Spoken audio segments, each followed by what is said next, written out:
All right, how's it going? Everything good? Yes, everything good. Welcome. Hello. Any updates on what's gonna happen with the PC category? I mean, I don't think there's updates really. Like, my suspicion is that it's going to go under the HD, like the HD console umbrella is gonna just be called HD. And then people are probably going to want the PC version split from the console version because they are a little bit different and there's probably differences in how they run and one of them probably has a wild advantage, right? So that's what I imagine is going to happen, but it's going to be all up to a vote. All right. So, let's briefly, before we get into, the actual run, I did want to make sure of a couple things. So, last time, when we went to... last time when we got out of Midgar, what was the IGT?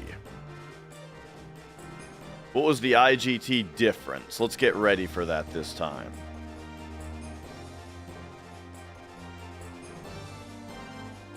Okay, here's Barrett Skip. I screwed it up real quick. Oh. Hello? Am I... What? Now it works? Okay.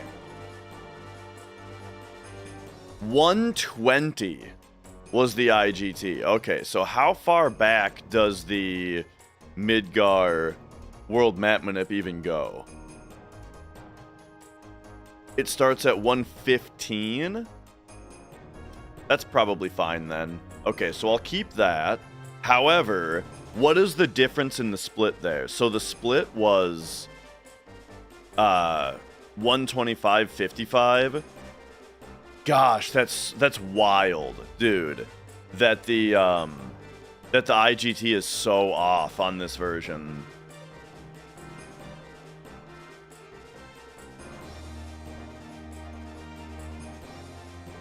Okay, so we can probably go like 5 seconds back from this because of me screwing up Barrett Skip. And say if 125-55 means 120, let's say 15, that means take off 5 minutes and 40 seconds. So I just gotta write that on my notes. Oh, whoops.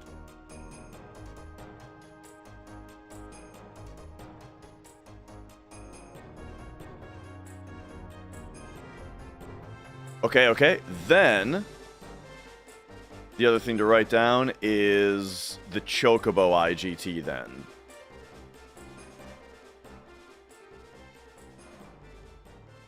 Alright, so here, we hit this load at 127.48. 127.48.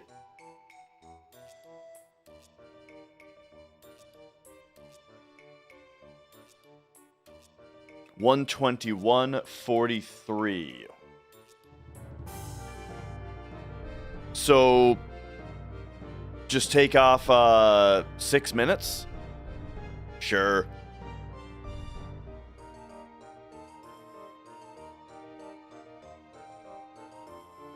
And so to be clear, what I'm doing is... Oh my gosh, I'm not on the right scene! You guys...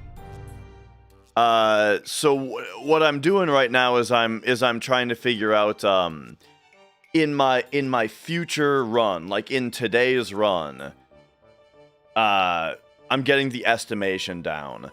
Like, okay, so when we're coming to the Chocobo Ranch, boom, this is when I would look over at my IGT, or my RTA, and see 127.48, and use that to estimate what my IGT is going to be when I'm gonna ready to catch the Chocobo. So like right here, we do the shopping if necessary, we run out, we menu, boom. And then this is where I would do the menu really quick, and then we're ready for to world map manipulate based off our IGT down here. So it looks like if I just take 6 minutes off RTA, then then that'll be about right. Yo, Ace.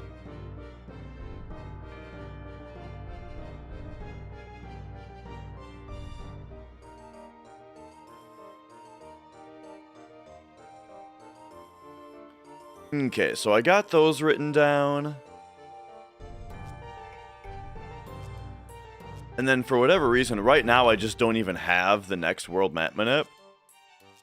So we'll figure that out as well. Alright, PC. Coast to the Coral. Starts at 150. Alright, so where did I get there on this run? That would be back here.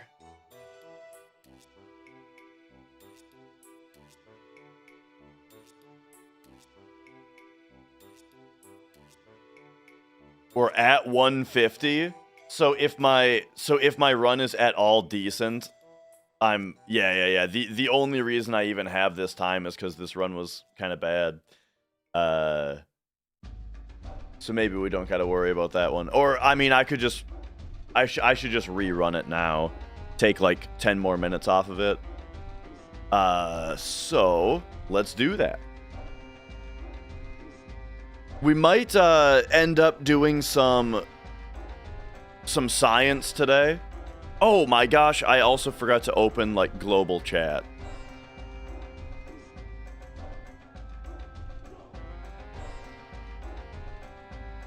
Hang on, it's loading, or is it? I'm not sure if it's loading. Okay, it does not seem to want to fully load. Hang on a second. Oh boy, now we're here.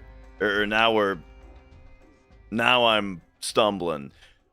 It's the morning. I just woke up a little bit ago.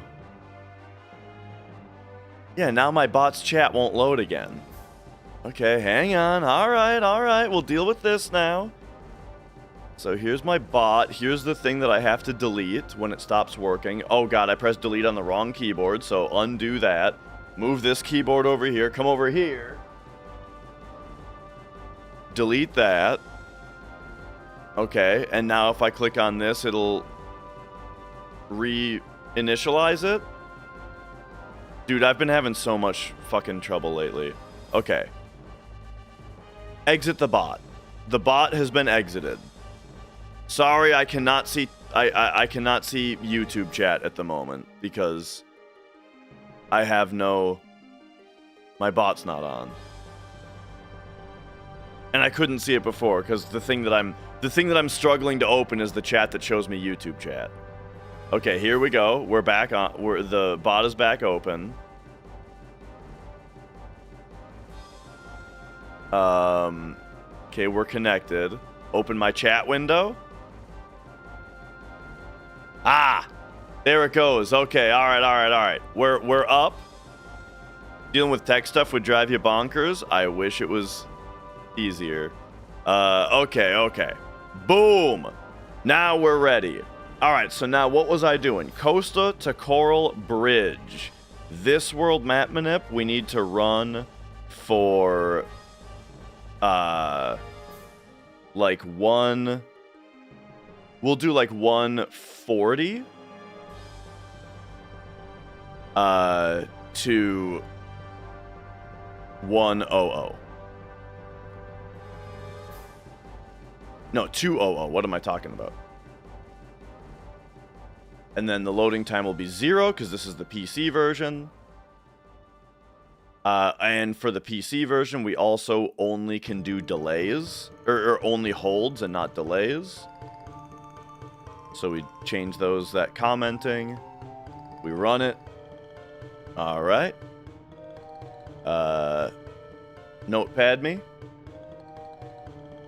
Paste me. Okay. And then now, if we look at the what's going on here, what I like to do is time boom that. So that's 158.48. All right, 158.48 to this. 158.48. So minus minus 8 minutes 20 seconds. So at the top here, I'll write that down.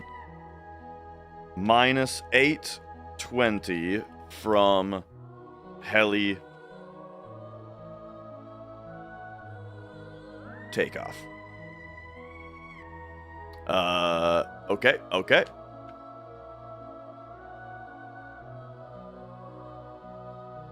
Double check what now? Did you see a mistake that I made? I'll put this in my public folder, and this is which one is this again?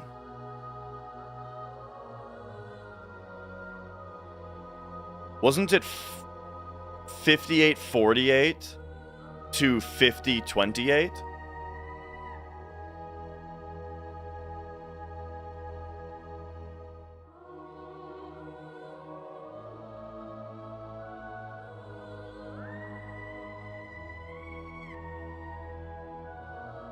What am I doing here?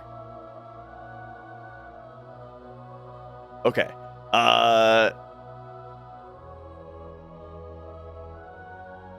This one would be 04 Costa to Coral.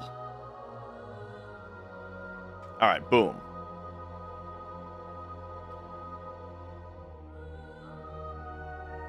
So then we pull that into this PC. Now, the other world map manip is Icicle Inn. I don't know what IGT range to do for Icicle Inn because of how wild the IGT is on here. But, I mean, I might as well just try to make one. So, back here, Icicle Inn.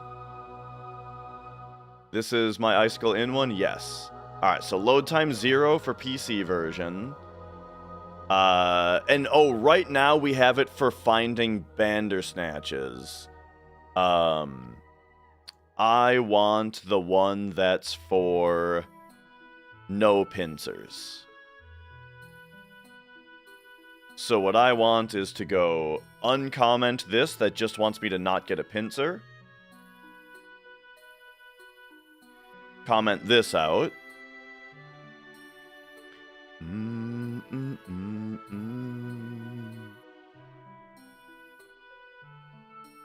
And then the IGT, I'm guessing we want something pretty early.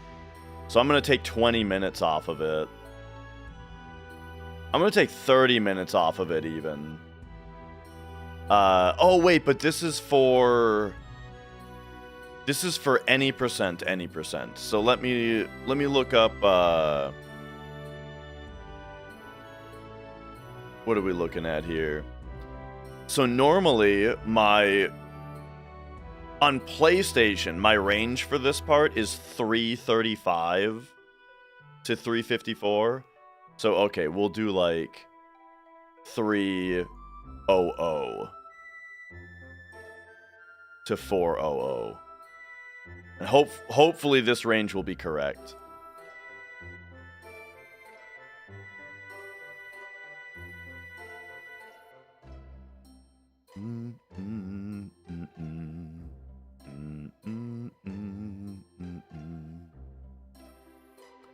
And then I don't think I messed with anything else here. I do think I could stand to pull this range back a little bit. Especially with diagonalization. In fact, I think I will just do that right now. We'll make this, Oh, I dialed it back for triple banders already. Okay. Well, I can just keep it dialed back. Because that's what I was gonna take 30 off anyway. So alright, let's run this.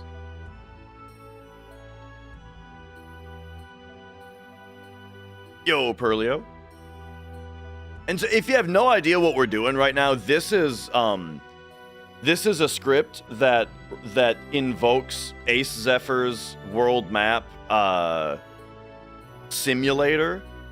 So what that did was just simulate the action of leaving Icicle in, or leaving the cave, the Forgotten Capital, out the back, and running to Icicle Inn, or just running in the Icicle area. Okay. The simulation I just said was too specific. It simulated entering the world map and then running in the Icicle area for a bunch of frames, and then with also some other variables, and then it output its findings of when you would get into a battle, what the battle would be, and then these are the times in which you would get a battle that's not a pincer, and you would get that battle a substantial amount of time after loading into the world map, which means that this is how you very likely only get one encounter on your traversal, because this makes it so that your first encounter will be very far into the traversal, so it's unlikely that you'll get a second one. So this is Icicle Inn. Alright, alright. Pull that now into my PC notes, and then we're going to be ready to go. Oh, I already had Icicle Inn in here. Oops. Well.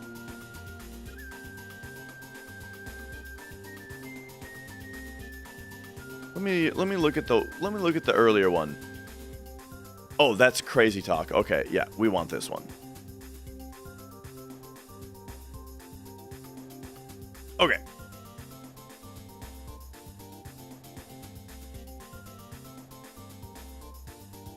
All right, that was just something I wanted to look at. So this PC, we got to get ready for FF7 now.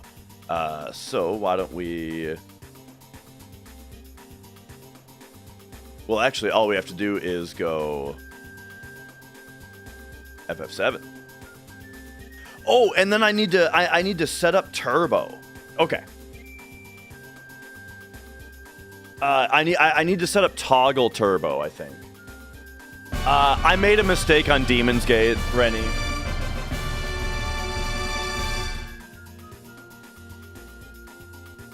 Oh, the Sheriff, Skoko. Thank you for subscribing. Thank you, thank you.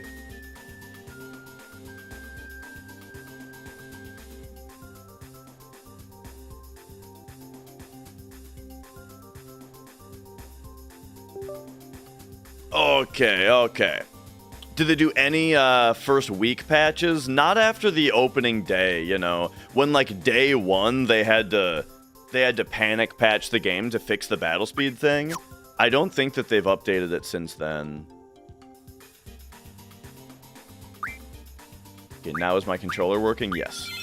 Alright, so there's something... Can you not change your controller configs in here? Okay.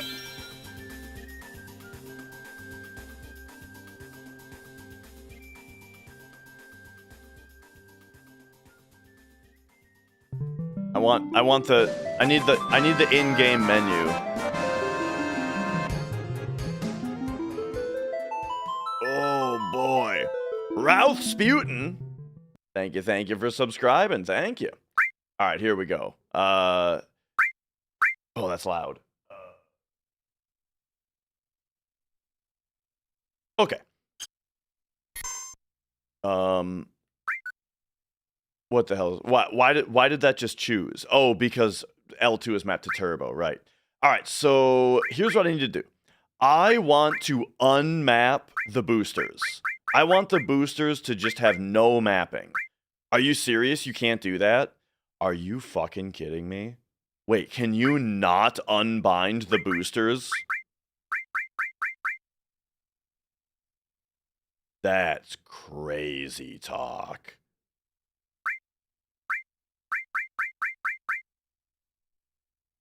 That's actually crazy talk. Okay, maybe you can unbind them in the other menu. Which is... I mean, it'd be really nice. Okay, so here's the thing.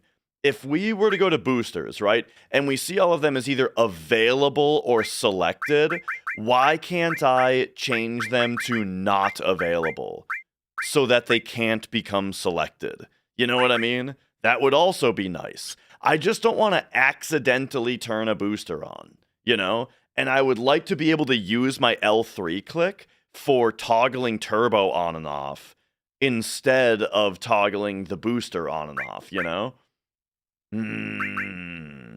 Okay. Maybe can we change anything in this menu? Cause it's...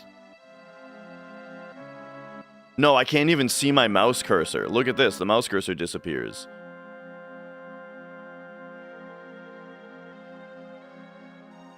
That can't be right. I swear I...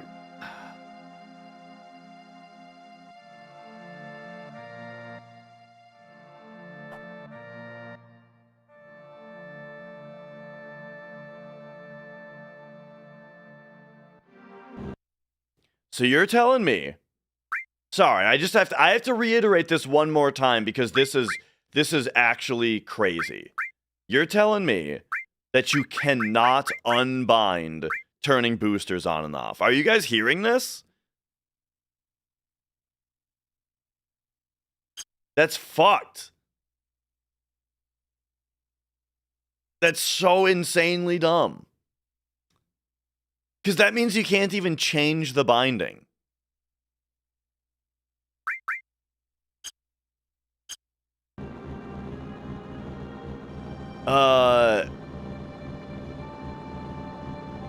But, okay. Anyway, Yug, thank you for subscribing. Thank you. Alright. Well, anyway, what was I getting at besides that?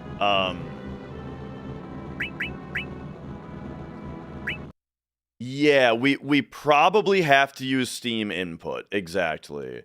So how are we gonna do that? I gotta go... Let's go exit. Let's go big picture mode. Dad maxing. Our kid isn't born for another month, we think. Alright. Take me here. And then Steam input. Edit layout. Okay.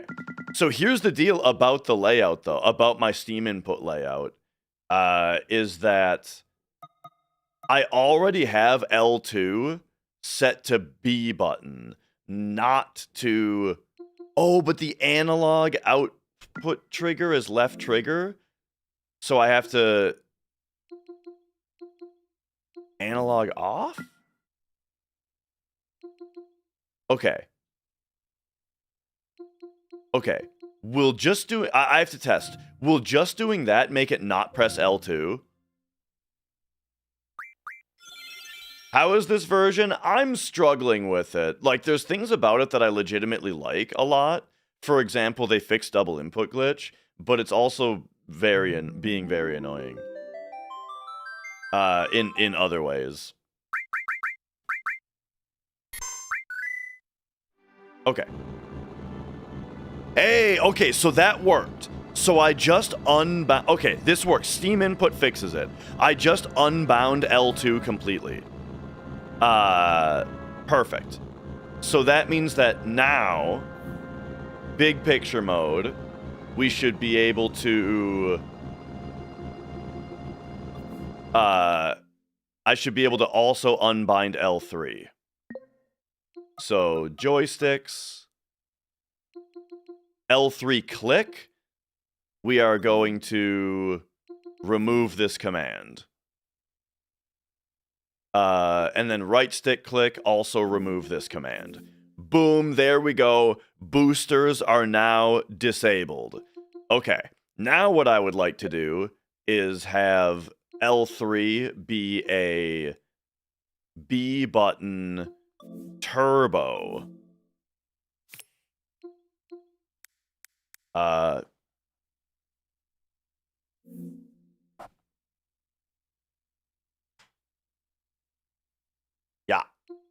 15.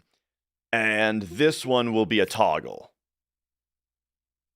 Okay, okay. And I think that that's good. I think now I will have... There we go. So I believe now we'll have circle turbo, turbo circle.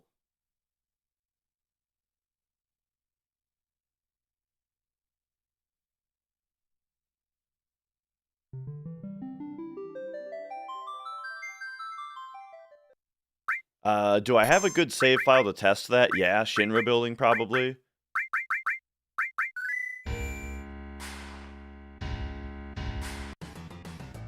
Okay, so now L2 should be turbo. It is. Or I can click L3. Nice, and now it's toggled turbo. All right, great.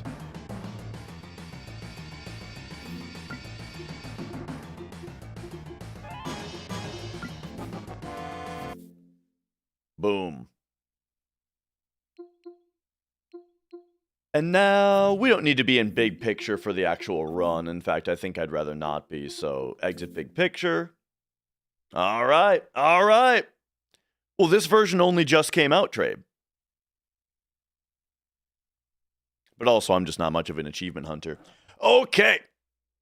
There we go. I think we are basically ready to go here. So now I just need to set this up the way that I had it before. So let's do this where we scooch the window off to the left.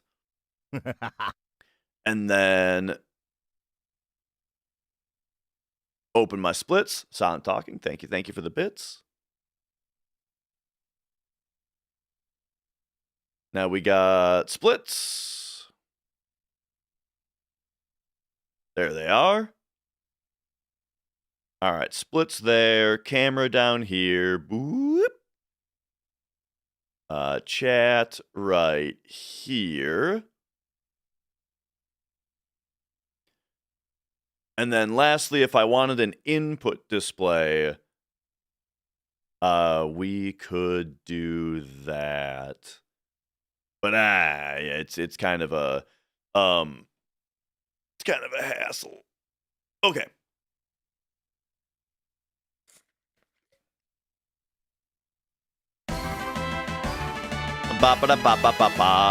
Monkey, thank you for subscribing. And I think I'm basically ready to go. Right, I don't think there's anything else that I needed to prepare or anything, so I'm just gonna come over here and open my notes, and then I think I'm finally ready to start a run here. Midgar, Chocobo, Costa de Coral, Icicle Inn.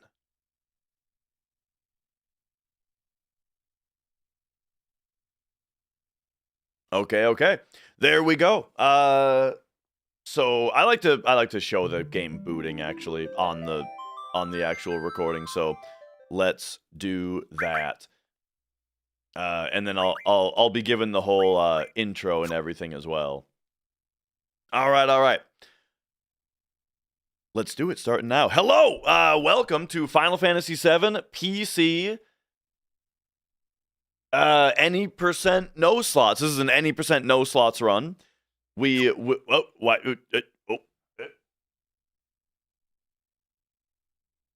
So we will be running, basically this is a PC speed run, but I won't be doing the big disc 1 skip. The exciting thing about this run is that it's on the new version of the speed run, you know? The new version of the game is what I mean. So hang on a second. Here we go. Ready? There we go. So yeah, this is the new Steam version that just came out like a week ago. What are my thoughts on it so far? There are some things about it that I like a lot, like rebinding your controls is kind of easier. They fixed double input glitch. You know, I like those things about it. All the old glitches do not work on this version, no. And Vampirus, who are you saying hello to? because my name is Dash, but yeah, no wrong warping on this version. The biggest thing that I don't like about this version, or the two biggest things I don't like about this version right now, is it looks and sounds bad. As in, visually, they over-blurred it. They somehow made it even worse, right? They made it even worse with the very blurry backgrounds. And then the sound has a problem, where normally when you're menuing, every single time that you press a button, you're expecting to hear audio feedback. Now, it's worse, Timer, is what I'm saying. It's worse. Normally, every time you press a button, you expect to hear audio feedback, right? Blip, blip, blip, little blips. However, if they, now, if you trigger a blip sound on the menu before the previous one has ended, it won't play the new one. And so you only hear like half of your blips from menuing, and it makes menuing very difficult. It's super, super annoying. They used AI to blur the hand-painted backgrounds? I doubt it. I doubt it was AI. I bet it was anything else. I think AI would have done a better job, honestly. And that is as evidenced by the fact that there have existed AI upscales of this game's backgrounds for years in the modding scene, and they look way better. Way better. All right, here we go. Oh my gosh, it's so fucked.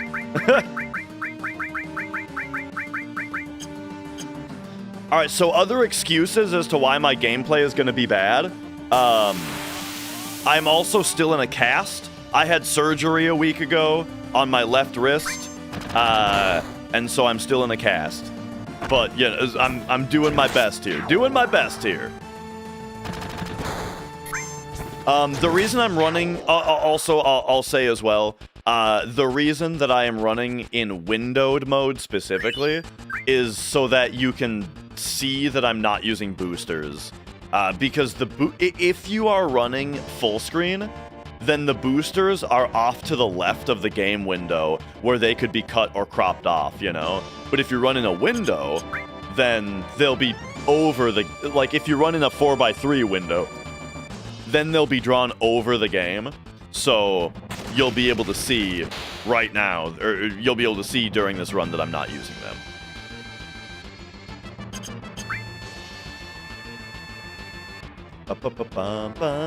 Am I doing steps? Oh, yeah. Yeah, other than that, this is just a normal, no slots speed run. You know what I mean?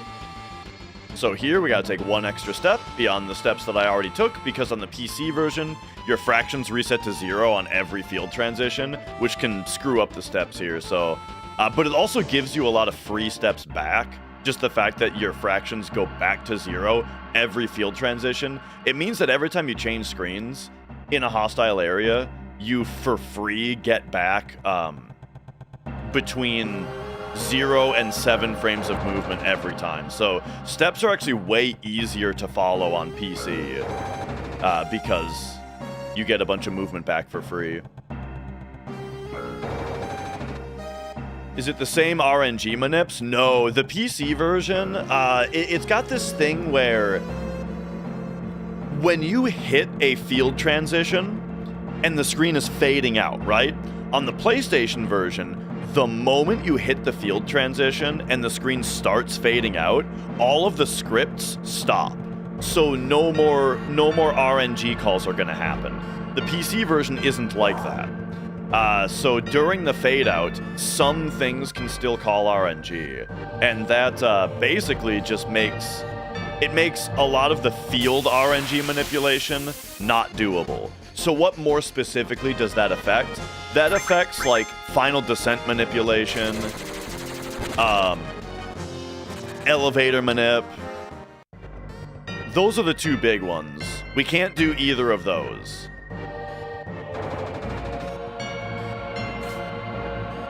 At least not in the same way that we do them on PlayStation. Okay.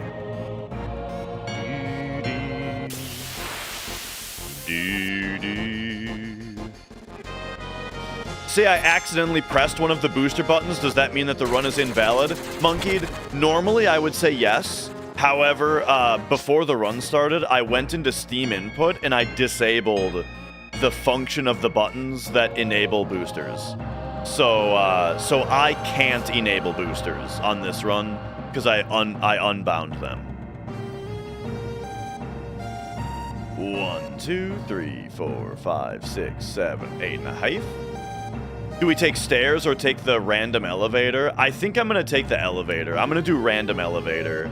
Even though it can kind of screw you, random elevator can screw you because you run out of grenades. I'll do my best to have that not happen.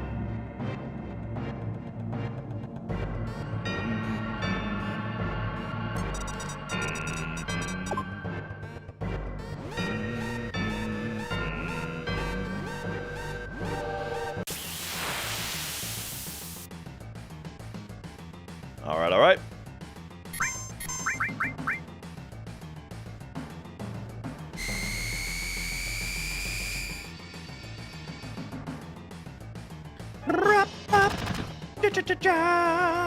Oh, I forgot to have DX Tori on in order to here, I'm gonna turn it on. It's gonna bring up the admin privileges thing. I want to have it on just for science, but I forgot.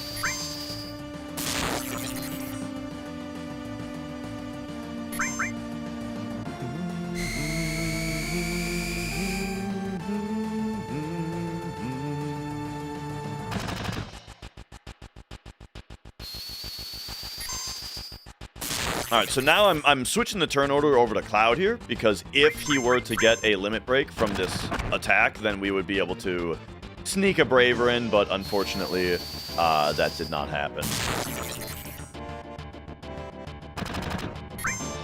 Yeah, we're gonna do this. And then I guess I'll triple Susie him, and we'll see what happens. Try the Steam one. Is there a easy, If I go in here, this doesn't pause the game, yeah? Oh, but I can't really do anything with that menu.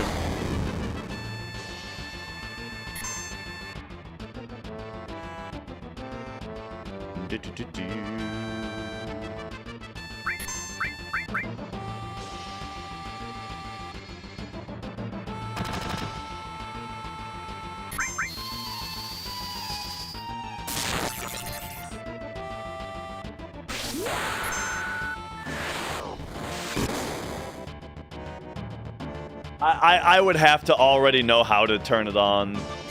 I don't got time. I think we do a regular Barret attack here.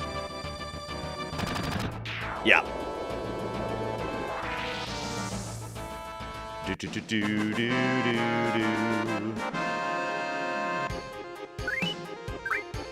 All right. 858. Not a great start. That was a pretty bad Guard Scorpion fight, but it's all right.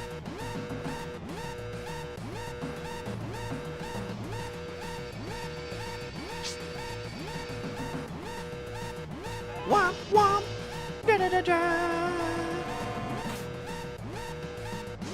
So I guess I didn't do a great job kind of introducing the run today. But yeah, basically my goal today is to establish the first ever speedrun on this version of the game. Or perhaps the first speedrun of this category, which is any % no slots. So what is any % no slots? It's beat the game as fast as possible, but without using Disc 1 skip or Kate Sith's level 2 limit break.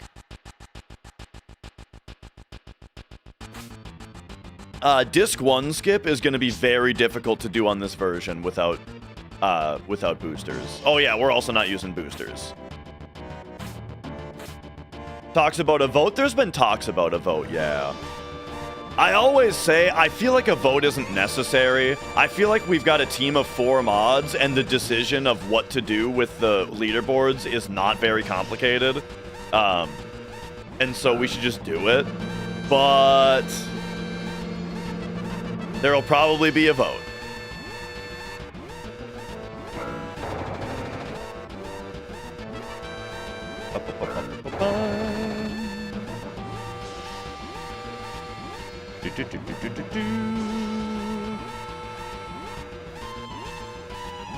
El Cocorino, how's it going? Me too.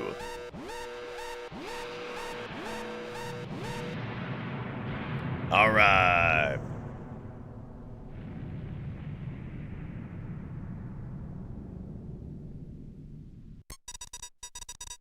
So yeah, actually, I feel like this layout that I just made for this controller, I should probably make available for people if they... I mean, it's very simple to set up, but it's also pretty simple to just save it onto Steam as the, as like the turbo-enabled, boosters-disabled, controller layout. So what the layout is, if to be super clear, is if I hold L2, that's turbo circle, and if I click the L3 stick, that toggles turbo on, and then clicking it again toggles turbo off.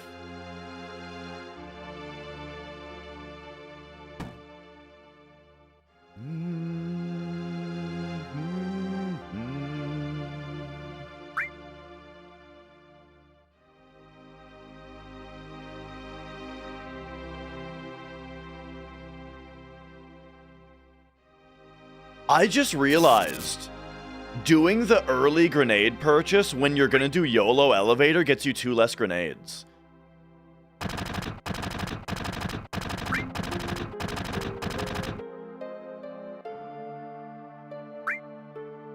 So that means that,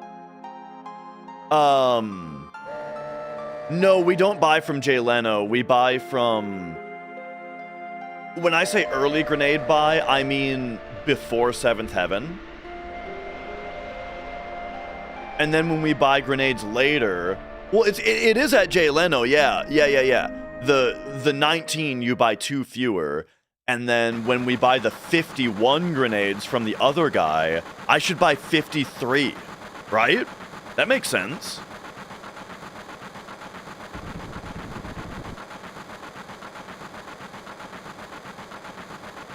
And that it's only necessary if you're gonna do,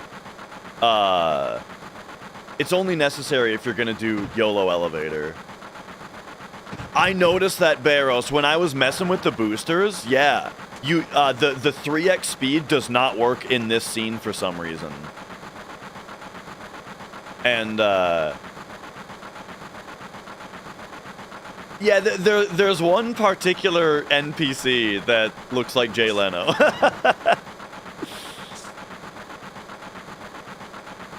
I feel like it's RJ that coined that, because it was like in his notes. In RJ's notes, it says there was a part that's like, talk to the guy who looks like Jay Leno.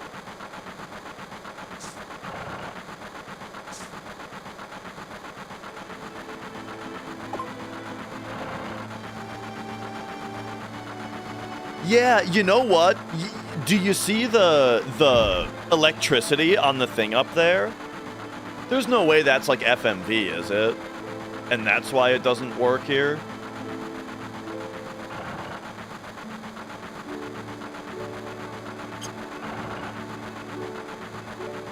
One, two, three, four.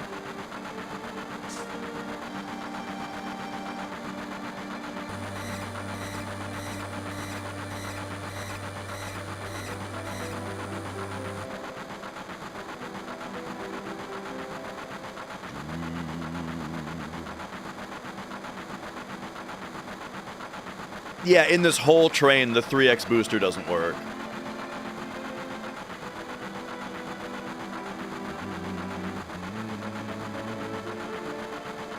When I was a kid, I thought that the things hanging here were spoons. And I just thought about, like, why are there a bunch of spoons hanging off the thing? And then that was about as far as I thought about it.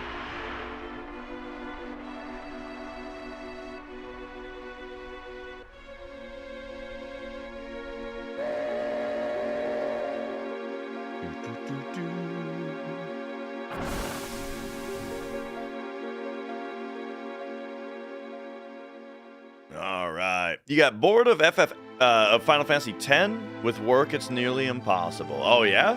Like, you're just not finishing it? What's new with this version? The backgrounds are really blurry, and they fixed double input glitch, and the sound is off. And, well, okay, so for like a regular player, like for your regular ass casual player who boots this up, like what do they care about? They care about probably the fact that they've added boosters to the game. And they've changed the achievements. There's a new achievement list. And the game is a lot easier to get a controller working on now. Now, before it was pretty easy. You just used Steam input, but still, it's easier now.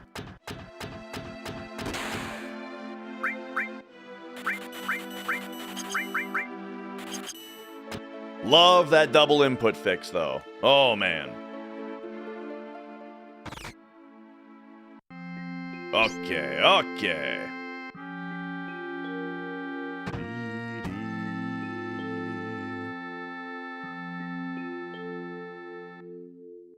They're for eating the fucking pizza? Eating pizza with a spoon?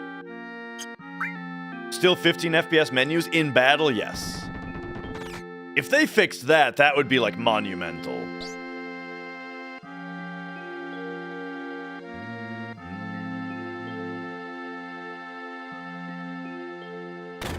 Oh, yeah, and they released it on GOG as well, which is pretty cool. Yep. And yo, something, kid.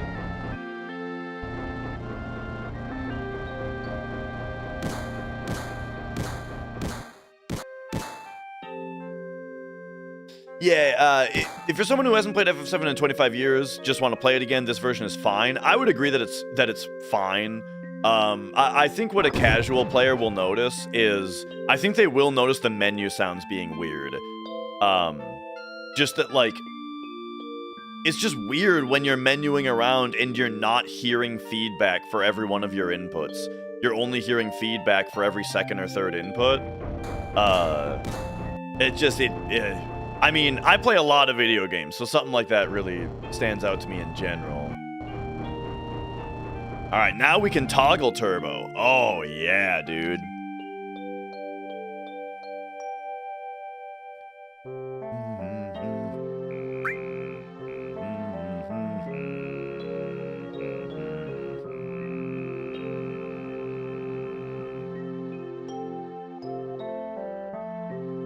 You're just saying Final Fantasy X is too long of a game for you right now?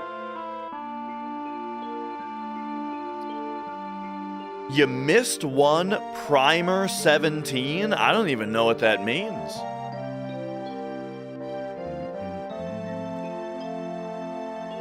And yeah, hopefully Square hears that everyone's very unhappy with the blurry backgrounds and they update it. If not, modders will for sure fix it as well.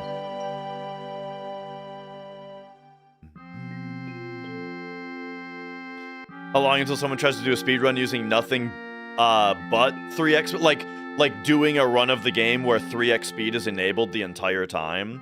It'd be kind of a funny challenge, because battles would be very hard. Oh, here's another thing about it, though. Oh, the all-bed primers. Right.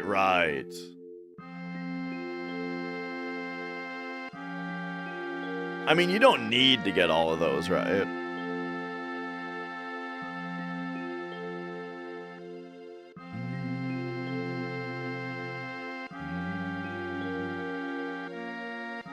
But that's something for me as far as just like gameplay style. What kind of gamer are you? You know, I am not much of like a meticulous completionist, right? I just play games. Like it depends on the game. Is kind of what I mean. Everything that's fun to do, I'll do it, right? But something like that, right? If I was to miss one of those things, I wouldn't be too worried about it.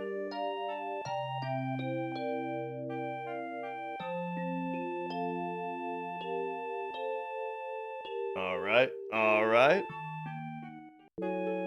I feel like I gotta make I gotta make a little video that talks about the new FF7 so we can just link people that video. Mia, please don't click my mouse. Mia, please don't click my mouse.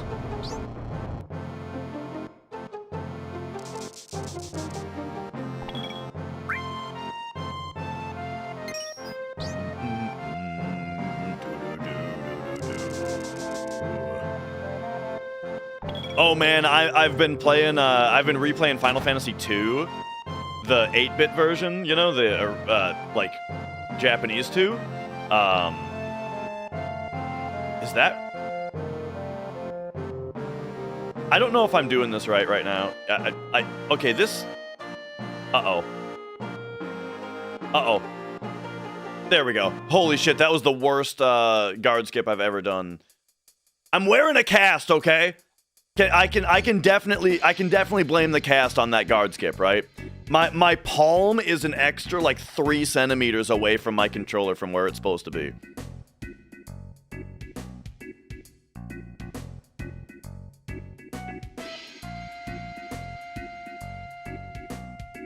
Anyway, I'm in the final dungeon.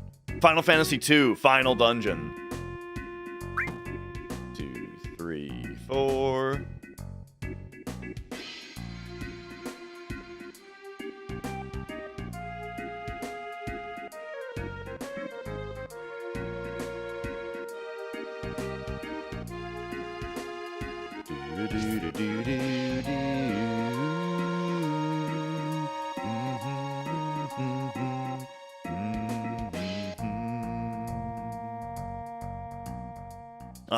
All right.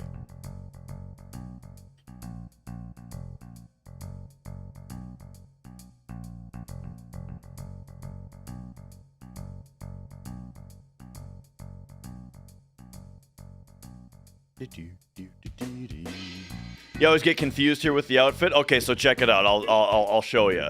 The fastest way to get the best outfit is to first come to the materia shop and talk to this guy. This starts a little side quest where he wants you to buy something out of the vending machine from the inn. So, start this side quest. Then, you come down to the restaurant. It doesn't matter what you eat, but you need to tell them that it was alright. So you can just mash until Cloud starts eating, and then you choose the second option. Alright, Cloud's eaten, so now we take the second option. Boom, it was alright. They give us a pharmacy coupon. Take that to the pharmacy, and choose the third option, the digestive. Boom, got it. Now, we're coming down to the inn. Buy the most expensive thing, the second option. This is for the materia shop guy. Haven't I killed a run by taking the wrong option at the restaurant? Oh yeah. This part of the run is very volatile, because if you make a single wrong selection, your run is dead. And it's such an annoying way to lose a run. Alright, then we gotta come in here and we gotta start up this just advances the plot. Doing this spawns the guy in the bar. Inyo Kowalski. Sorry for not answering you. Okay, now we turn in the thing that we bought from the inn, and he gives us the diamond tiara.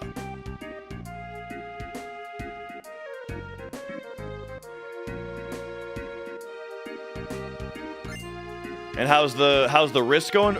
My hand feels totally fine under the cast. I just cannot wait to get this cast off. All right, now we're gonna do a trick called bar skip. You don't have to do this, but all you need to do is give this lady the medicine and then choose the second option from this guy both times. We're gonna do a trick to do both of those things at the same time, though. So, right here, talk to the lady again, talk to this guy, come up here. All right, give her the medicine. And then come down here and choose the second option for the dress. Both times. Boom. So that gets us the sexy cologne from the lady in the bar, or from the lady in the bathroom. That's what got us that's what we used the digestive on. And then since we chose the second option for both of the dresses, we get the silk dress. And then lastly, all you need to do in order to have the best outfit is Cloud. We need to win the squats game. But winning squats is really easy because you can buffer all of the inputs. And so what that means is, instead of trying to time your inputs ahead of time, instead you hold them ahead of time. And then right when you see the buffer go through, then you switch to the next button.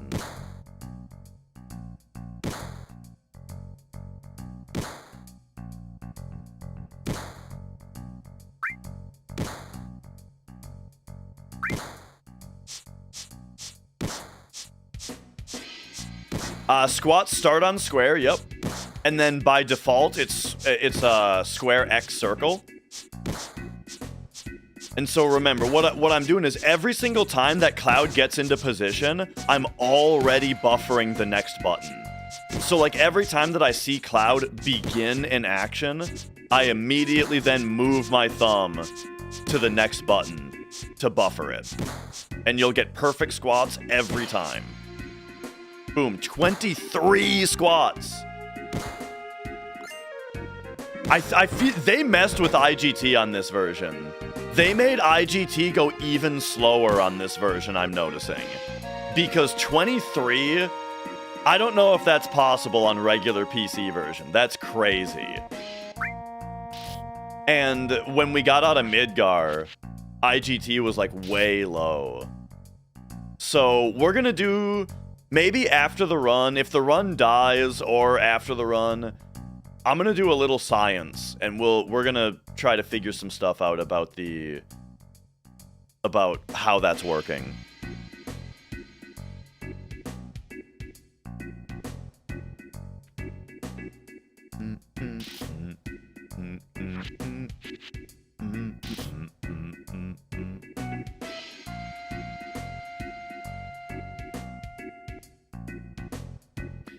The cast is off after, on Wednesday.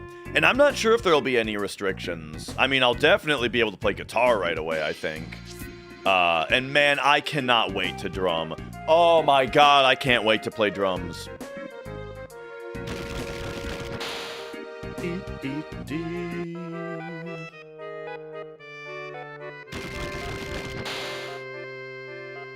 Running on BizHawk is considered PlayStation Digital.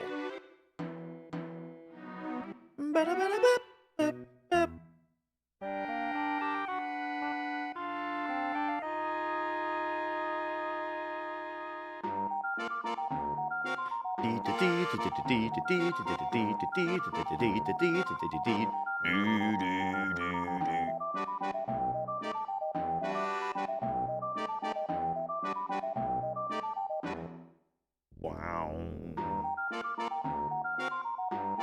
Old Dance of Eternity.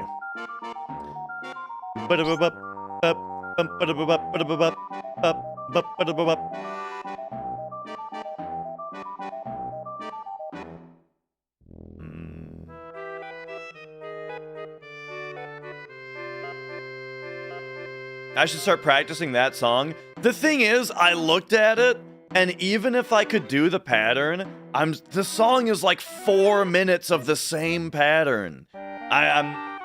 Drives me nuts when songs are like that. It just gets boring.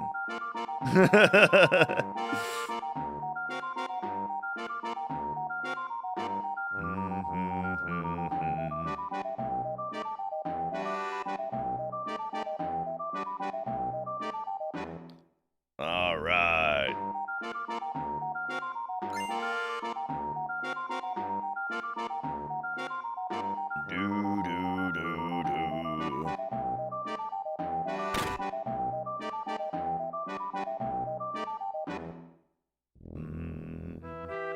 White Stripes, man, I haven't heard the White Stripes in, like, I couldn't tell you the last time I heard a White Stripes song. I remember Seven Nation Army, right, of course, and then Did they have another song that I ever heard? I know I heard a Jack White song. Like, Jack White did solo stuff after that. That I definitely heard one or two of.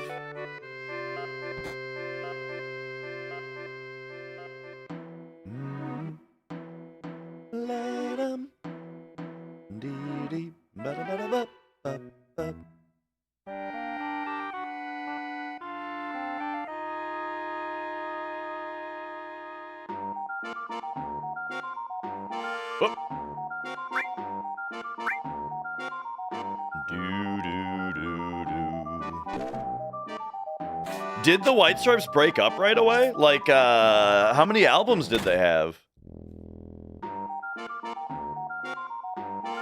And was it true or was it not true that the two in the band were related? Were they married or were they related? Hopefully not both.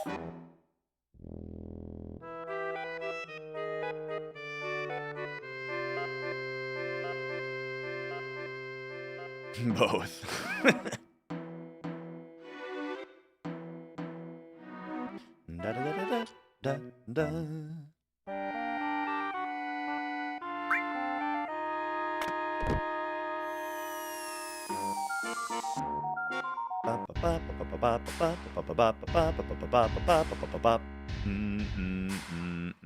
They were divorced when they were the White Stripes?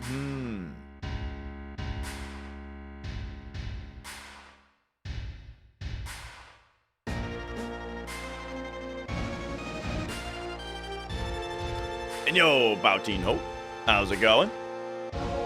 You're here for the banter? We call that a Type B chatter, right? Type A chatters are very interested in the gameplay. They don't care about the banter. They just want to tell you how to play the game. And then Type B chatters, they don't care about the game at all. They're here for the side conversations.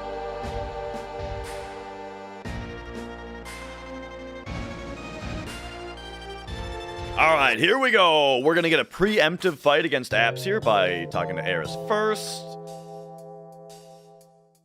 Then talk to Tifa. How's the hand doing? It's totally fine. I cannot wait to get this cast off. And then, right, and then Type C is somebody who doesn't chat, except every once in a while they lean over and type lol.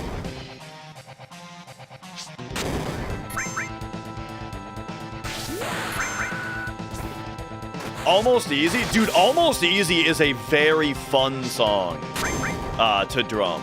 Big time.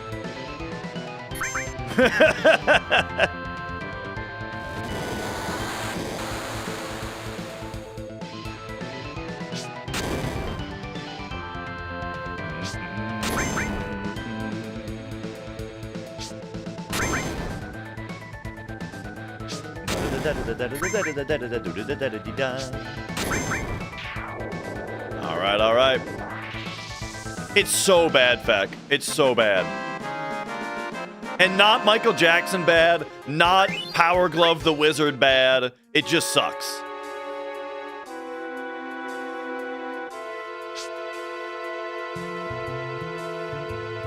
Oh, I forgot to split.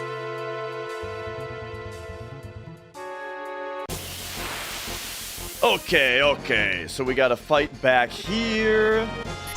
Yo, DBZ, the menu sounds.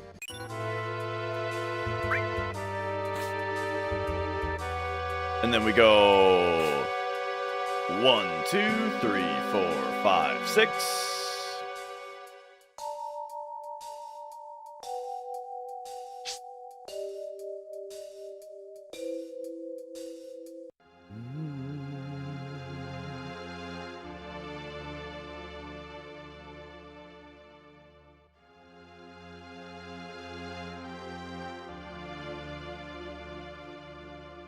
All right, and then here,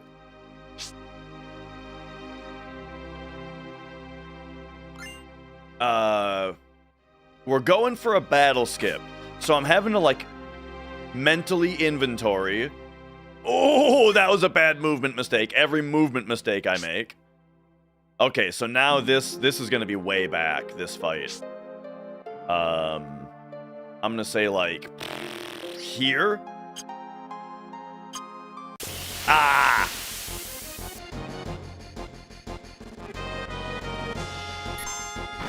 Do I prefer random encounters in RPGs or not? I like random encounters. I mean, I'll take either way. Honestly, I think there are games that do both perfectly well. Like, as far as the entire genre goes, I think that random battles are totally fine and cool. But I also I really like how Metaphor does it, where you can see the enemies and you have to specifically engage them, but when you do specifically engage them, you have, like, there's, like, the little action combat that you can do to get a preempt on them. I think that stuff is really cool. I do have a little bit of a criticism with it, though, which is that, so in games like Persona 3, 4, 5, or like Metaphor, where you have the opportunity to do something that gets you a preempt, it sort of makes it so that every single battle you get a preempt on. You just always get a preempt all the time. Which changes the feeling of the mechanic a lot, right? It makes it so that it doesn't really feel like a bonus when you get the preempt anymore. It just feels like a wild punishment when you don't get it. Which is interesting, the way that the framing changes, you know? But I do think that it's fun, though, in general, right? It's fun to do, like, the little action fights. Kind of like how Squall in Final Fantasy VIII just has a 100% crit chance. Exactly.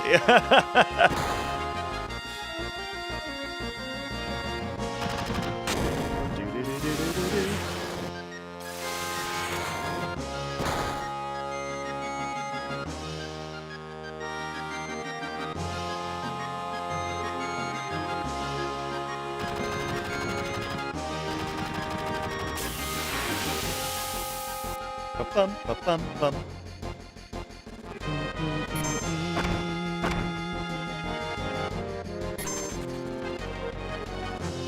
Oh. I tell you, menuing and steps is really hard to do with this cast on, but I'm doing my best.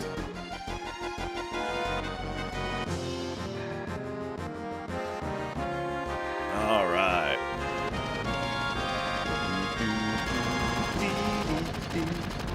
If I had to give ratings to Remake and Rebirth, I thought that Remake was like a 6 for me, and Rebirth was like a 4.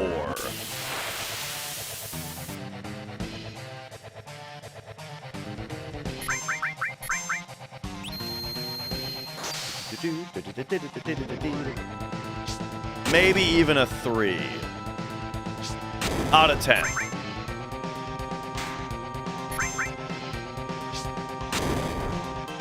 But I'm generally kind of tired of remake discourse in general.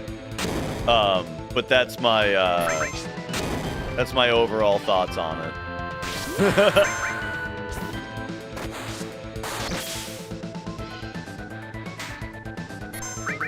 Okay, we got our second Braver there, second Braver right there. All right, we finally get to split here.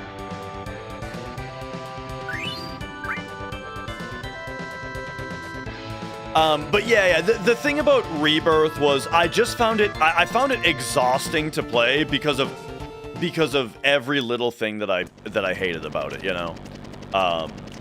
Like every line of dialogue, every, like, change that they made from the original for the worse, but then even within the new mechanics, everything annoying about it, like, just general traversal around the world map I found to be very cumbersome and annoying. All of the little Ubisoft fucking list of chores to do I thought was all bullshit, you know? And then the bad... Oh, we got slap skip this time! And then the combat I also just thought to be an annoying clusterfuck. This is the new Steam version, that's right.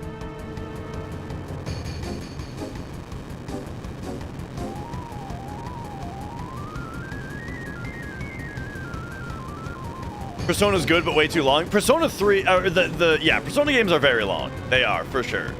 Like, if Final Fantasy X is too long for you, you're not gonna, probably not gonna get through a Persona game.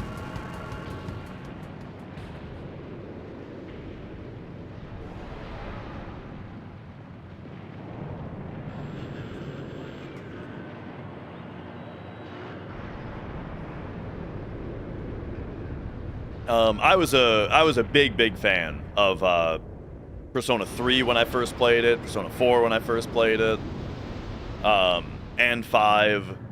I never really was a big fan of any of the re-releases, though, you know. Like, I tried to play Persona 3 Portable, and I just didn't like how much stuff they cut out of it. And, the Persona 4 Golden, I thought the stuff that they added was just... Persona 4 Golden had the opposite problem, where they added too much. And then by the end, it was like, this game needs to fucking end, dude, because they just made it way too long. And also, they ruined Chie. And then I didn't play Persona 5 Royal because of my experience with already not liking the re-releases of 3 and 4. I thought, why bother for 5? I'll just play regular Persona 5 again if I want. Problem with that, though, is that it's on PS4. Regular Persona 5 is. If I was to play it again, I'd want to play it on PC, where I can only play Royal. So I guess I'd have to play Royal unless I want to play on PS4. In 30 FPS.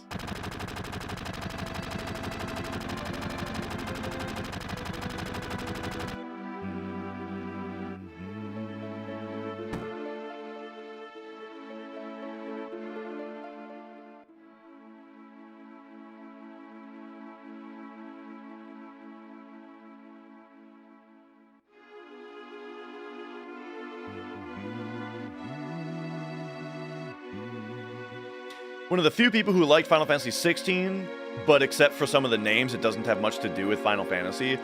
So, I kind of feel like if that is the main criticism, that, like, it's not enough to do with Final Fantasy, I kind of feel like that's a type of criticism that's going to be less impactful as the game ages. You know what I mean? Like, when the game first comes out, that's going to be people's initial reaction. But then after a couple more games come out, people will look back at it more favorably, maybe. Maybe, I don't know. But I didn't, But then again, if you bring... Maybe that's not true, though. Because if I was to ask you guys what you thought of Final Fantasy, The Spirits Within, I bet a lot of you fuckers would still say the same thing. It's good, but it doesn't have anything to do with Final Fantasy.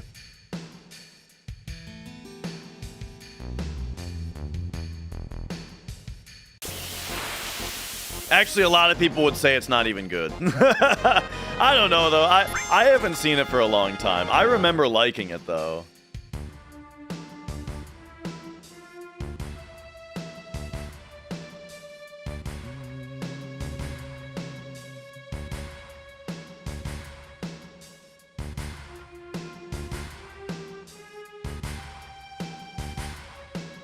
Okay. I'm gonna buy 53 grenades from the shopkeeper here this time.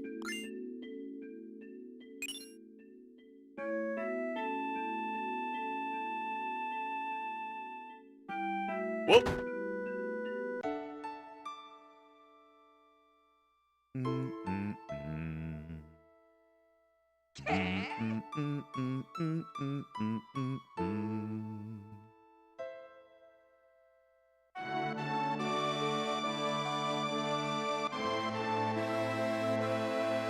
You were in the cinema for Spirits Within when you were 12.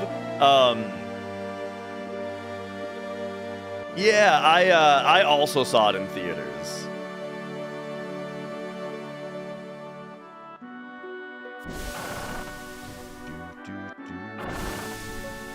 And I remember it had a kind of a wild cast. I remember Steve Buscemi is in it, but I don't know of anyone else specifically. Ff7 didn't have a lot to do with Final Fantasy when it came out. That's pretty true. Yeah, compared to the original 6.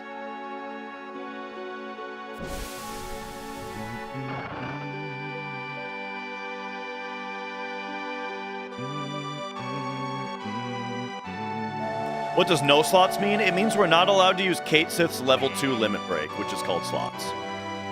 The reason being that it's super overpowered.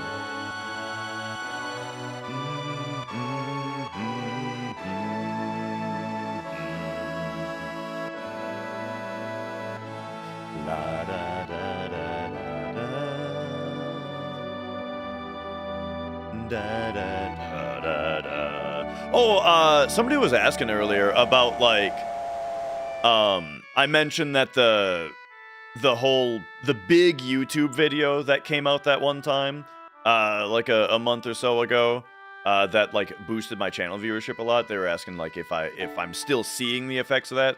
The answer is most certainly, especially on YouTube. Like yes, and especially on YouTube. Because before, I would only stream on Twitch, and then when I tried YouTube streaming for a bit, it didn't really go anywhere, so I just stopped because it wasn't really worth it. It wasn't really worth having, like, a second chat up and that kind of stuff for, like, the very, very little activity that it got, you know? But now I've been multi-streaming on Twitch and YouTube for every stream, and yeah, it's still been going great.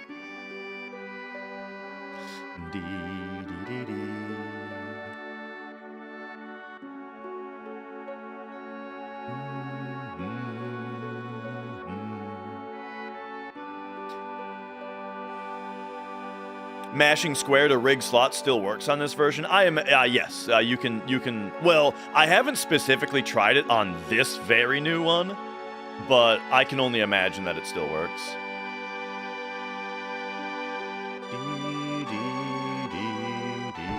Was I surprised at how much attention that video got? Yes, absolutely. In no way did I think it would pop off the way it did.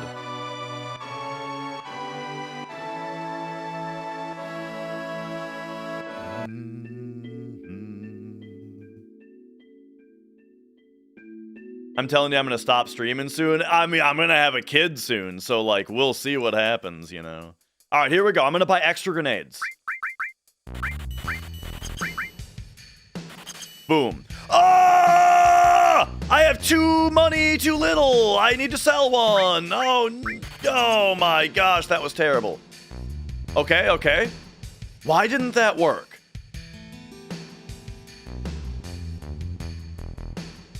I guess if you're gonna do that strat, you need to pick up the.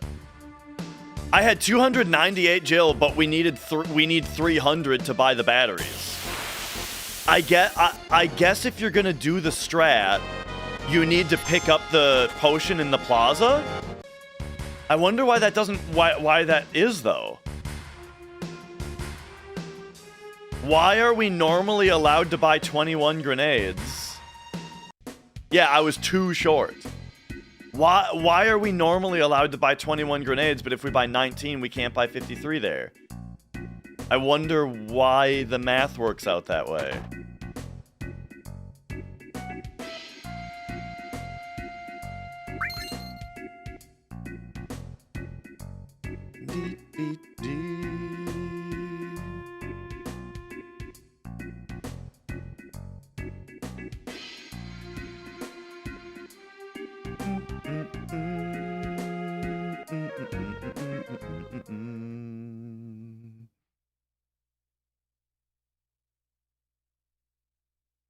Okay. I do have a lot of streams archived on the archive. I'll tell you though, I can't really recommend anything that's more than like 5 years old. Just because I'm embarrassed of myself.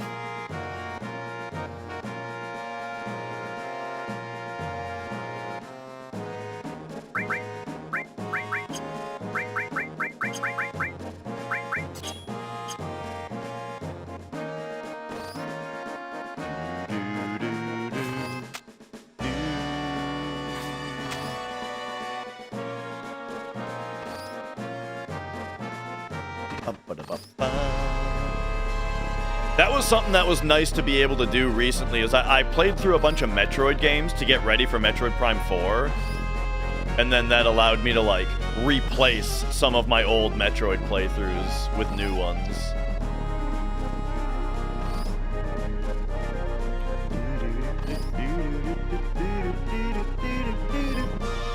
When did I start speedrunning FF7? I think like 4 years ago, but I don't remember exactly.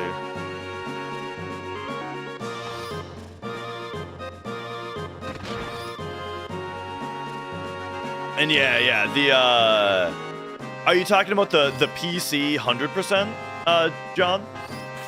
Because yeah, the RNG on that run, the one where, my console stopped working. Or yeah, not the PC one, the console one where my console fucked up, right? You're talking about that one? Yeah, that run, man. I would love to, beat that run with like my system not giving me trouble. But how did I save time there? How did I save that much time there despite having to go back into the shop? That's crazy.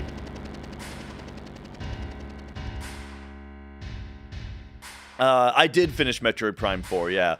That's the thing. Basically, Metroid Prime 4, I had a laundry list of complaints about it.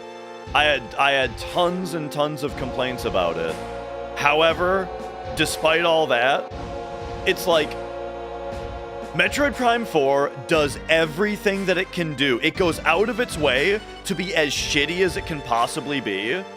However, like the core DNA of Metroid Prime, of first-person exploring an alien planet and getting power-ups that increase your movement abilities, that let you get to places, right?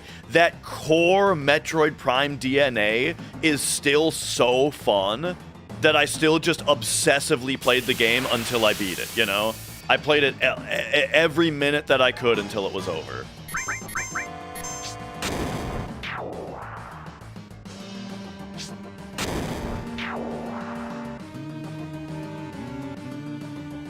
And then I immediately, when I beat it, I started a second playthrough on hard mode. And I was having a lot of fun playing on hard mode. But then Mrs. Dash decided to start playing Animal Crossing again. And she has commandeered my Switch 2. And I haven't been able to play it now for a few months.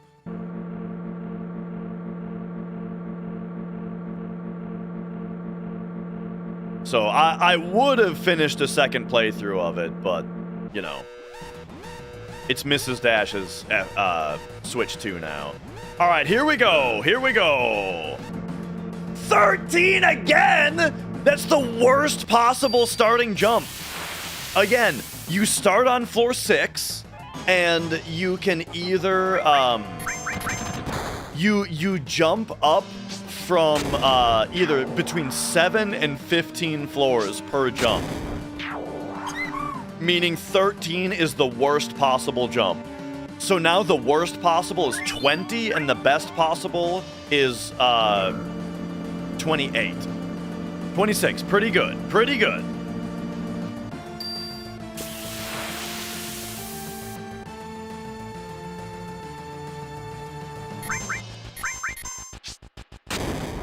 Is going on here. All right. So what did we get? 26. So now the best possible is 33, and the best possible is 38, or not 38. 41. But we want to see 38. 34. Okay.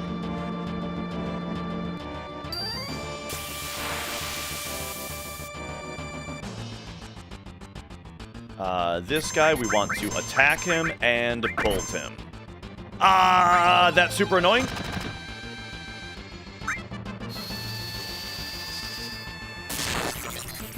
We gotta beat rush him now. Because he confused Barrett. Barrett was supposed to finish him with the regular attack. That's fine, though. It didn't cost any grenades. Okay. Okay. 44. So it's possible to hit 59 from here. It's just very unlikely. All right, same thing. Barrett attack. Cloud bolt.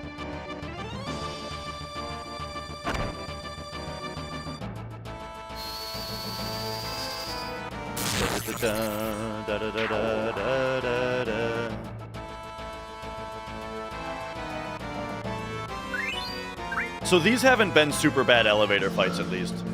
59 would be crazy here. Oh, come on!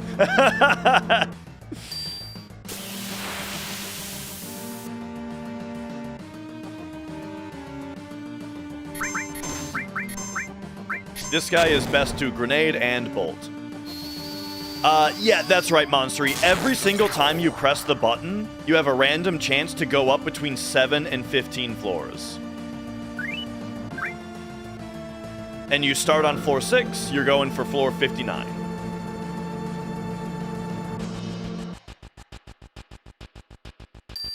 What's new about this version, mostly, they added boosters, which I'm not using because I'm speedrunning and I'm not interested in using boosters for a speedrun. And then they also added, they made like controller config easier. They fixed double input glitch. But then they also introduced a couple new bugs that are really annoying.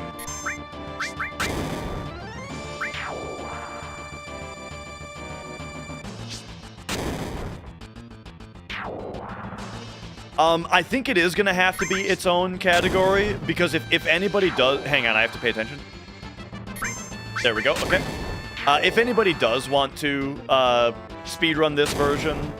Like, the thing is, people are going to want to speedrun this version because it is now the only one that you can buy on Steam.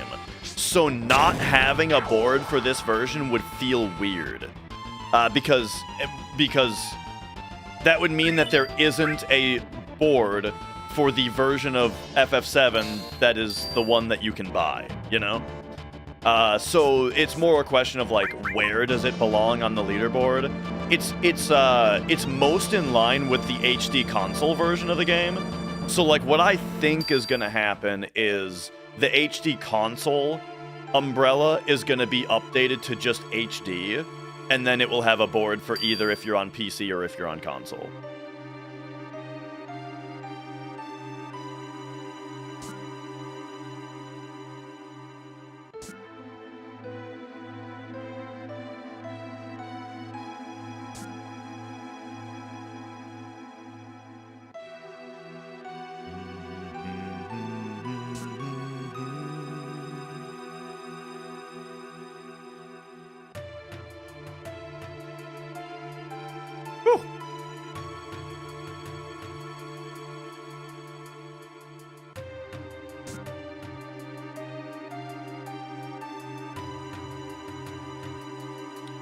The version that's on GOG is this version.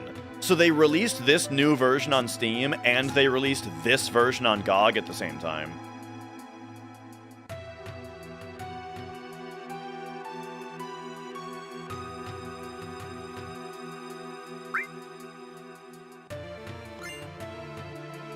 Alright, remember, better beat Materia Keeper. 57 is... bomb.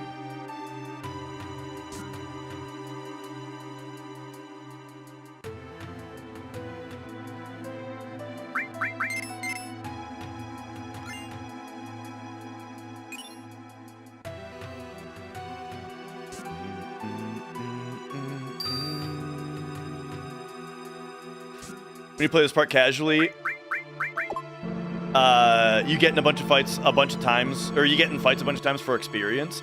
So I used to be more like that, but then I kind of realized if you don't do that, then it reduces the amount of time it's going to take you to get to the next dungeon of the game, where all of the enemies are going to be worth more experience, you know? So what's worth more experience? Stopping and grinding out guys here, or getting to the next part of the game sooner? You know what I mean? So that's one thing that I love about JRPGs in general casually, is that they're self-balancing in that way, where like if you grind less, if you don't grind, then you get the game's pace becomes a little bit faster, and you get a little bit more of a challenge because you're a lower level. But you never get to be too low of a level, because in the next area the enemies are worth more experience. So you get caught up really quickly. You know what I mean?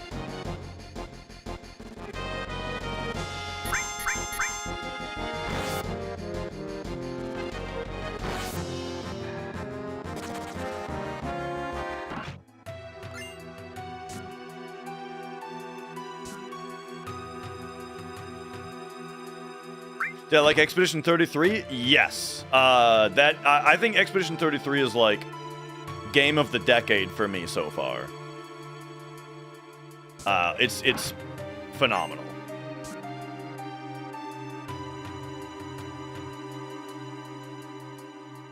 Whoop.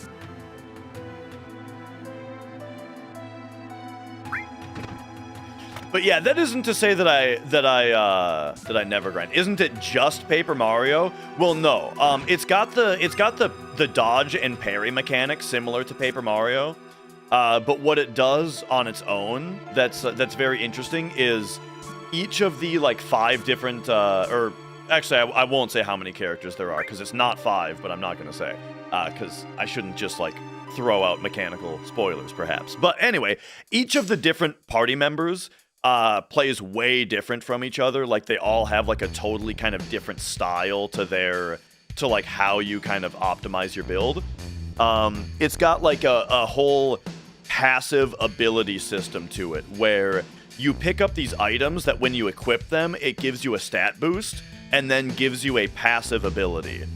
And after you have spent enough time, after you do a certain amount of battles with that equipped, you then master the passive ability, which doesn't mean that you get it forever, but it means that you can equip it without that item. So then you can move the item onto another character, or you can equip a different item with a different passive ability. And then the system for the stuff that you have mastered is there's like a currency. There's like it's kind of like AP or something, right? Or like equipment points or something, where different passives have a certain equip cost. And so ultimately, by the end of the game, what you have is a huge selection of passive abilities and a certain amount of points to equip a certain number of them. And for the different characters, you're going to pick and choose a selection of passives that combos with the way that you like to play that character, you know? And each character plays differently and has multiple builds that you can do that are really fun. So for that reason, like, the combat is that much more complicated and that much more fun. You know what, actually? Okay, you know what I just explained, though? Yeah, very similar to Final Fantasy IX. Exactly, yes. Now, another thing, though, that the game has going on is the characters are fantastic. The voice acting and the writing is some of the best I've ever seen. Like, the writing of the game, as in the written dialogue, the way that the story is told to you, the amount of respect that the game has for the player with the way that it tells the story and relies on the player to put the pieces together without spelling it all out for them, and just how, like, mature the storytelling is, but also, like, how believable all the characters are, is all just fantastic. Like, what I mean is, like, they write the characters in a very believable way, but what that means is that the way that the characters talk is a way that's not very expository, right? Instead, they're speaking in a way that's realistic. So A, that's more immersive, but it requires you as the player to pay a lot of attention to piece the story together.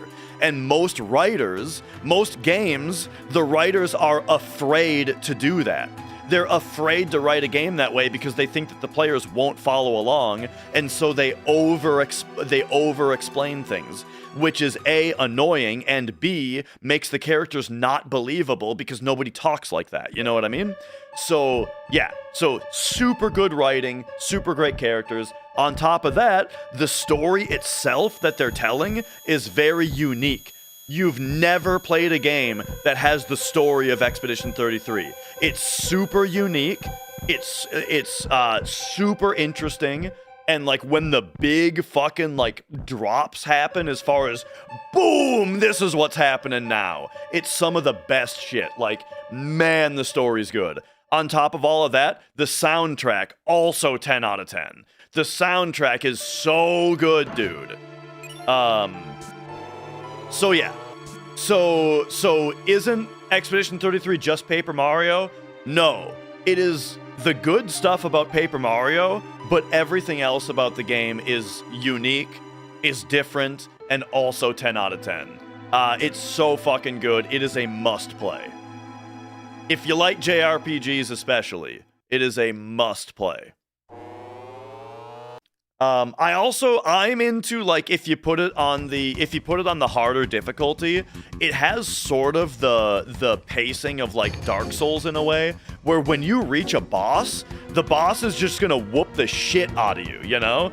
But you're gonna be like, okay, I get it, put me back in, I can dodge that attack this time, and then you get your ass whooped again, you know? You're like, all right, put me back in, I think I get it, I can do it, you know? And so you die a bunch of times on the boss, but every time you just want to get right back in there because you think you can do it this time, you know? And I love that kind of pacing as well.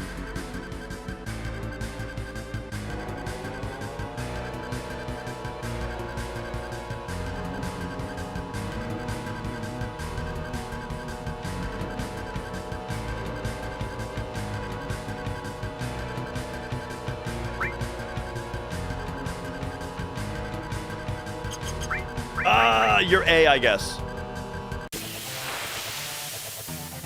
The way I'm running the game right now, Bao is no boosters.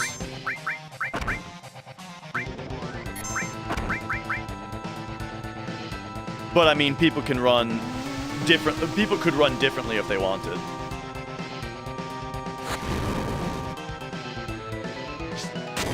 As in, like, there is a category for boosters. If you had to keep no encounters on the entire time, that would be very difficult.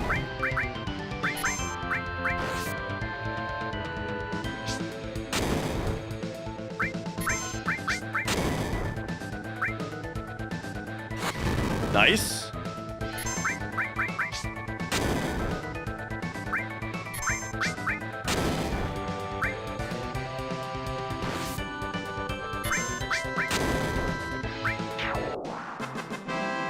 Okay, we got a Braver on Cloud, which is really nice.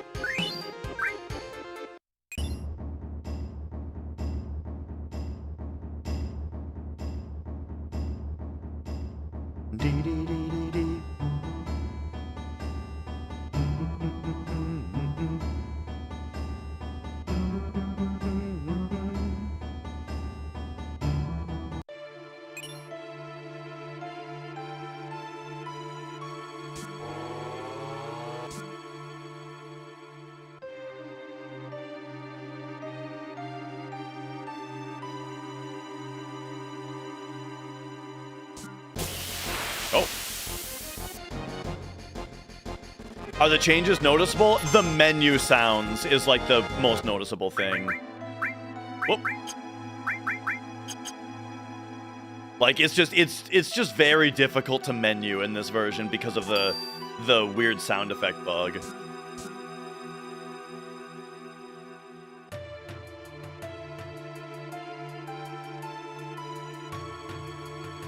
Whoa! Savage Tater, thank you for the $20 super chat. Holy fuck! First stream we've got in weeks since you started your new quality control job. Enjoy the fruits of your labors. Well, thank you so much. Happy running. Yeah. Hope everything is good for you as well. Thank you.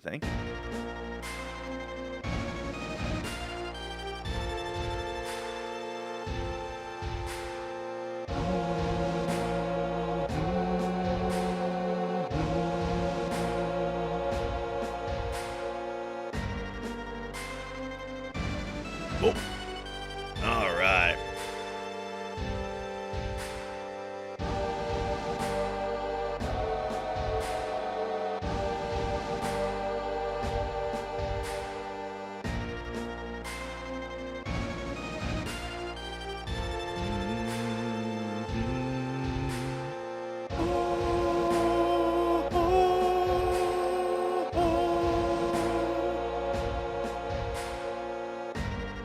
So yeah, after this run is over, I have an idea to do a couple science-y things to the game to try to pick more information out of this new version. You know what's really weird is I was trying to I was trying to pull info out of this game the other day. As in, like, I was trying to map out the RAM, and I cannot find list in stone the field RNG values. The game remains the same in that sense, Christian, in the FPS sense. The menu is 60 FPS, the field and world map are 30 FPS, and the battles are 15 FPS. And then the mini games, I'm not sure yet. It depends. Minigame to minigame, it depends. Like, it's just not there. I can't. I mean, what I'm looking at is I'm just looking at a bunch of numbers. I'm looking at all of the RAM addresses. But as far as I can tell, none of the RAM addresses are the value of what list in stone should be. Yeah, so I don't know what they would be doing to them to change them. But that's kind of the goal of experimenting with it. So we'll do a little bit of science later, maybe, to see if we can figure some stuff out. Because, like, it would be absolutely wild if they, like, changed how field RNG works or something, you know? I don't think it would be that. But... And even if they did change how it worked, why would they remove... Yeah, I don't know. Look, I'm just saying I'm not sure about it right now, and I would like to try to find out.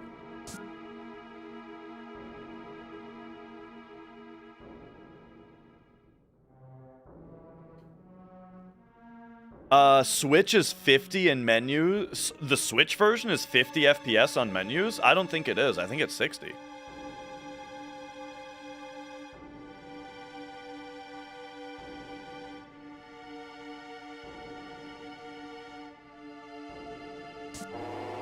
It looks like it's working as we expect. I'm not talking about steps. I'm talking about list in stone, which is like the elevator RNG, final descent RNG, that kind of stuff. Yeah, I want to hundo this version as soon as I can. Once my cast is off.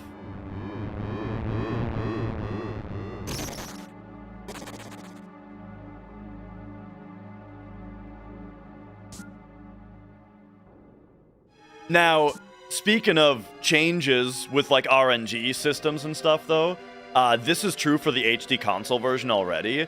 It appears that when you go back to the title screen in this version, it resets your formation ID to 0. What that means in English is we cannot do safety strats on big shoes. We can't. So the only way to deal with big shoes would be to either only get 3 attempts at big shoes, meaning it's a 30% chance to get what we need from big shoes, or the run is dead. Or we would have to reroute the game. We would have to do some kind of rerouting in order to make it possible to do safety strats. Or just to get more big shoes attempts or something like that.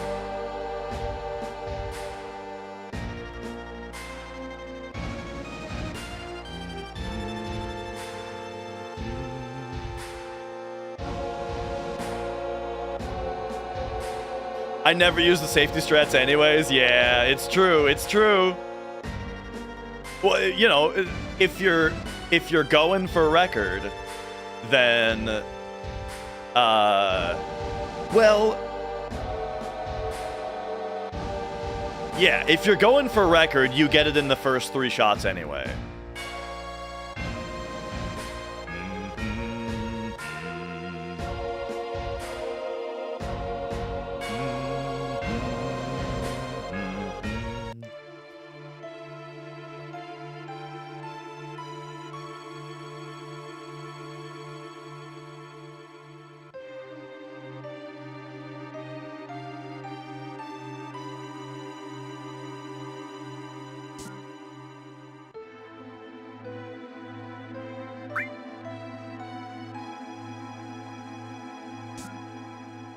Okay, okay.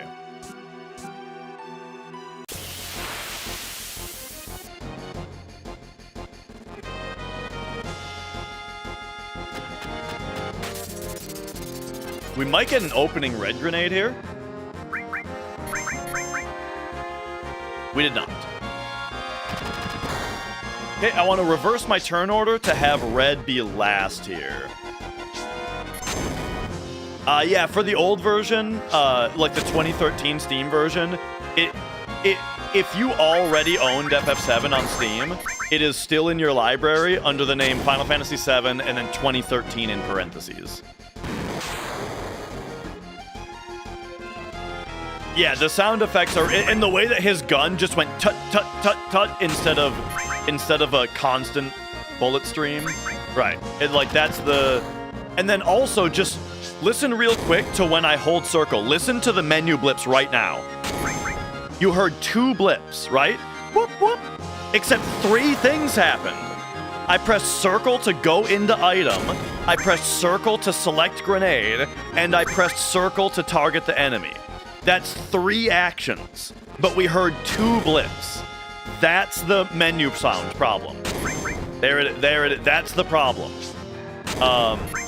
It's very bad.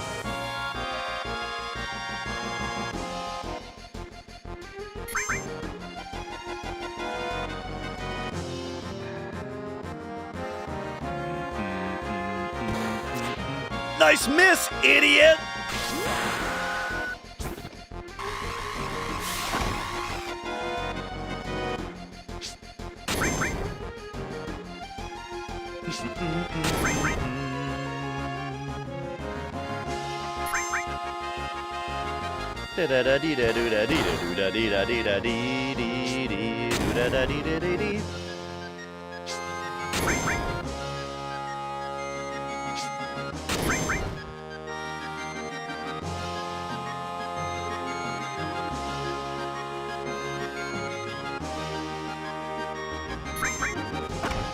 All right.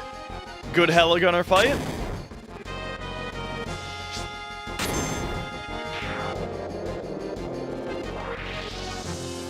I should have saved a grenade with a Barrett shot.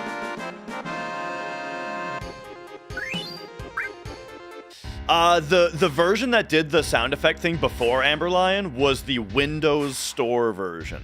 This version is mostly the Windows Store version, but with like double input fix.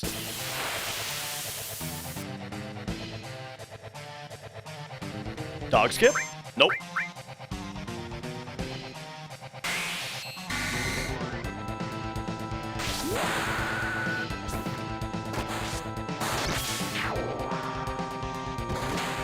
Nice crit, asshole.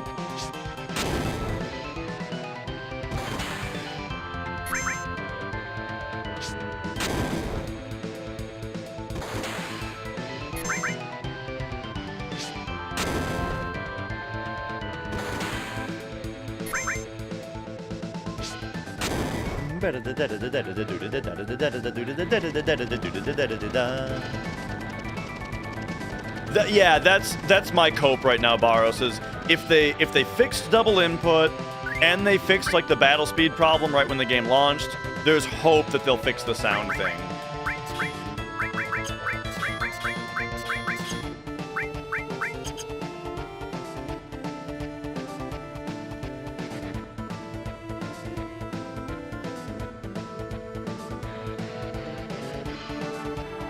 All right. I'm gonna take a bathroom break here.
Yeah.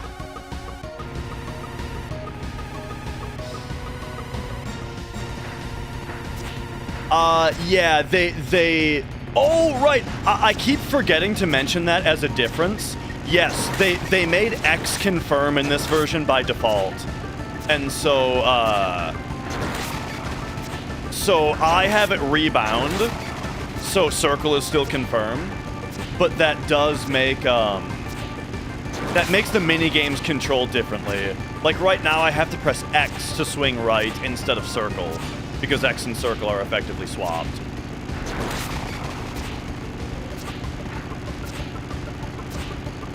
There we go. Okay, now how do I mash with this cast on? Like this?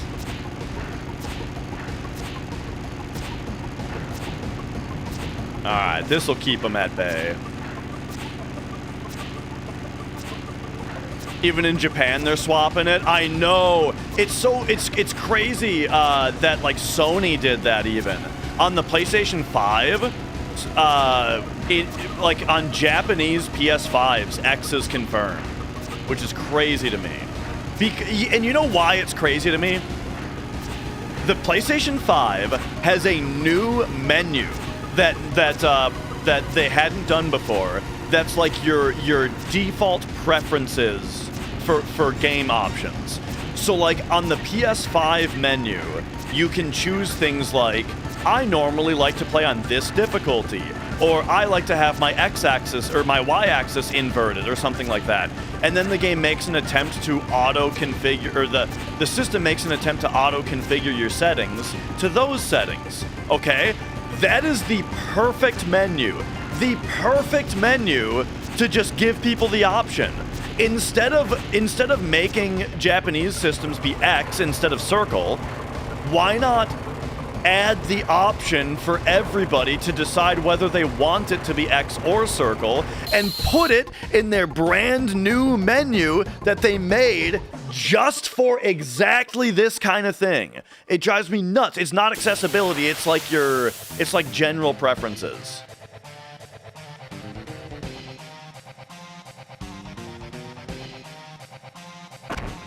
So yeah, I was pretty flabbergasted about that. Okay, hang on. I gotta pay a little attention here. We gotta go boom, boom, boom. There we go. 216, very normal.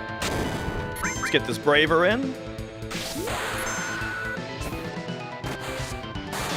139, very normal.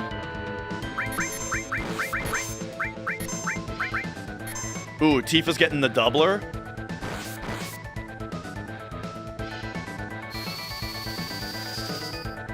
Okay.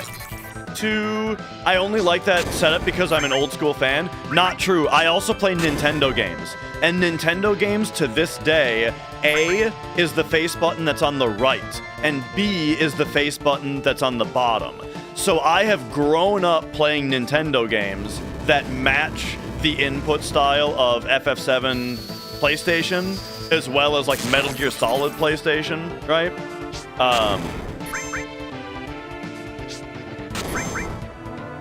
Like, to me, the face button, like, regardless of what it's labeled, the face button on the right is the one that I want to be confirmed, and the one on the bottom is the one that I want to be canceled. And yeah, that's from growing up playing Final Fantasy VII and Metal Gear Solid and just every Nintendo game, or every Nintendo system and game. Because even on like regular Nintendo, right? It's not even like a Super Nintendo 4-button layout. It's even like on the NES with only 2 buttons. Which button is confirmed? It's the one on the right, and the back button is the one on the left. Okay, I gotta pay attention. 126.27. So it seems like 121. 120, like 120.40 about is where we're gonna be at, right? Something like that.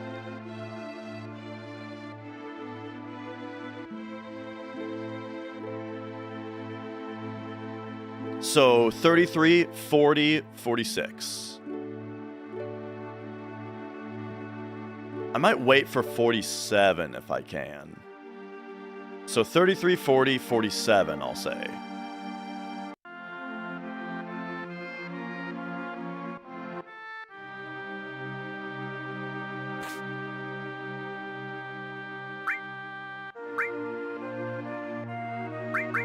Okay.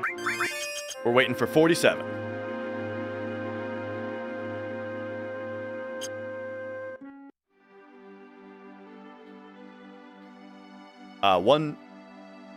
Three down, one left. I don't know why I struggled with that so much. Because I didn't have it highlighted.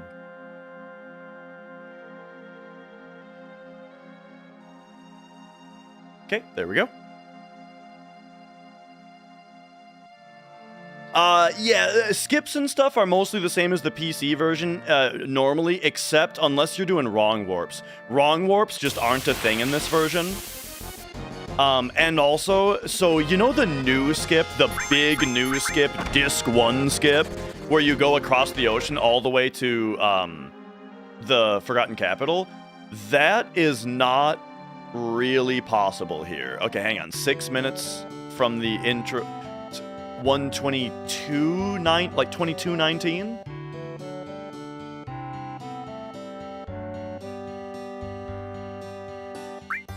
There's a 22:22.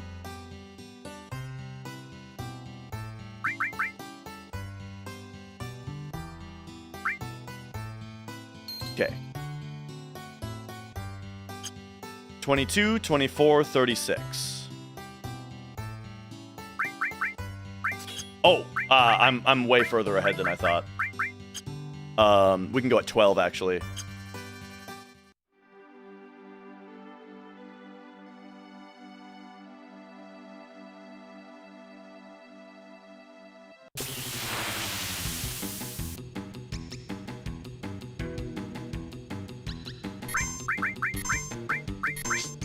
So the thing that makes the Disc 1 skip not really work on this version isn't anything about like cloud problem with cloud surfing. It's a problem with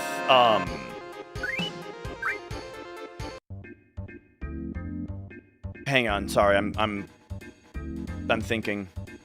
I gotta do a whole thing here. It's the issue that we can't disable encounters. You can disable encounters with boosters on this, but if you're not doing boosters, like I'm not, then there's no way to get that no encounter flag and prevent encounters from happening on the world map. Okay.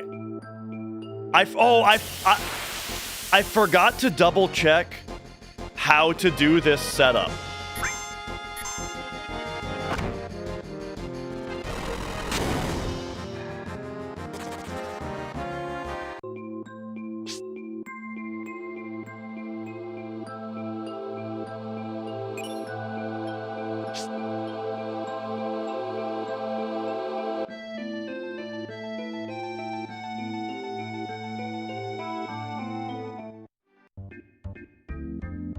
Yeah, I forgot to double check how to do the Genova birth preemptive setup. If Feck is still here, he might be able to remember. I'm gonna guess it's walk left in the Genova room, but I don't know.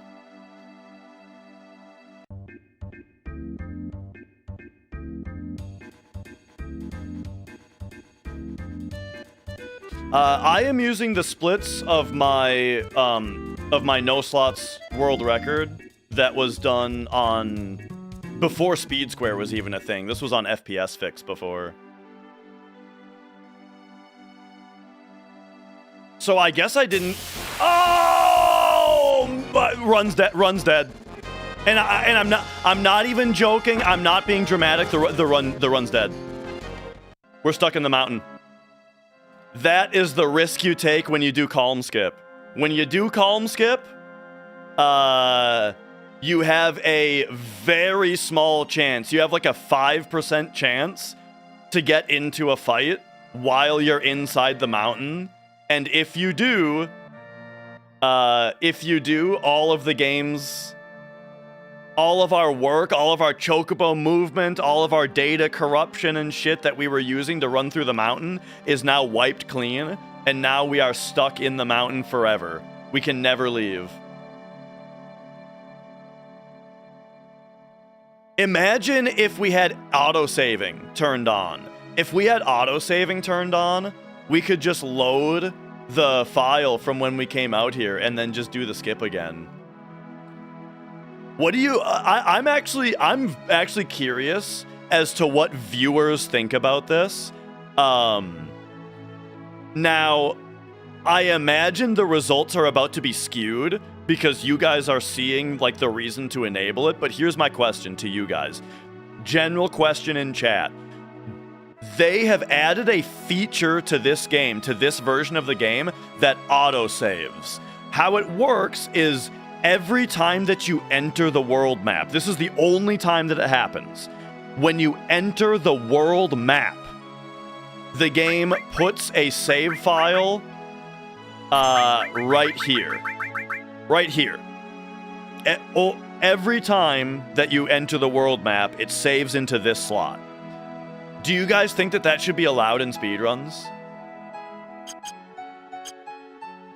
I mean, that's all it does. It just saves the game at a time where you can normally save the game.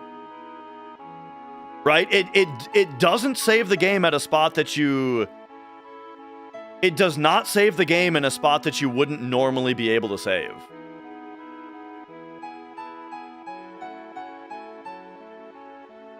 You know, it's not like if you game over to a boss, you can just load the fight and try it again.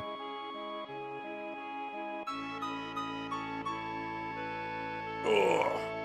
And yeah, and as Foxfira says, if I had a file to load here, what would happen would be I would still lose almost a minute because I would have to load the file, I would have to get on the chocobo and do all the movement again, and then execute the skip, and it would throw off my formations for the rest of the run. It would also throw formations off, and the rest of the run would be fucked. But it's something.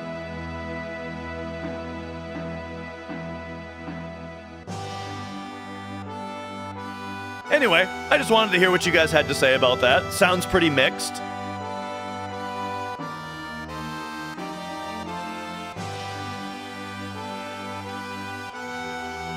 All right. When is a built-in game feature not allowed? That is a good question. So, here's what I would say, Homer.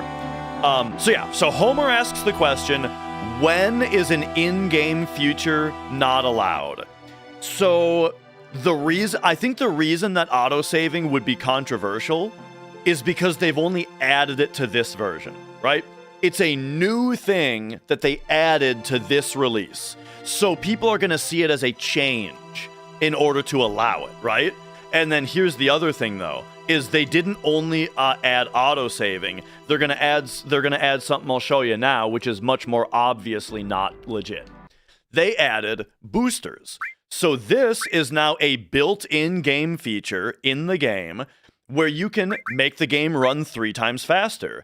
You can completely disable random encounters, and you can make your HP and ATB gauges constantly restored to full, and you can always do limit breaks. These are 3 boosters that they've added right into the game, which, of course, if you were to use these boosters, it would be a completely different speedrun. And that actually is a category. There is a category for using these, but the entire category is built around using these, you know? So naturally, for like the regular runs, like today, I'm not using boosters, right? I'm saying I'm running no boosters. So then the question is, you know, if we're not running boosters, well then, is autosaving on the line, or is it past the line or pre the line of boosters or new features that are bullshit, right? That is the question. All right. Did I kill the run to explain this? No, we got mountain locked, Swonderland. We got mountain locked.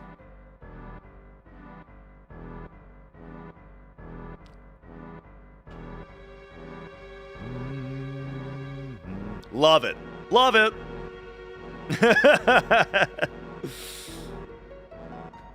Yeah, so what's my opinion? I think autosaving is fine. I think using autosave on this version is probably totally fine. If this version has its own category, right? If this version is its own leaderboard, totally fine to use autosaving, is my opinion. And again, why? Because A, you still lose enough time. Like, here, consider this.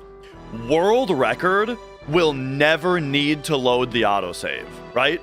The autosave might as well not exist for the world record, because needing to load your autosave would mean that you're not going to get record anymore because you've lost too much time. And it also has other implications. Like, for example, Fox Fierce, thanks for resubscribing. Thank you. For example, I do happen to have a save file here.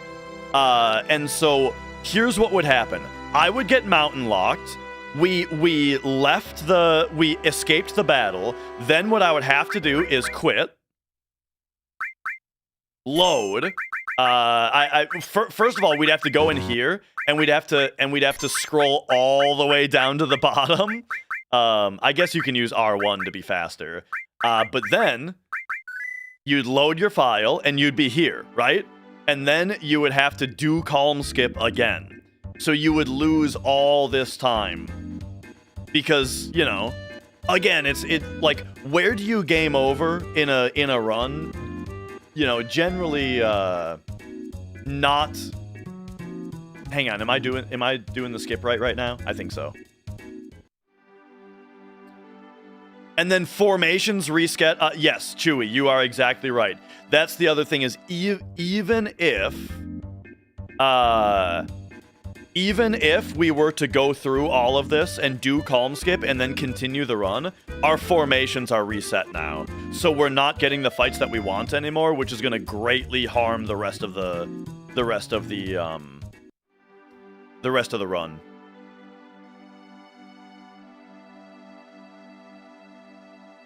Boom.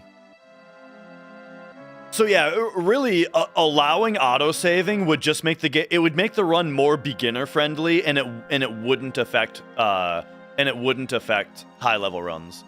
Is what I would say. But yeah. I would like to point out another thing that I don't like about this version, real quick. You know, it's a small thing. But notice we've got chocobo dust clouds, right? Chocobo dust clouds. But look in the swamp. There's no splashes in the swamp. Is the regular PC version like that? Or is that new to this version? Because on PlayStation, the chocobo kicks up water in the swamp.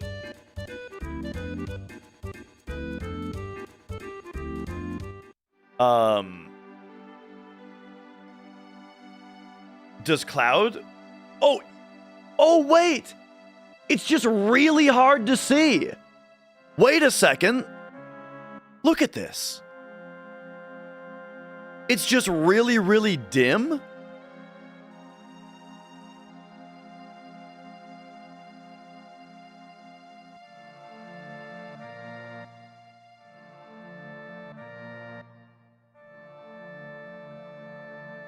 Look, it is there. It's just barely visible. For Cloud, at least. What about with the chocobo? I feel like it's not there at all with the chocobo.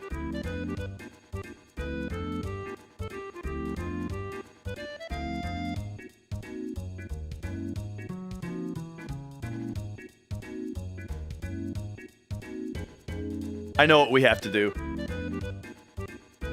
Instant replay me. Look at this.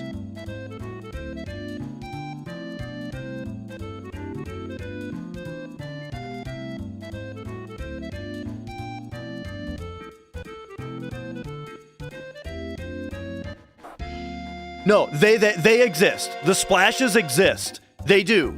The splashes exist. They're just insanely hard to see. They are there, though. Funny.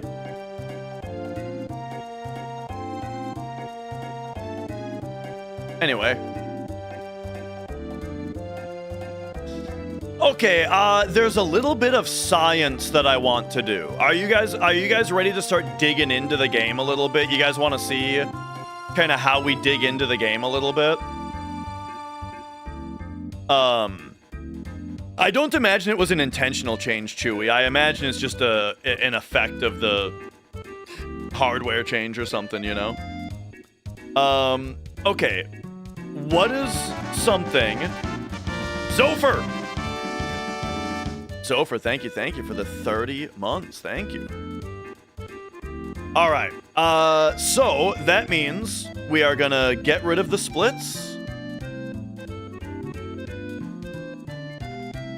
Let's move chat up here.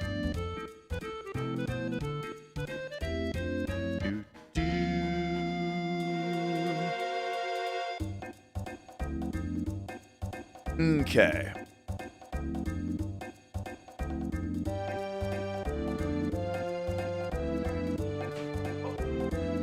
All right, maybe I should go get my actual keyboard, or this wireless keyboard is gonna drive me nuts.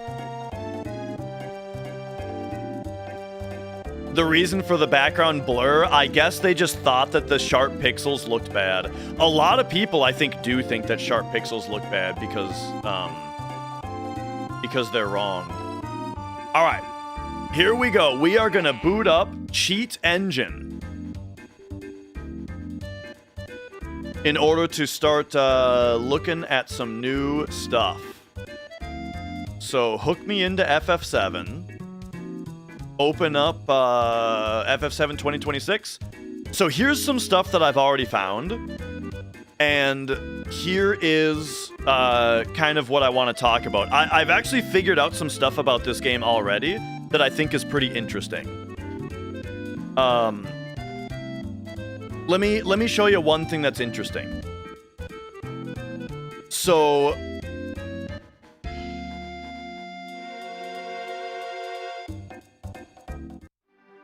our in-game time, all right? Check out how this works. Here's our in-game time on the bottom here. I can't mouse over it for some reason. But you see the in-game time 1:30:41. This is our IGT right here. But so this is just an interesting thing about how they accounted for this. Squaresoft wanted to make it so that your in-game time doesn't get affected by using 3 times speed. You know what I mean? So what that means is like let's count 10 seconds here, but I'm going to use 3 times speed. So 1:31, 10, 11, 12. Okay, hang on. Which one is 3 times speed? It's F3. Okay. All right, so we're going to use okay. We're going to use 3 times speed here at 25 for 10 seconds. So 25, 26, 27, 28, 29, 30, 1, 2, 3, 4, 5. And we're at about 35. I counted a little slow, but we're you know, we were at about 35 even though we were on 3 times speed, right? We're out here, we're on 3 times speed, and yet the in-game time didn't count up extra fast. How do they do that? The way that they do that is there are 2 different IGT counters. Check this out. This IGT counter is counting up normally when you are at when you're at normal speed. But watch this. when we turn on 3 times speed, boom. This IGT counter stops counting up, and this one starts counting up instead. And notice it's counting up 3 ticks per second now, right? So this one's counting up at 3 times speed, and this one is frozen.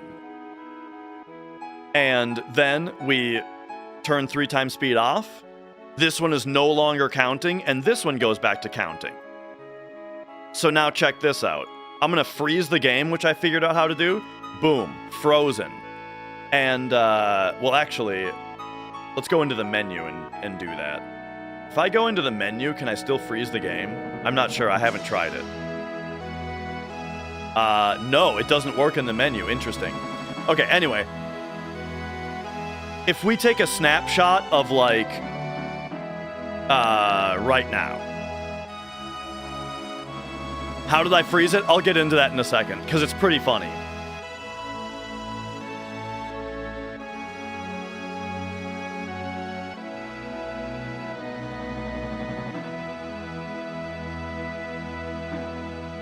All right, so let's look at this. If we crop this, how loud is the sound? It seems like it's insanely loud. I'm gonna turn it down further. I think this part of the song is just really loud. Okay. Oops. Okay. So 133.03 is, how many seconds is that? If we go to raw seconds, right? Well, 1 hour is 3,600 seconds, and then 33 minutes is another 1980. So that's 5580, and then 3.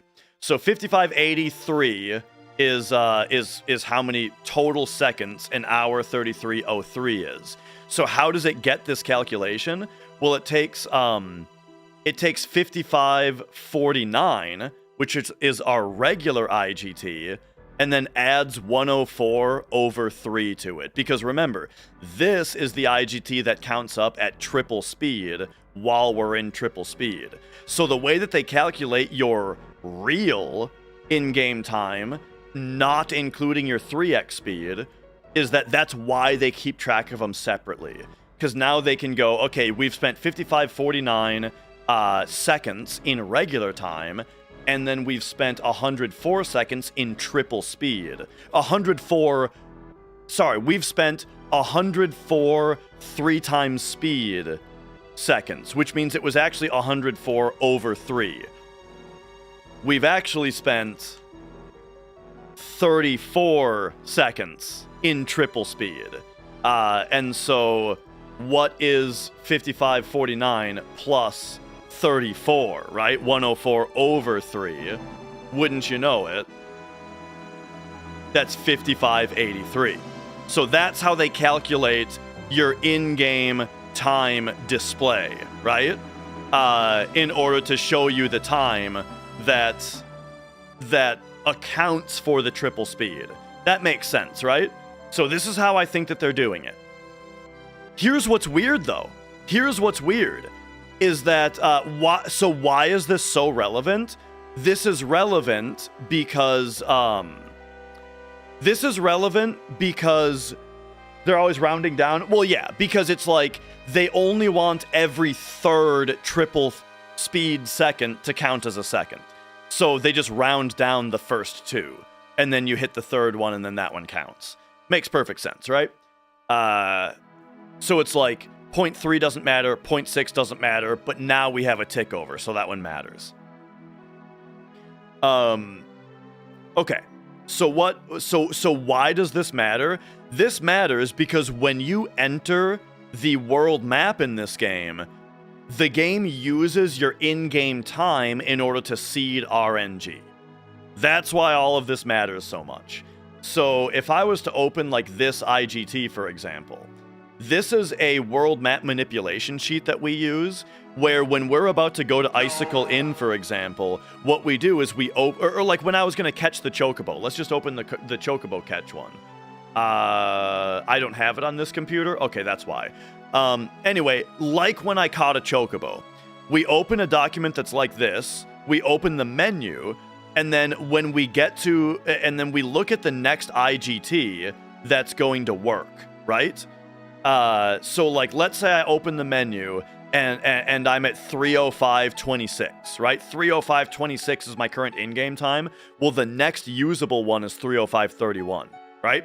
So we would wait for 3:05:31, then we would leave, and that would seed the world map RNG based on that number of seconds, and that's how we manipulate the world map.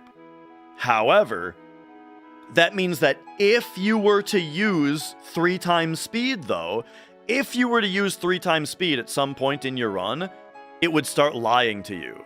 Because neither of these numbers is what the game uses to seed RNG. The game uses your actual real IGT to seed RNG.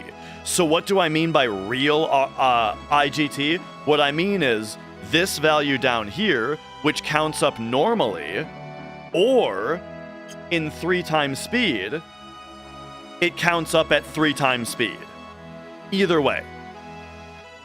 Because if you instead if you stop thinking about it as your in-game time, but rather you think about it as the frame counter with a little bit of math done to it, well, then the thing about 3 times speed is that that's speeding up the frame counter, right? So that's advancing the projected RNG of your next world map visit. But Square put in this extra system in order to change what your in-game time looks like to make it more human readable and make it more sense to humans. But it no longer relates to this value, which is the RNG value for the world map. You know? So isn't that interesting? That's all. This is just a bunch of stuff I found the other day as I was poking around, and I thought that this was interesting. Here's what else is interesting though, is look at this. Our in-game time right now, our IGT is 60:50. Check this out. When we save the game, it's gonna save our in-game time. It's gonna save our in-game time value to sorry, the clock in menu is running faster. Running faster than what? If you compare the seconds digit to either this number or this number, you can see that they're ticking over at the exact same time. But anyway, okay. So what am I talking about now? All right. So this is your true in-game time, but watch this. This is just an interesting thing. Oh, in 3x, yes. Yes, the 3x ticks 3 times faster. If we exit and we go into triple time, yes, this goes at 3 times speed. That's why only 1/3 of it is added in order to give you your display IGT. But this one also goes at 3 times speed because of what I'm saying. And the reason is that this goes at 3 times speed. So, all right. So, just one little oddity about this is notice that our true in-game time is 6100. I'm going to save the game here at 6190. All right? 6190. Boom. You all saw it. I saved the game at 6190, right? But here's what it did. It didn't save 6190 to my file. It saved whatever was here plus 1/3 of what was here in order to get the time that's displayed right here to match this time. So now if I quit and I reload this file, it's not going to be 6190 that's my true IGT anymore. It's 6038. So it actually brought my true IGT back to what the display IGT was by saving the game and loading it. Isn't that interesting? None of this really matters. It's just interesting. Okay, here's what it matters for. It means that if you have used... Okay, let me start from the start. It means that the logic for world map RNG is the same as it was on the PC version and on the PlayStation version. So your in-game, so world map manipulations still work. However, if you use 3 times speed at any point, that means that your world map manips will stop working until you save the game and load it. And then your world map manips will work again, because now this is lined up with this again.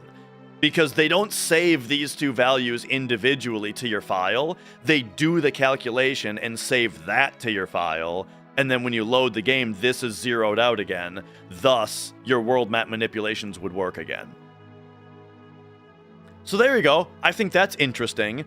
Okay, now let's talk about what this number is that's going crazy here. This number is your in-game time fractions, or your microseconds. So can you switch on 3x before starting a game? I don't think so.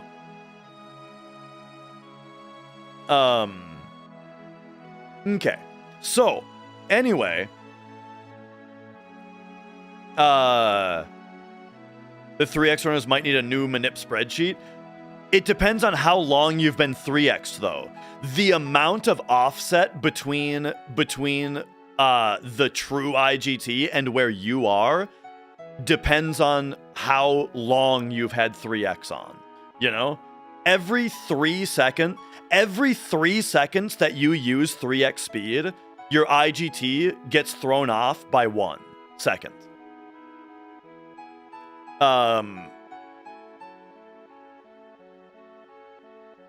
Or no. It's the opposite. Every 1 second that you use 3x speed, your IGT sheet gets thrown off by 2 seconds.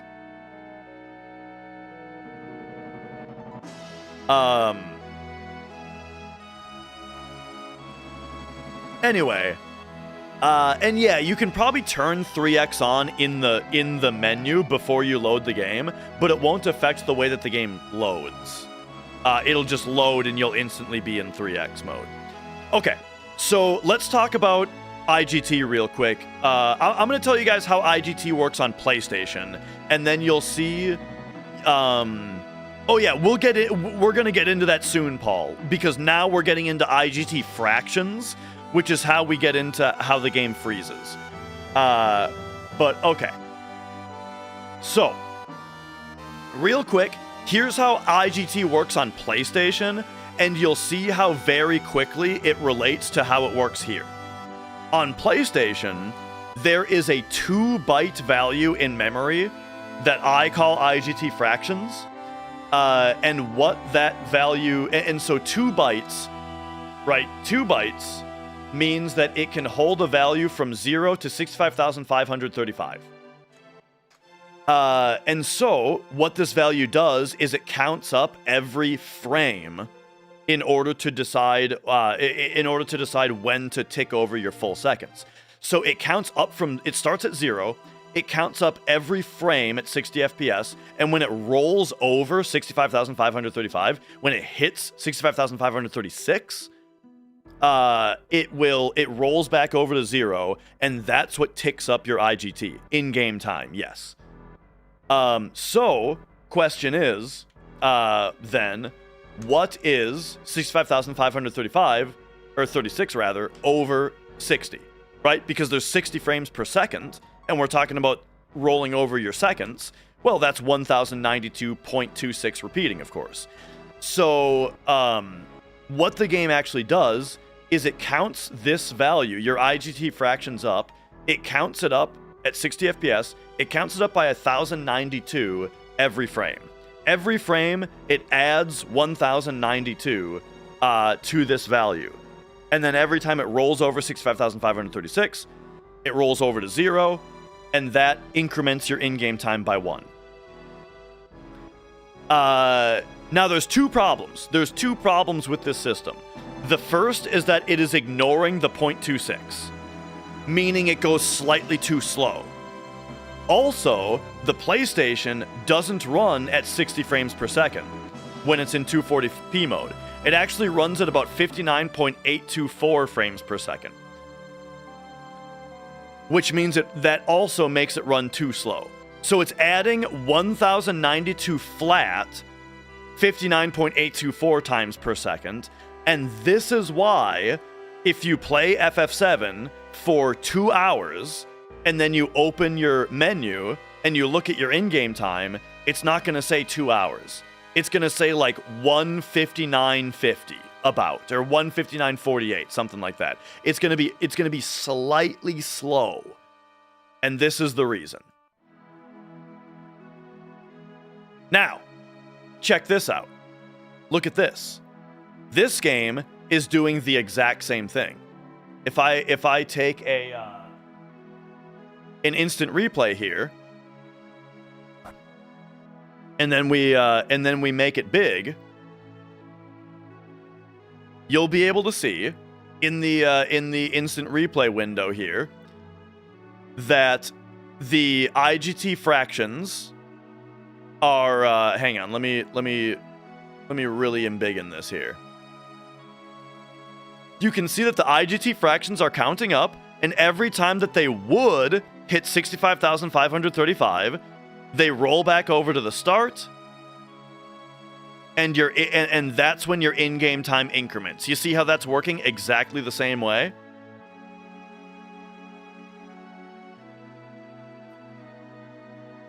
But now, check this out. Now what we'll do is we will enable 3 times speed. And we'll give. I need to give 3 times speed like 10 seconds so that the instant replay works properly. Okay. All right. So now, instant replay that, and look at this. You can see that the in-game time that the fractions are being multiplied by 3. Like the amount that it's going up per frame is more than 1092 now. It's going up 3 times as fast, right? So here's what I've noticed.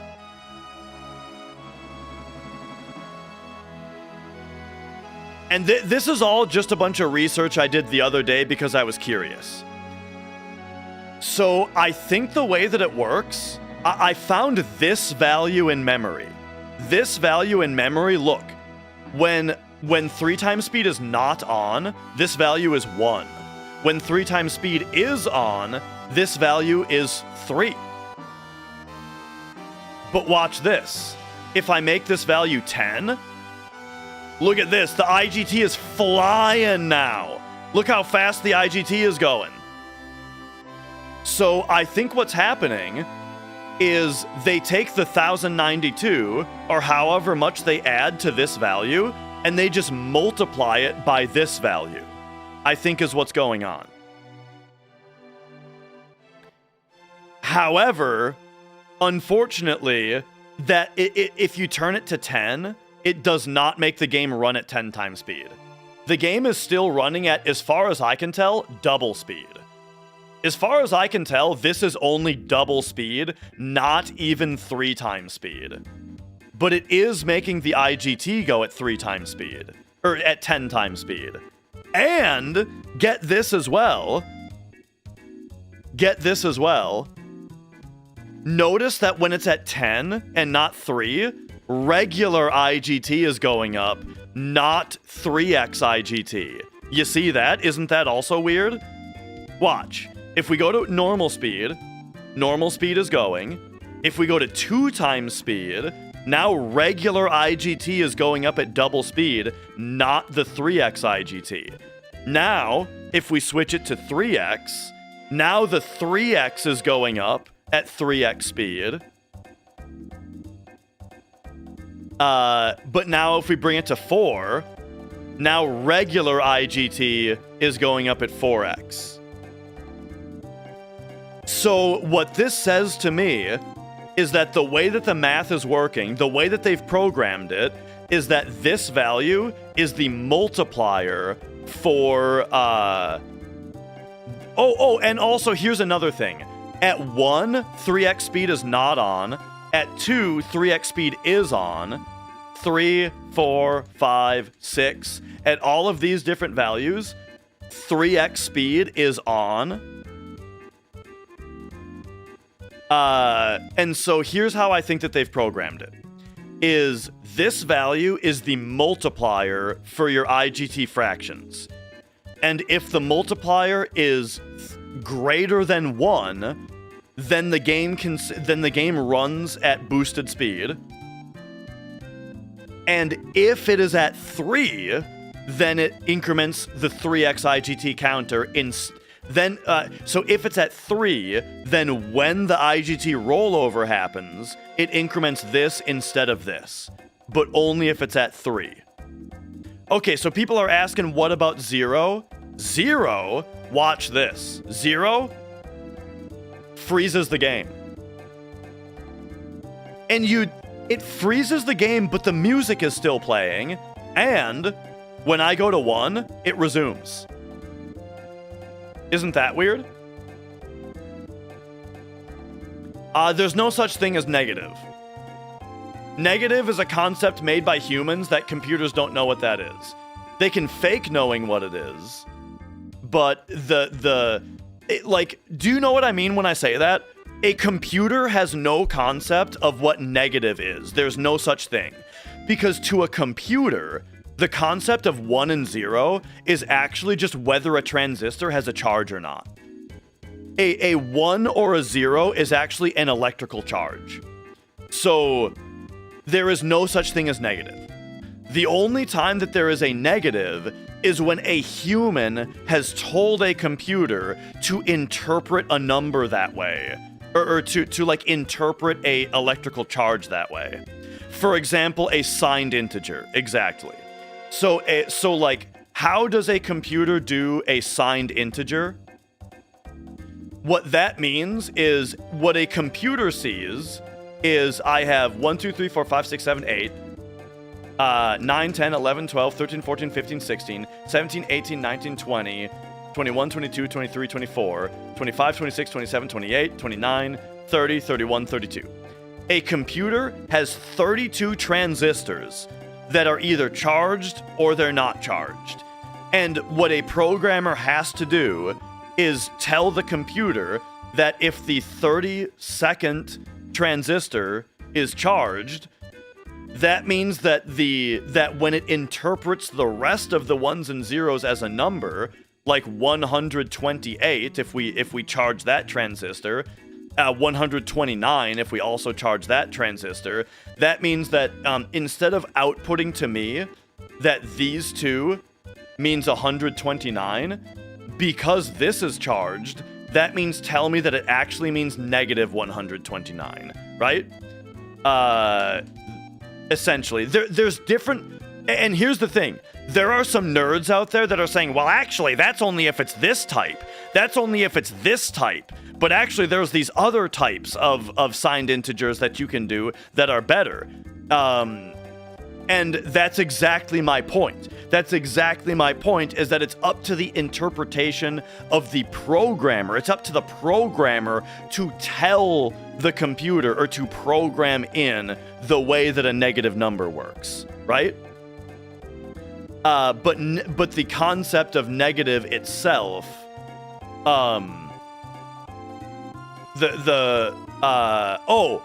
Ilias, you are exactly correct. Ilias is correct, though. He's pushing up his glasses and telling me something that is correct. This is not 127. This is actually 257. You're right. I fucked up. 127 would be, 127 would be this. Yeah. Anyway, That's my point when I say I can't just punch a negative number into the multiplier, because the programmer would have had to have programmed in negative numbers. But all right. Anyway, where were we now? I just wanted to show you guys that that yes indeed though, that would be 254. No, it wouldn't. 254 would be... Oh, I erased it.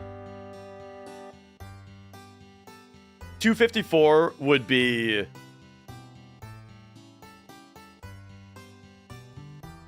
One, one, one, one, one, 0, 1. No, it'd be 0... Wait. It'd be this. This is 254. I'm not wrong all the time with binary. Anyway, so anyway, here we can show it again. This is another oddity that I think is actually a bug on this version, and I don't know why they haven't fixed it yet. Let's have an experiment here real quick, okay? How do we do this experiment? I am going to... Yes, here's how we're going to do this experiment. I am going to hold down, and we're going to count how much time it takes to hit this mountain, okay?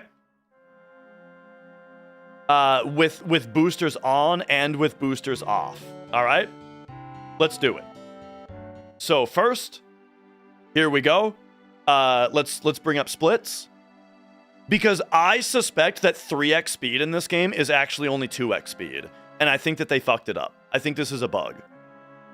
So let's bring the splits back up.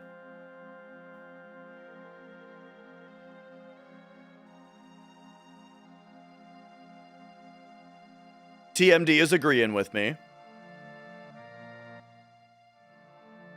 All right. Big splits. Let's go. Are you guys ready? 3, 2, 1, down.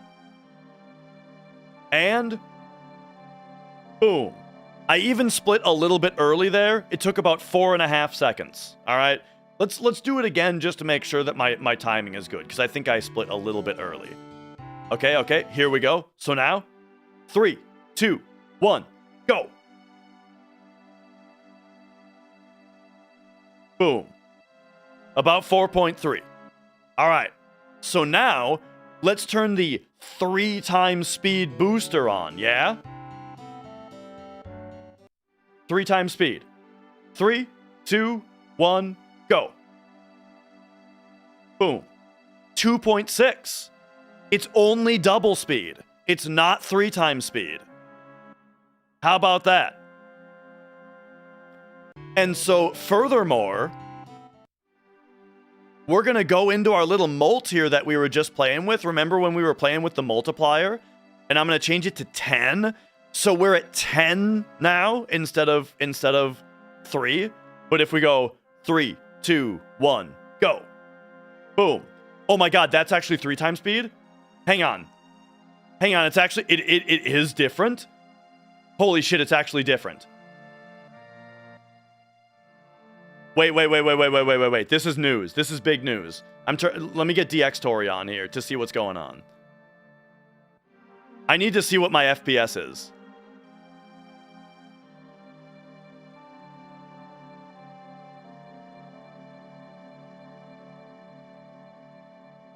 It says it's 60. Okay, so my FPS is still 60. It's not like I'm getting wild FPS. Wait a second.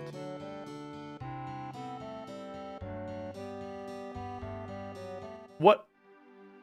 Where's my mouse cursor? It's driving me nuts that you can't see your mouse cursor over the game. What if I just set it to 3?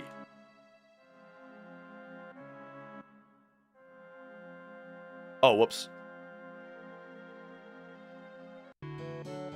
Okay. 3, 2, 1, test. Yeah. So that's like double speed.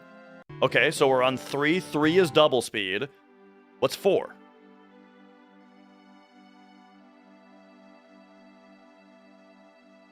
4, 3, 2, 1. Test. 4 is the same.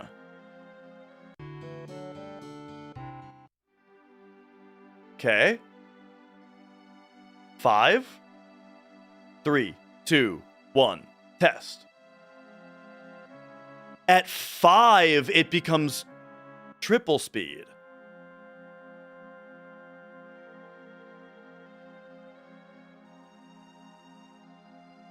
At 5, it becomes triple speed?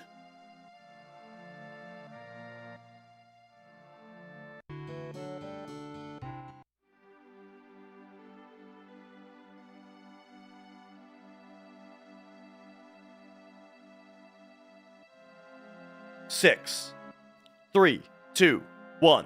Test.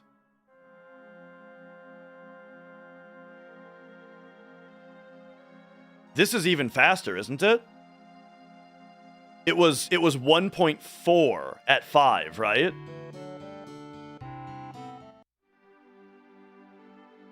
Oh, whoops, I did that again.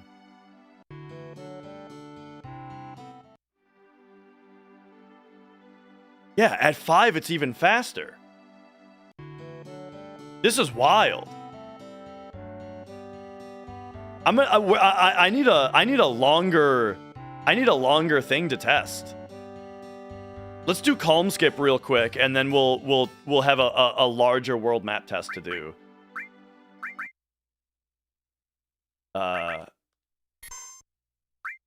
Let's see. Where did I save? Was it here? Yeah. Here, let's turn 3x speed off. Let's...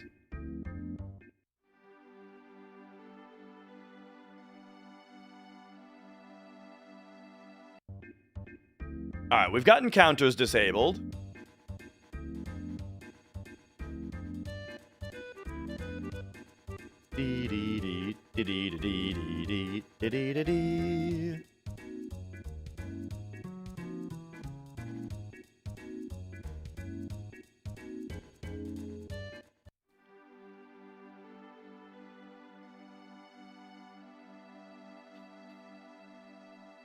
But what's wild is it doesn't feel like the field is going faster.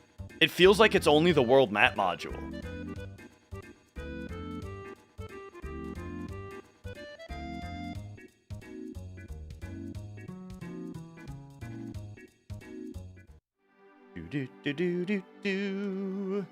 Alright, so what we'll do is we'll enter Junon, or maybe we can go in the Mithril Mines, actually. What would be better, Mithril Mines or Junon?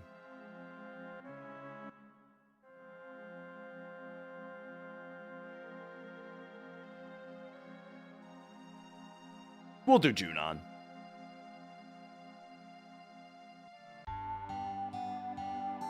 Okay. So yeah, now we can leave here and test. So I gotta run to the bathroom.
Okay, what's funny about this is this isn't even what I was planning on sciencing out right now.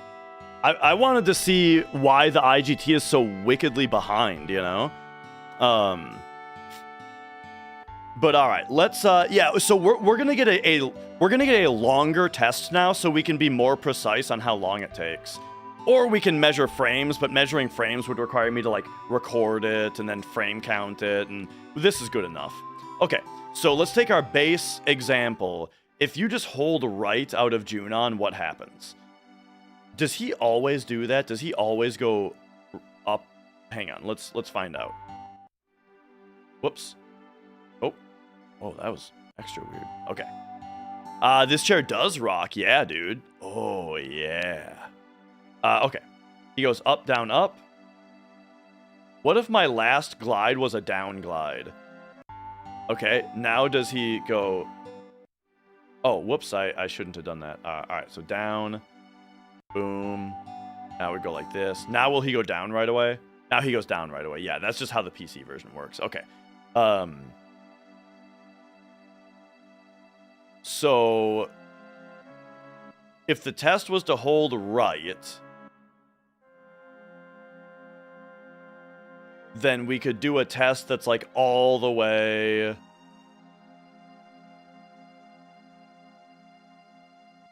to here. Boom, like that. But I'd have to worry about the...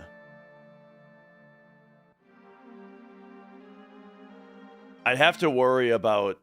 Hang on, let's get through this cutscene real quick.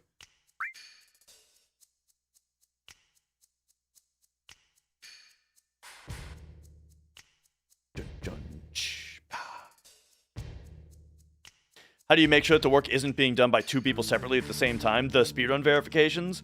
You can assign a run to a moderator. So like if I'm gonna do a long verification, what I'll do is I'll assign it to myself, and then the other moderators can see that it's been assigned, and then they probably won't take that one. All right, so from here, what we could do is just hold left. And then time when we hit this. All right, boom. Okay, that works well for me. Let's do that. Okay, so let's get a longer test now. So here we go. We go out, and then we go 3, 2, 1, boom. So let's get our baseline 1x speed.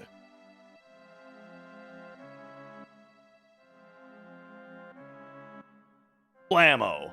Takes about 11.8 or something like that, you know? 11.8? Alright, so then if we turn on 3 times speed, what do we get? 3, 2, 1, test.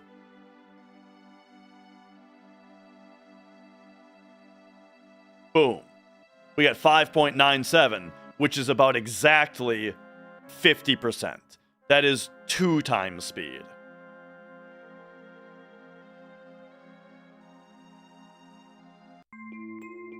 Okay.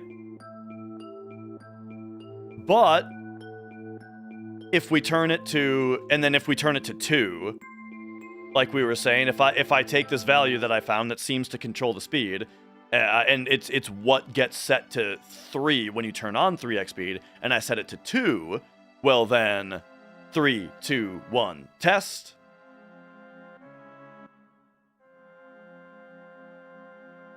Boom.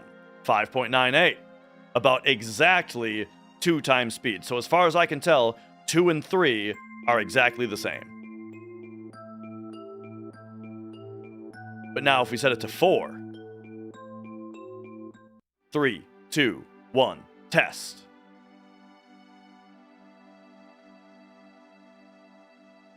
Boom.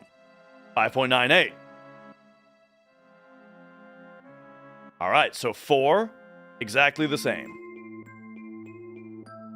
But 5 is where things started to get wacky. So let's go. 3, 2, 1, test. Boom. 3.95. So we're talking 11.8 has become 3.9. That's 3 times speed.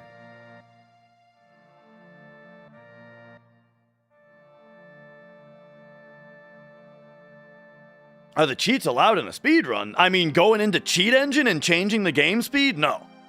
As far as the built-in 3 times speed booster, though, there's a category for it, but there's only one category that allows it. All right. We are testing the 3 times speed modifier in the game to catch everybody up with what we're testing right now. I have found that the 3x multiplier in the game actually only gives you 2 times speed. However, I've also found, I looked in the game's memory, I'm poking around in the game's memory, and I have found that when you turn 3 times speed on and off, it changes this value in memory between 1 and 3.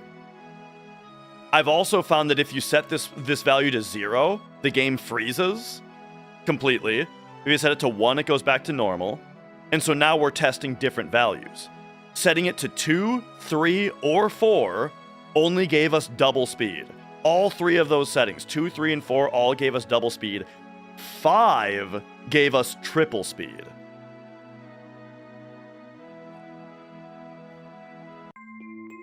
So, what next? Let's change it to 6. 3, 2, 1. Test. Boom. Oh, I did that again. Okay. 3, 2, 1. Test. Yo, stocks. Boom. 3.0? So 6 is faster? Okay, hang on. I gotta start writing these down. All right, so 1x 2, 3, 4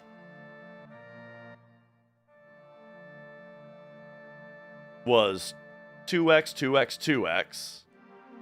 5, 3x. 6 appears to be 4x. Okay.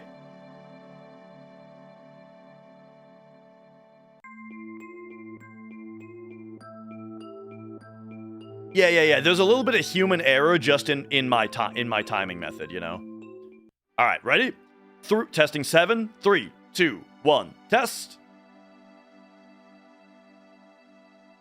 That's still about 3. I would say this is still 4x.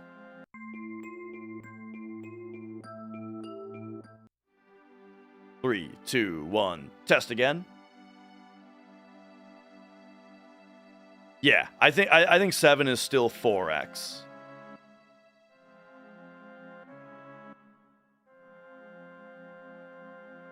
Okay.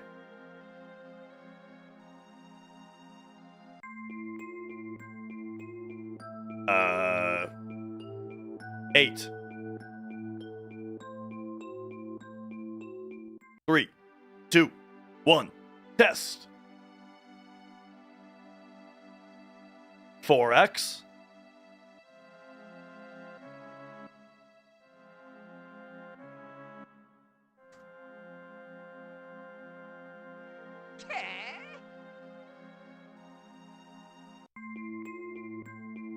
All right. Let's test 9. Okay. 3, 2, 1. Go. Looks the same to me. Boom. Yep. That's 4x.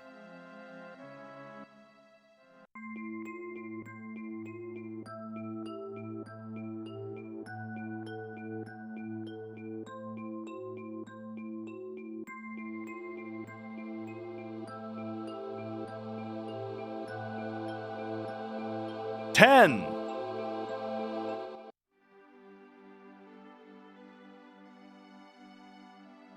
is 4.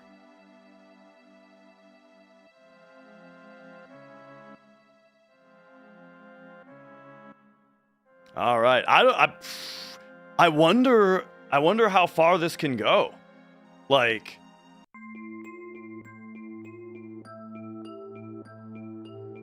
it does seem to be that I mean, so what is this math? Here's what it is. It is possible that we only have 3 different variables. Like, let's think about this here.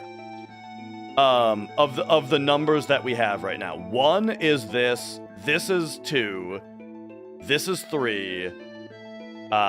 This is 4, 5, 6, 7. Or wait, yeah, 8, 9, 10, 11, 12, 13, 14, 15, right?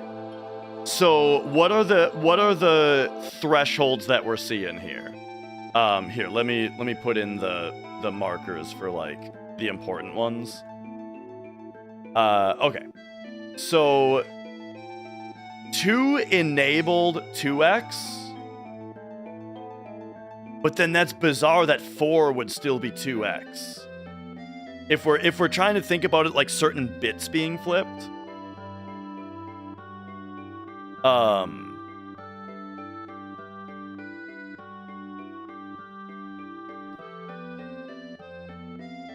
But yeah, oh yeah, and only one value made 3x, true. Which was this.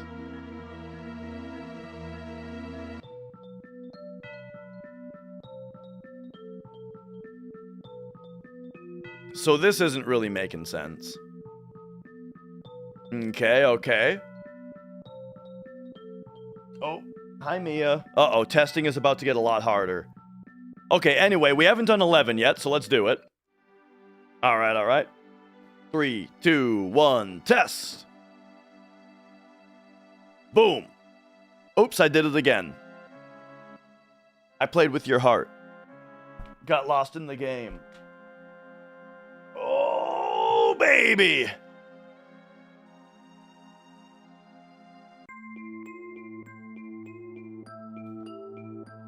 Okay. So here's 11. 3, 2, 1, boom. Yeah. Yep. So 11 is the same. By looking at the binary, what I was thinking was that, like, why would this number be the number where we stop seeing any difference after it, you know? And it doesn't seem to make sense to me why that would be.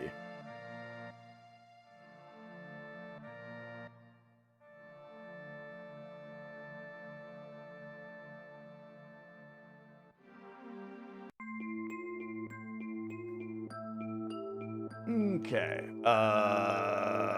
12.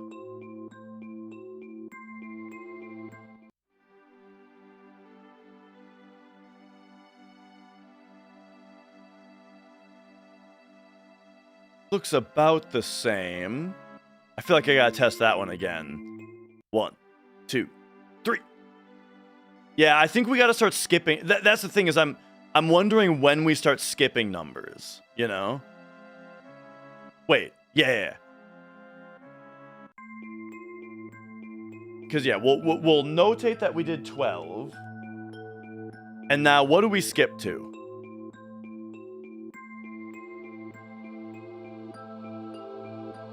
Uh, 20? Oops, I typed in 30. Okay, we skipped to 30. See, 30 looks the same.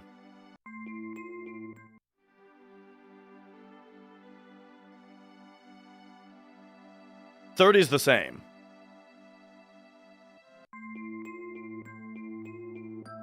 So 4x is probably just the highest it goes. Look at this. When I put it to 50,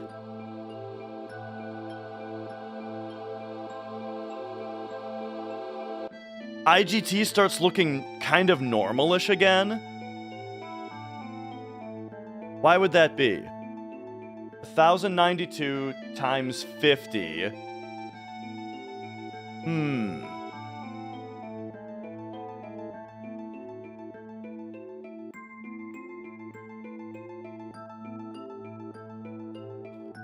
But okay, 15.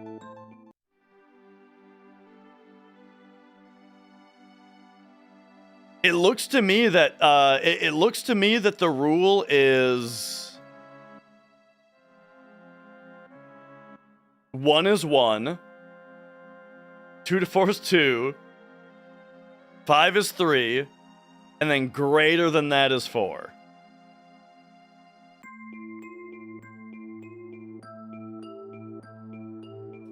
No, 16 does not stop the clock. 256 stops the clock because it sets it to 0 because it's a 1 byte value. Yeah, 255 makes it look kind of crazy. But yeah, 255 even.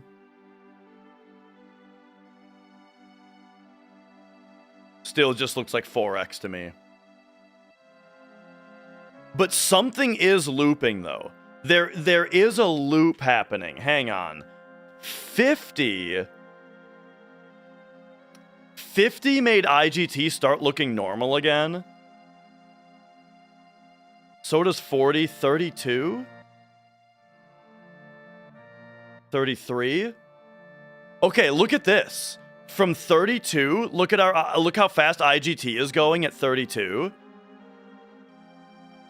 And then at 33, it starts going slower. It's still going faster than 1, but it's going slower than it did at 32. Does 16 to 17? Let's see, 15 to 16. No, that's still going faster. Okay, so what's 30? So then 32, I mean, this is just kind of a bit weird. Boom. I mean, yeah, that looks still the same. Okay, so I don't think we're gonna find anything higher than 4x. What I'm seeing is that we can get the, here's the other weird thing though, is we can get the world map to run at 4x. But what about fields? I'm not really buying it for fields. I think we need to do Coral Bridge. That would be a good field to test. But I've got a couple other things to check here. So here's another thing that I want to check, which is if we are at if we're in 60 FPS. Okay, 60 FPS, here we are. Let's run, I need to run this for a minute.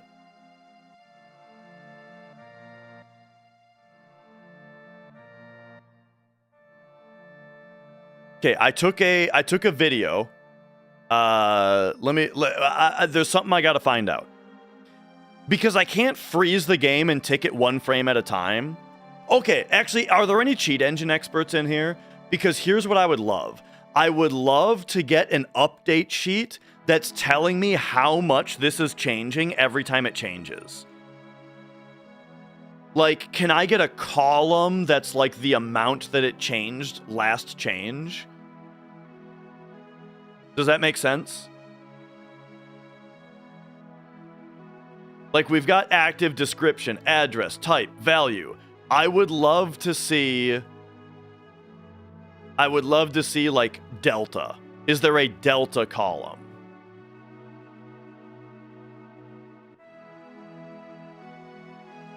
I guess I could actually I could program it myself now that I think about it. In BizHawk I could. It would be really annoying to do it in Cheat Engine.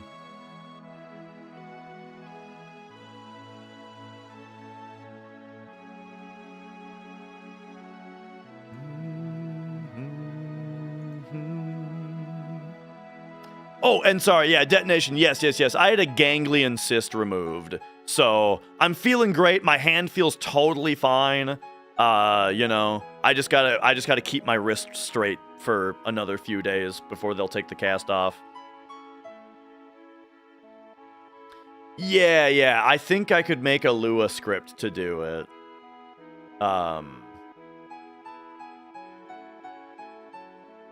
And that would probably be the easiest thing to do. But doesn't that seem like a pretty basic feature that you would want to have, though? Is like a column for the delta?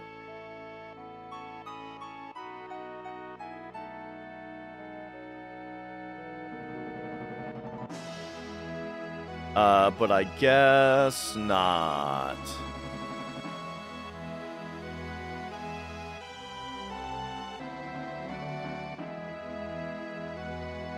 Advanced options? No, okay. Alright, well, here's what I'll do instead. Is I did take a video of it. So now what we'll do is I will take that little video and I will send that to this computer. And then this computer. Is this it?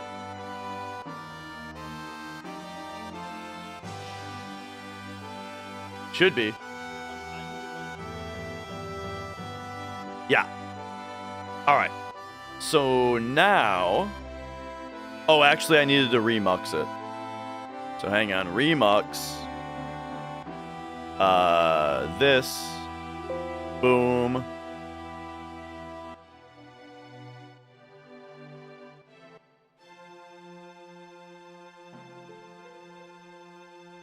Put that into this folder. Okay, there it is. Let's just put this on the desktop for now, since we're just working with it right now. Open up my... Oh, that's Reaper.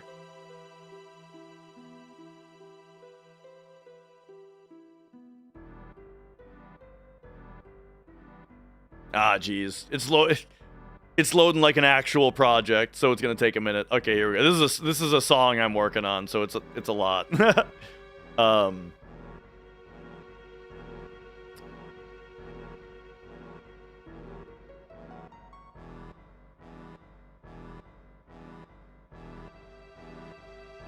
Will it be max to Cheat Engine's refresh rate? Yeah, I have Cheat Engine set to refresh every 16 milliseconds. So it will work at yeah, I know, detonation.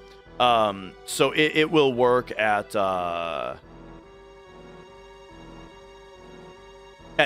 FPS at least, which I think that will be enough because I think it'll be enough because I noticed that if I'm not in the menu, it looks like it's not updating at 60 FPS. So it looks like the update is actually tied to the game's frame rate. So as long as my Cheat Engine refresh rate is faster than the game's, then it should be fine. We can ignore this, I think. Oh, it died. It died just now. Okay. Hang on, give me a second, I guess. Oh, DxTory might have done that because it's trying to give me video FPS of DaVinci Resolve. Okay, hang on a second. Close this. Close DxTory. Now that's gone wacky. This DxTory is such a pile of shit, dude.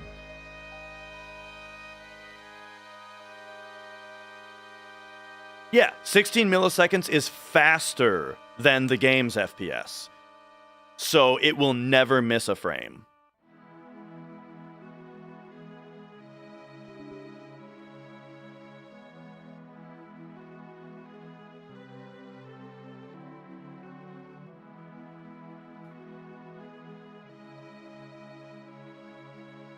Okay, so here's my point.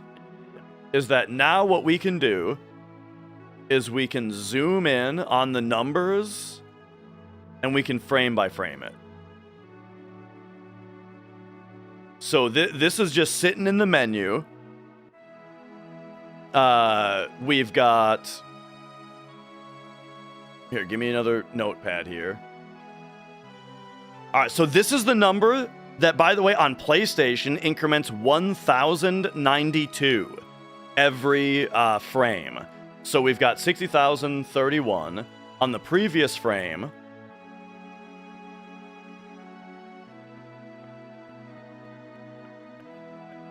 It does look like it's not updating every frame. 57,847.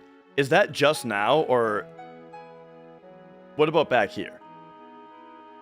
Oh yeah, this isn't updating every frame. Okay, let's get 2 sequential frames.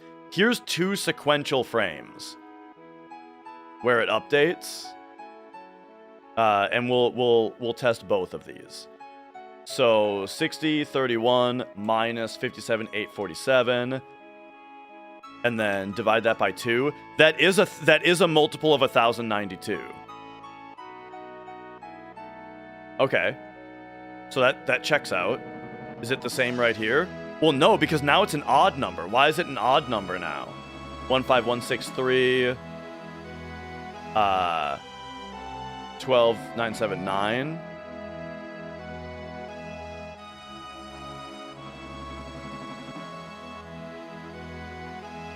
Okay, that's still a multiple of 1,092. So when did it change from even to odd?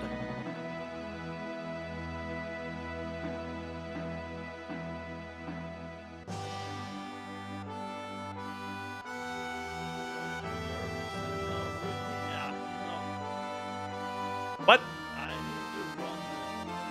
Wait, were they odd numbers the first time also? Oh, they've been odd numbers this entire time. I'm stupid. Okay, gotcha. So I'm confused.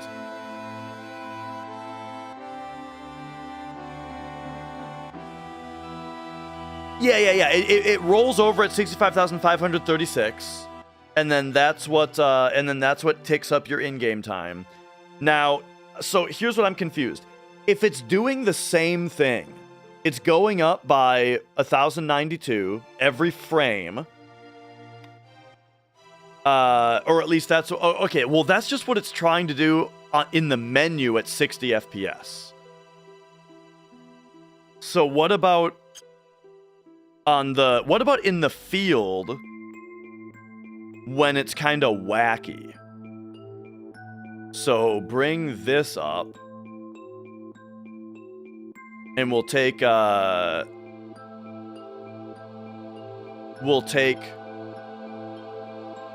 20 seconds between them.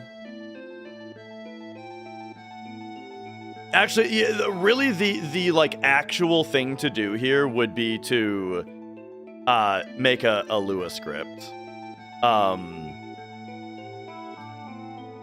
So I guess let's do that real quick. If we go like cheat engine Lua scripting, right? We need to I got some Lua basics. Like I made that BizHawk script, but that was in BizHawk. So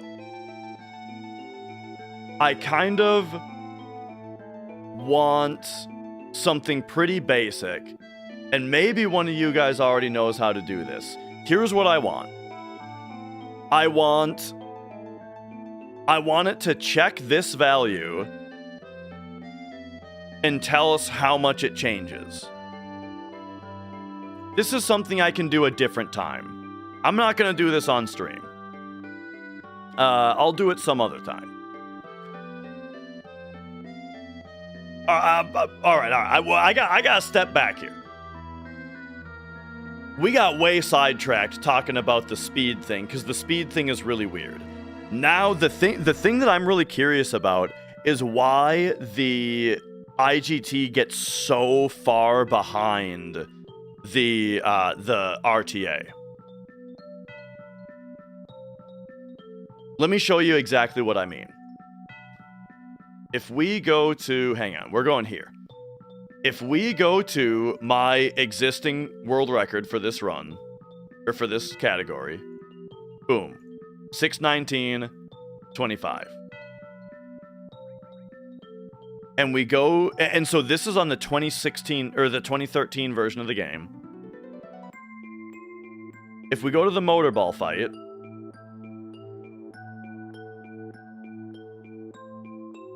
okay, boom, I split motorball at 127.29. Yeah? Sorry, I didn't realize the splits were still on screen. All right. So here I split motorball at 127.29. But that doesn't even matter. What really matters is right here when we open the... Boom, when we open this. Look at the discrepancy between real time and in-game time. It is 1 minute and 45 seconds? Yeah, 1:45. In-game time is 1:45 behind real time. Yeah, that makes sense? Or we see that that's the case? Okay. Let's look at today's stream on the new version of the game. Jeez.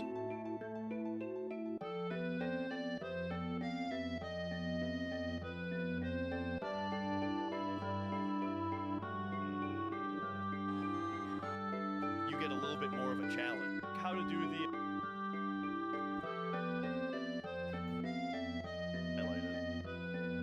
Right? Something like that? Okay, here we go. New version of the game. We're about the same time. Okay, we're opening. Look at this. The discrepancy is about 6:20. 6 minutes, and I'm so bad at time math. 6:37. So, protagonist, thank you for the 4 months. Thank you. Do you see this? So why on this version does the IGT get so far off of real time?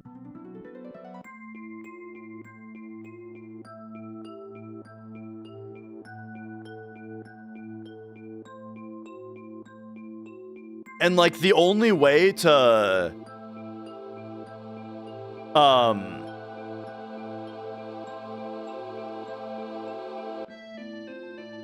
was my old turbo run on Speed Square? No. It was not. This run, by the way, what up, buddy? This old record that's where did I have it? Did I get rid of it?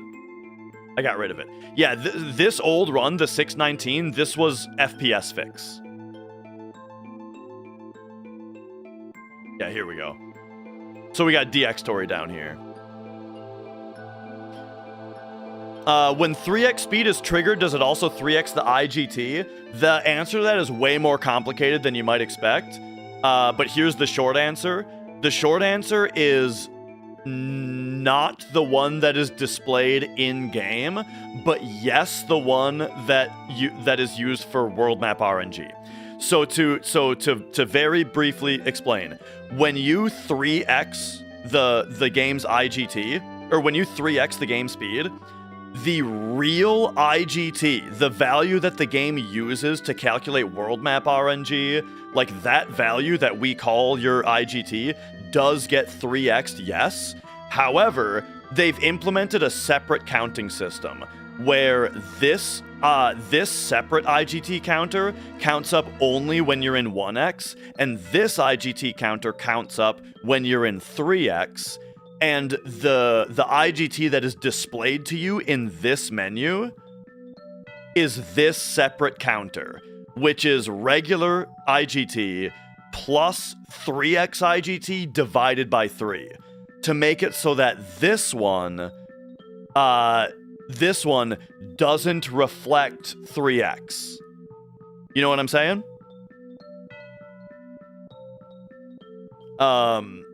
So it's kind of confusing, but basically, what are the consequences of that? It means that besides the drift that we're talking about, it means that the in-game time that is shown to you on screen should not reflect the amount of time that you've spent 3xing. It should reflect your real world in-game time.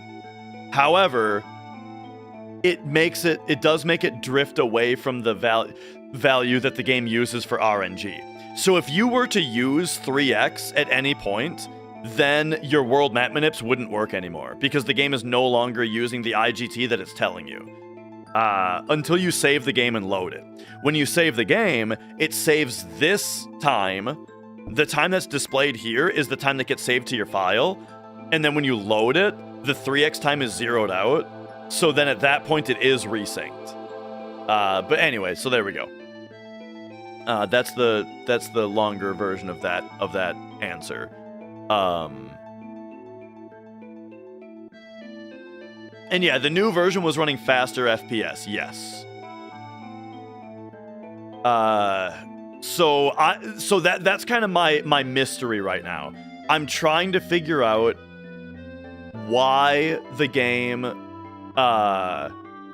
counts its IGT wrong. And so my idea is I feel like I need to write a Lua script that hooks into the IGT fractions and outputs their delta every frame. And we can then take a sample with the 2013 version and with this version and see what the differences are. Because I didn't use 3x at all today also, so that's not a factor. Lua is just a programming language, so we're just talking about a script. What happens to steps if you turn no encounters on? That's a really good question, actually. Okay, so let's talk about some other science stuff because I'm having some trouble. Remember earlier in the day when I was saying that you need to program a computer to figure out what you mean by a negative number or what you want a negative number to be? This game does use some negative numbers. When you first load into the world map, for example, it sets your fractions to negative 140. So question number 1, does anybody know how to scan for a negative number in Cheat Engine? That's question number 2, or number 1. If nobody does, then I can answer question number 2 right now, which is what is the unsigned expression of negative 140? Which we can find by loading any save state where I'm on the world map.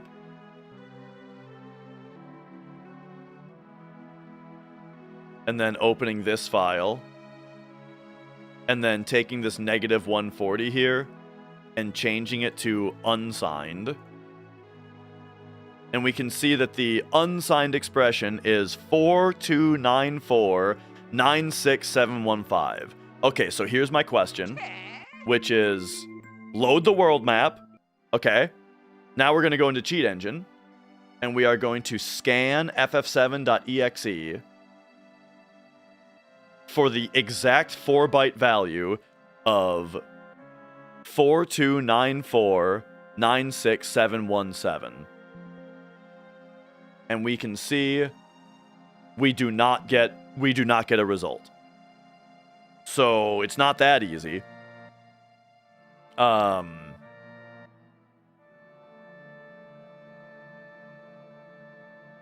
Just open up the 2013 game, place it over my stream.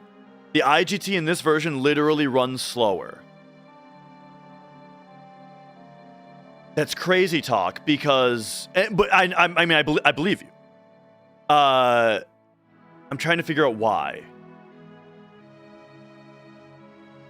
So here's what I did a minute ago. A minute ago, I took a screen recording of this value and determined that it is going up in increments of 1092. But I didn't get a good enough screen recording that made it look readable. Okay, let me try something else. I'm gonna make my cheat engine update. Oh, it's up here. Update me every 2 milliseconds.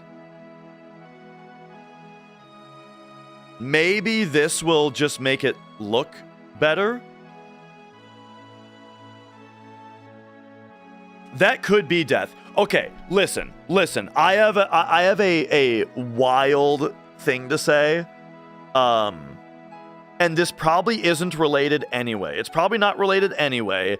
And the most reasonable explanation is that I've been playing Final Fantasy II lately. But when I first booted this game, the first time, the first thing I noticed was I said, it sounds like the intro song is like 1 BPM too slow. And I'm a drummer, all right? And I swear the opening song is like 1 BPM too slow. Now, would that even happen if the rapper was running the game too slow? Probably not, because it's probably just playing a music file. But you know what? By the way, how do you guys like there being 2 world map themes playing over each other right now because I have this emulator running? You know what? Let's fucking test it. Let's do it. All right? We're gonna test it. We're gonna go Audacity.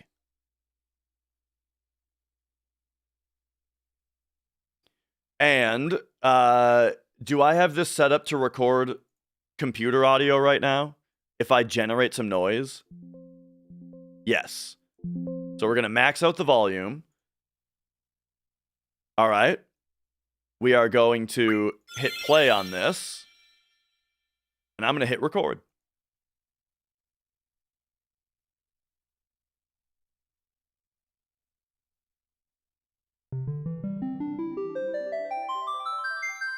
This is going to get me demonetized on YouTube today, by the way, so send in those super chats.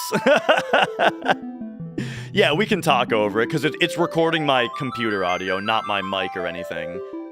But hey, let's give this...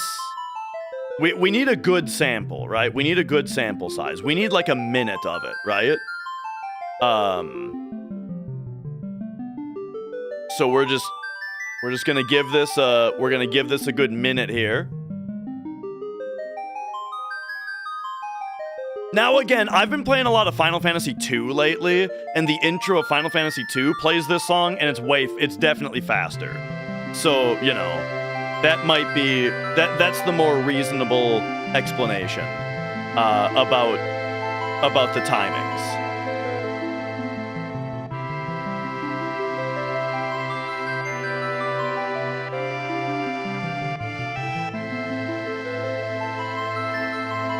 All right, this is probably enough.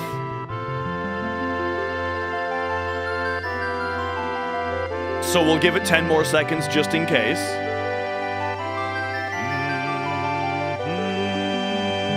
Okay.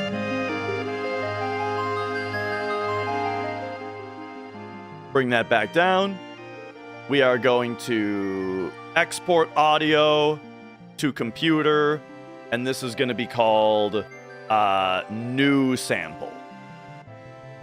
And just pop that on my desktop.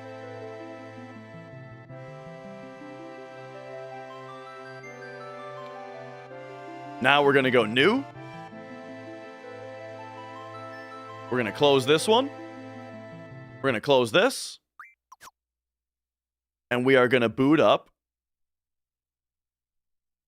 Ff7 2013.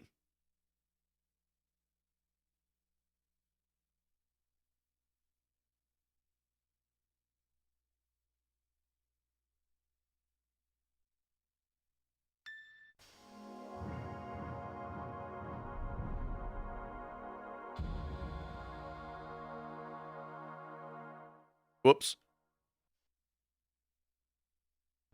We gotta wait for this whole Chocobo intro.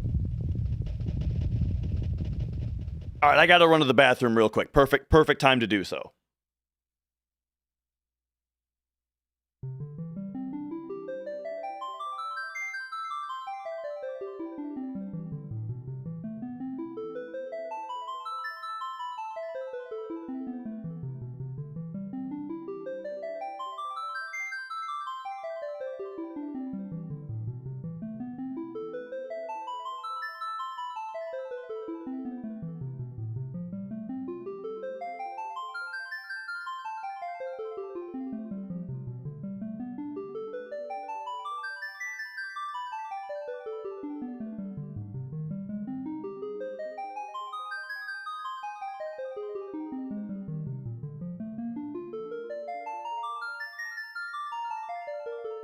Yes.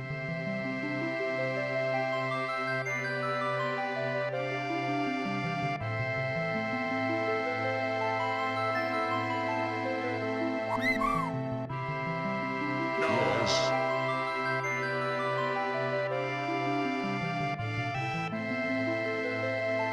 Yes.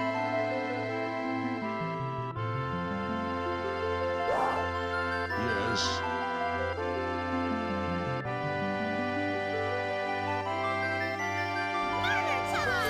Okay, hang on for a second though. Isn't if the IGT is running too slow, I did not really notice that in my split timing though. But all right, there we go.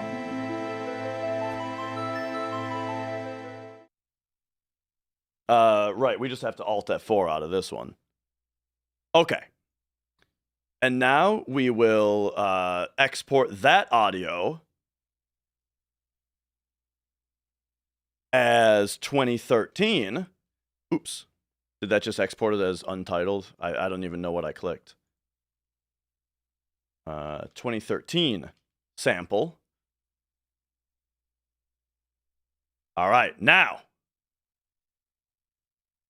Oh, DX Tory crashed in the background. Okay, of course it did. All right, now, Reaper.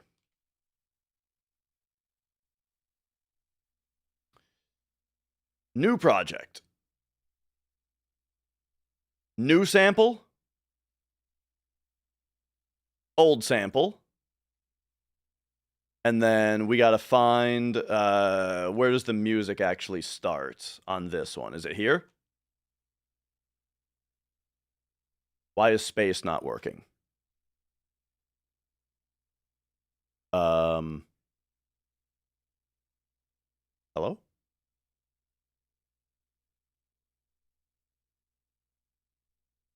Why am I dumb? Why is this not playing? What have I done wrong that would make this not play? Is Audacity using my sound drivers?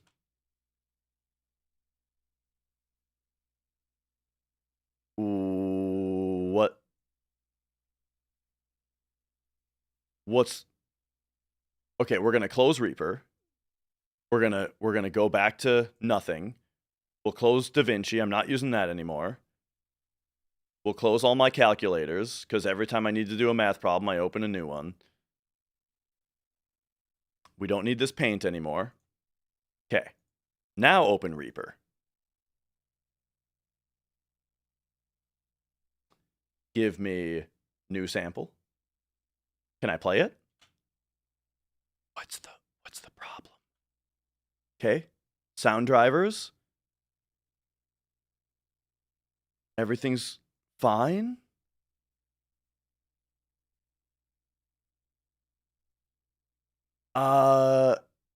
I'm flabbergasted. Headset microphone? What headset? Oh my god, is my PlayStation controller fucking with Reaper? It'd be so funny if that was the case. I bet that's it. I bet Reaper was getting confused because it was trying to play the sound out of my PlayStation controller. That's what it was. Oh my god, the fucking PlayStation controller. Okay. All right, here we go. So now we gotta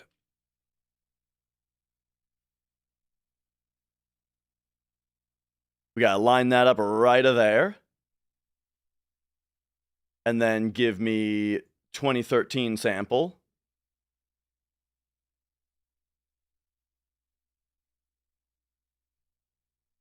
Every time you plug in your PS5 controller, Windows thinks it's your speaker, microphone, keyboard. Yeah. It's yeah.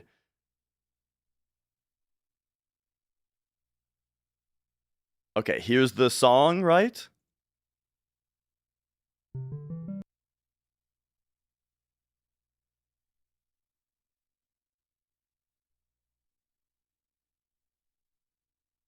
All right. Here's the two songs on top of each other.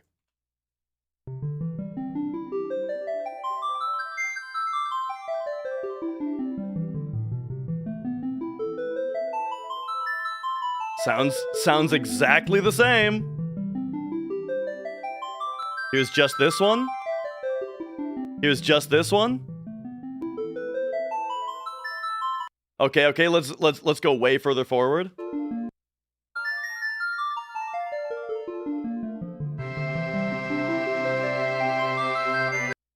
All right. I think I'm just stupid.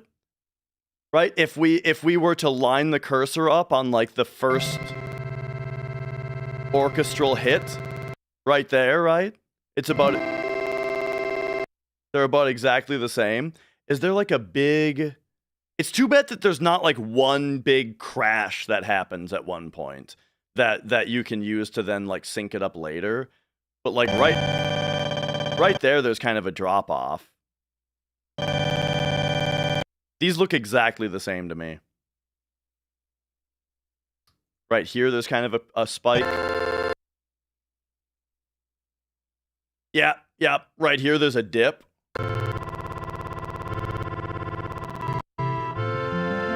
The funny thing is, if they were absolutely like the same, if they were slightly different, I do think it would be kind of hard to tell at first because it will sound a little bit like an echo, you know, or that kind of thing. Anyway, I just wanted to test that because I thought it was funny. It sounded too slow to me, but that's just me being dumb. Anyway, where are we? So where are we at now then? Death, you were saying that you opened the two games side by side and they ran at literally different speeds. A specific module that runs different. Yes, actually. Okay, so I was doing... Okay, yes, that is the next thing to check. Because I was checking... now I can't reduce my audio. Hello? Can I... Are you really not letting me reduce my... Okay, so we'll... What is happening to my computer? My volume down button is bringing up the volume, but it's not doing anything.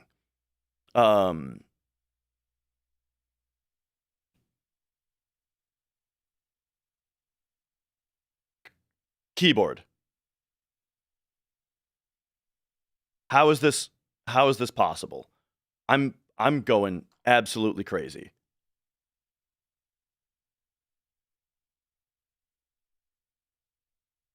I can't open my volume mixer? Get Reaper out of here. Reaper's probably doing it. No? Oh my gosh, I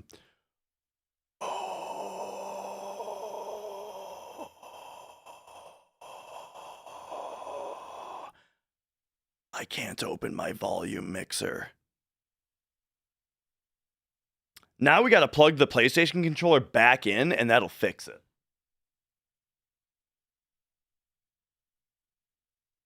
Watch this. PlayStation controller plugged in. Turn the volume down. No! I'm restarting my computer. Oh my god. I'm gonna shit a fucking dick out of my ass, dude.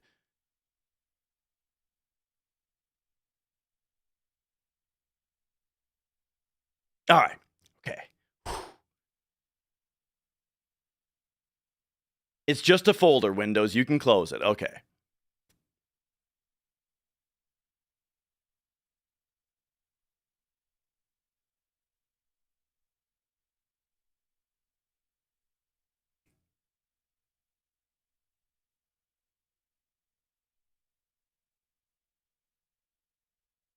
What's going on right now? What's happening? What's happening with my computer? Is it Windows Update? Can we Blame Windows Update, maybe?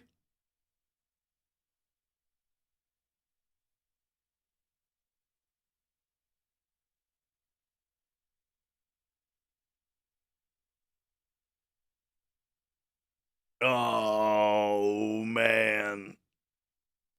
But okay. So what's the plan?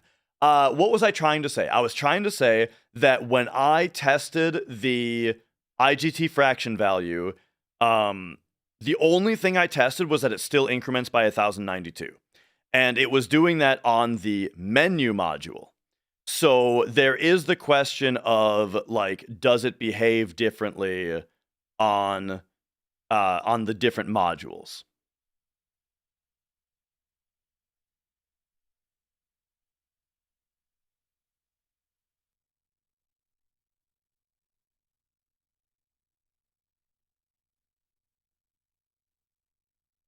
All right, so let's get into looking at that. So FF7, the new one.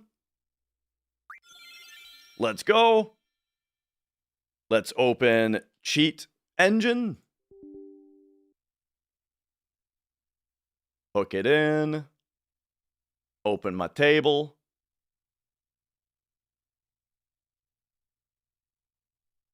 Okay.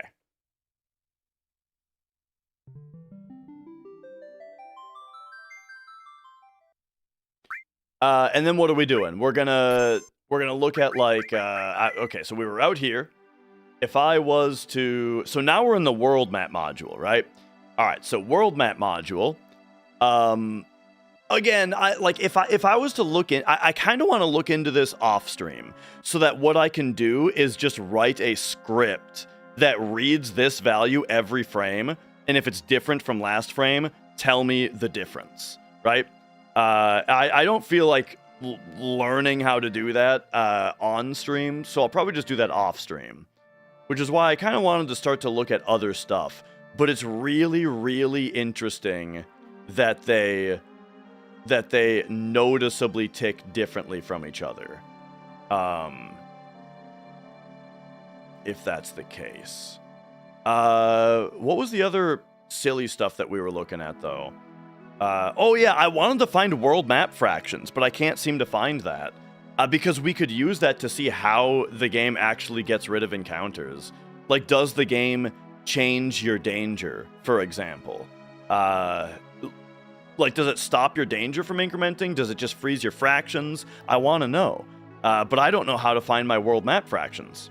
Because normally what happens is you exit onto the world map, and now our fractions are negative 140. That's how it's supposed to work. But if we do a scan, first of all, I don't think I can look for a negative value, but we can try it. I'm not sure if Cheat Engine, like, interprets negative 140 as if it's able to interpret it two different ways, you know? But I did try it with the other way as well.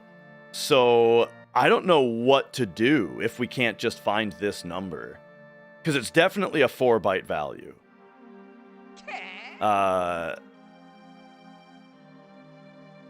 If we were to look for... I mean, what if we said -1 and we looked for, like, anything? No. Oh, hey, yes, that does work.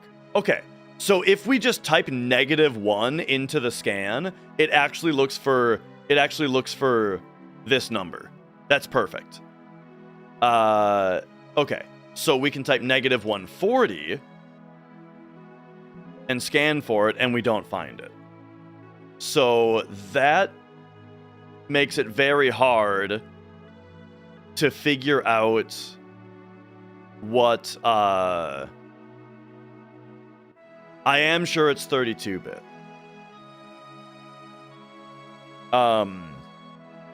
Okay, what about our world map RNG index? That starts out at 520, right? I'm not crazy, or is it 540?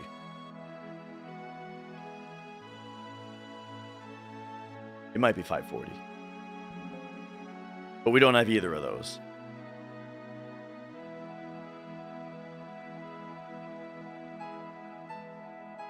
less than and scan for 0. I wonder if that works.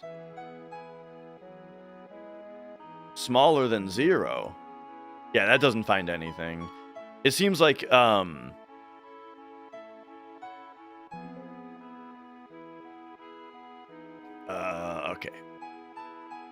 Positive 140. We'll go for it. Okay, so we found something called 140. Hang on. Okay, so that found at least something. Now, if we move, it doesn't change. So that's a coincidental 140.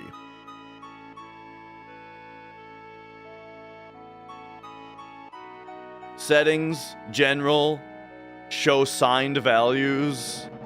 To show values as if they're signed. Ah, I see. Well, we'll I normally don't want that, but we can use that for this specifically. Yes. So like now, if I go -1, look at that. We got a bunch of -1s. Okay, perfect. So yeah, that's cool. But yeah, so there's no -1. Oh, now I wouldn't be at -140 anymore though, because I moved. So we got to do this. It will change in the search results, yes. Because a lot of the time you need to do multiple scans for something that's changing. So yeah, we have no -140. So if I can't find that, I have no idea what. Well, okay, I do have an idea. All right, let's try something. Let's go. Here's what we'll do. Let's turn this back off, and then I'm gonna try to figure out our fractions. So we're going to take an initial scan right now. We're going to say new scan, unknown initial value, scan. Now we'll move, and we want a value that increased. Increased value we're looking for. New scan. Oh, wait. New scan, unknown initial value, first scan. Now we go for increased, we're going to move, and we look for increased value next scan. So these are all the addresses that have gone up in value. But now I haven't moved. So now we want unchanged, unchanged, unchanged, unchanged. Okay, so of these things,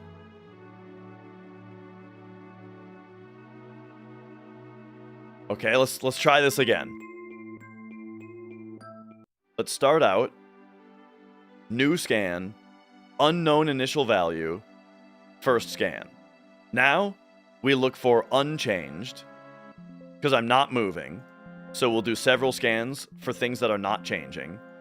Now we'll move a little bit, which should increment our fractions. So now we want a value that increased. And we got nothing. This has been the thing about this version of the game. I've been having a lot of trouble finding RAM values.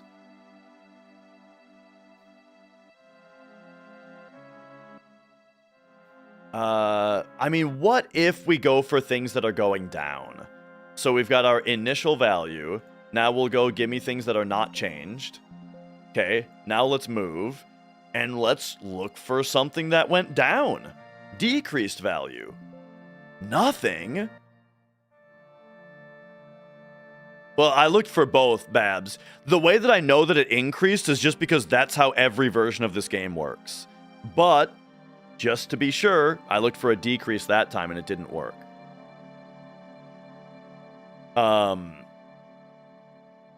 Yeah, they would have had, like, maybe they changed it to a different value. Like, something is going on with this version. Now, here's another possibility. Is I'm not on the sign setting anymore. Here is another possibility. Is it a problem? And this is for those of you who have done this kind of thing before. Maybe you can educate me. Should we be scanning only within ff7.exe, or is there another? Like, I feel like that would be the case. An anecological black metal. Thank you for the 4 months. Yeah. It's 4 bytes in every other version of the game. And the reason it's 4 bytes is so that it can be negative.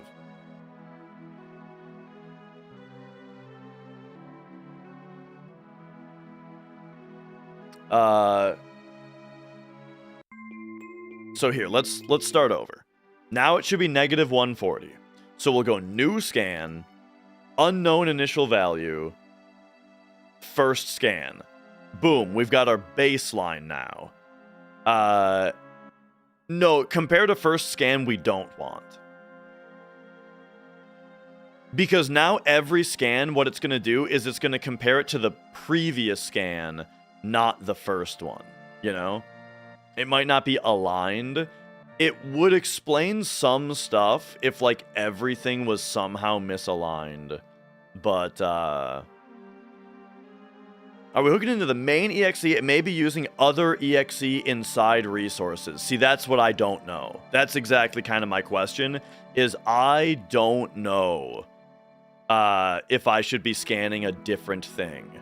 So what if we scan everything? Let's scan my entire computer, baby. Let's do that, actually. That's a good idea. So apparently this is a full scan, negative 140, exact value, 4 bytes, everything. Boom. Did we find anything? Why, yes, we did. So now let's move. Let's go back in. And let's look for an increased value next scan. Nothing? How is that possible? Okay. So... So that would mean that... So you're saying it might not be aligned. So maybe we get rid of fast scan? Will that solve the alignment issue? Probably. And so now we'll go... Now let's even go back to FF7 and see.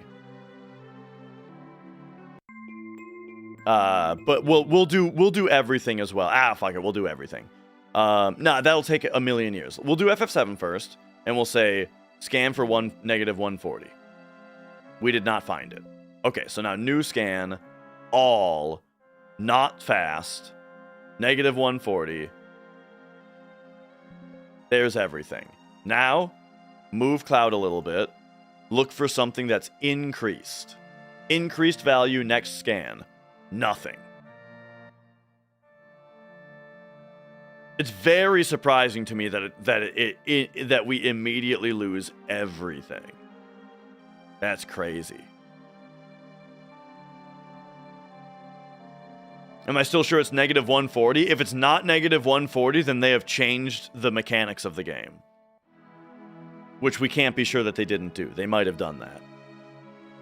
But here's some other stuff, though. Let me show you some other shit. Okay, so for those of you who are questioning this specific thing, okay, everybody agrees that stone is 1, and then when you start the game, and then it becomes 33 when you do squats, right? Everybody agrees with that. So watch this.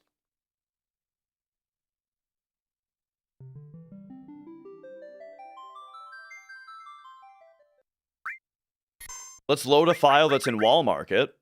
Uh-oh, I got rid of it. I saved over it today. Oh, man. Why would I be making practice saves? Why would I make practice saves in slot 1? Anyway, okay, that's fine. We'll do this one. Okay, let me tell you something else. Everybody agrees that stone is 1 when you first boot the game, and then it changes to something else that has a 1 in 16 chance to be 1 after you hit the elevator button, right? So let's look for 1 within... Oh, right, we have to rehook. Okay. Within FF7, we look for the value 1. Oh, and it's a 1 byte value, right? So now we're looking for stone, which is a 1 byte value And first, it's 1. Okay, here's everything. There's 21,000 addresses that are currently 1. Let's now go in here.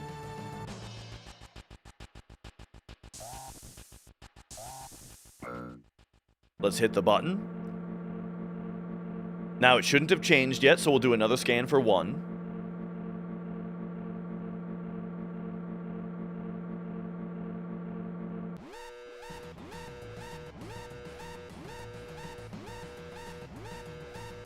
Still shouldn't have changed, so we'll do a scan for 1. Alright, now we'll hit the button. And now we'll do a scan for something that's changed. Nothing. So there's a 1 in 16 chance that stone stayed as 1 right there. Or we don't know where stone is either.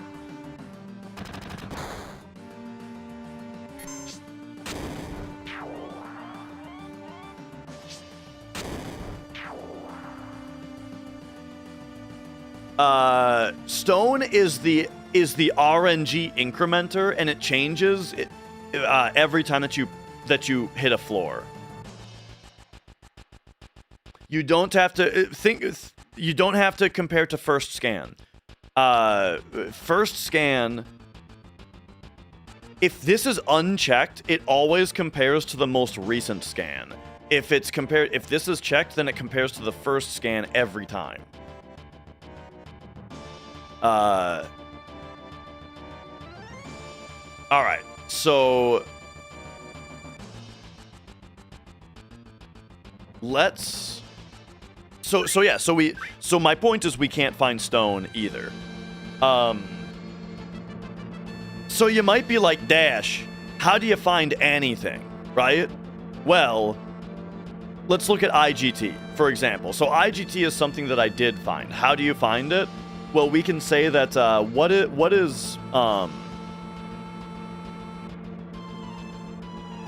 what's 52 times 60 plus 30?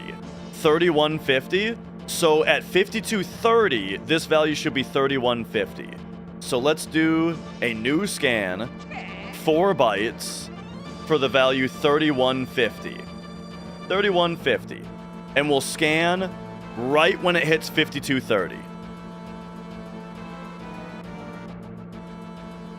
Boom, boom. Oh, would you look at that? We found IGT. How easy was that? Right? One of them is this one, and one of them is this one, it turns out. But yes, so this is just me demonstrating that the method works, right? We are able to find values just as we expect them to be. But what's driving me nuts about this version of the game is we can't find it.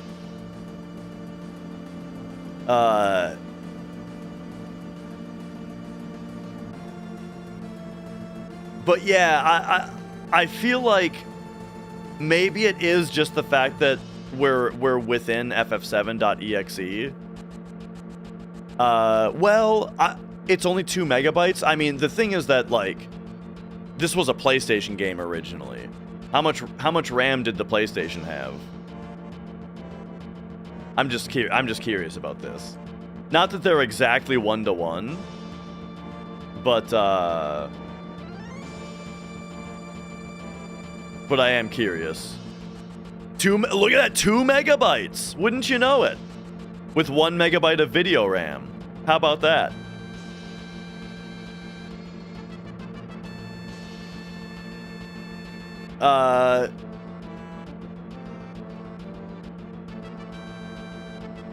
Now, we do know that this game does a little bit differently. It does some things a little bit differently, the PC version. But in general, like, that's that. But yeah, I haven't been able to find fractions.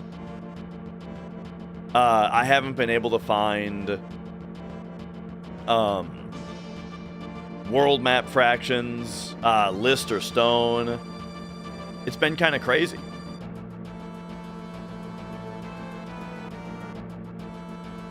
So I'm not really exactly sure where to go from here. If anybody knows how to use Cheat Engine better than I do to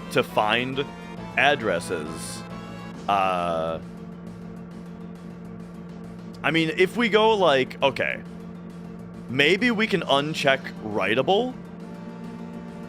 And then this means doesn't matter. And then, like, maybe that'll help, but it didn't help for me before when I was trying to find stone.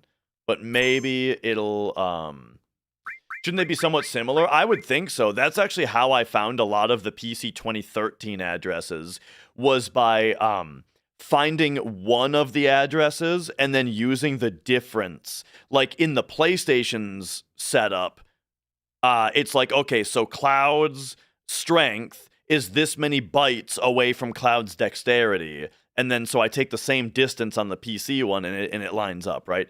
So that's that kind of stuff. The game folder has an EN and a JP with no EXE extension. Okay, here we go. So once again, we should be negative 140. So let's look for that again. 4 bytes. This time I've got writable not on. We'll also take fast scan off. And so let's look for it again. Negative 140. Oh! Taking writable off found stuff. Wait a second. That might be really important. Okay, now we move Cloud a little bit. And now we look for an increased value. Ah!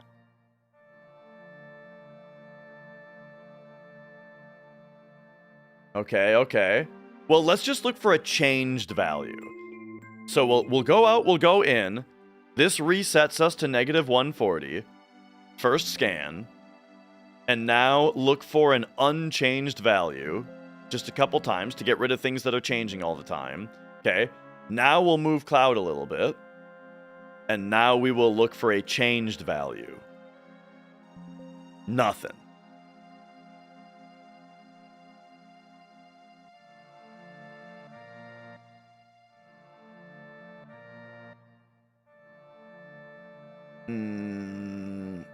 Well, if it was 2 bytes, then it couldn't be negative, right? But I mean, I'll try it just for like being thorough. But I don't know if there's any such thing as a negative number in 2 bytes, right?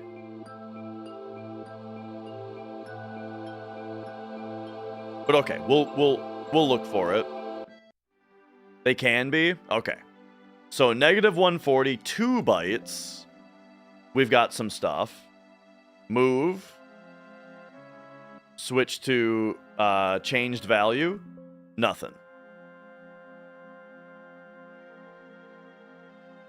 So, well, here's what I'll tell you about my thinking about the negative versus about that. Yeah. Like I get that, but what I'm saying is that in FF7, any time that the game uses negative numbers, it's always a 4-byte value. But yeah, well, I mean, we check 2 bytes, it's no difference.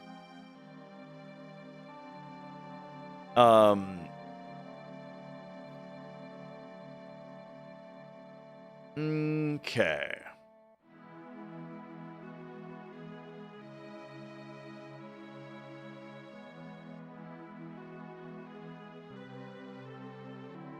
There is an option to search for negative 140 because it does work.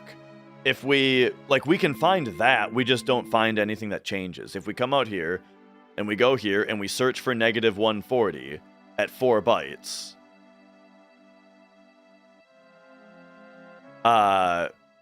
we do find a bunch of results. Here's a bunch of stuff that's negative 140.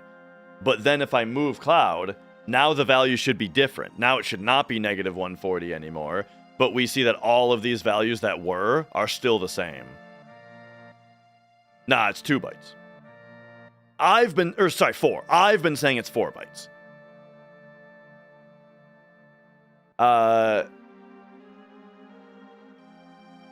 So yeah, and that's the thing. XYZ should also be showing up as well.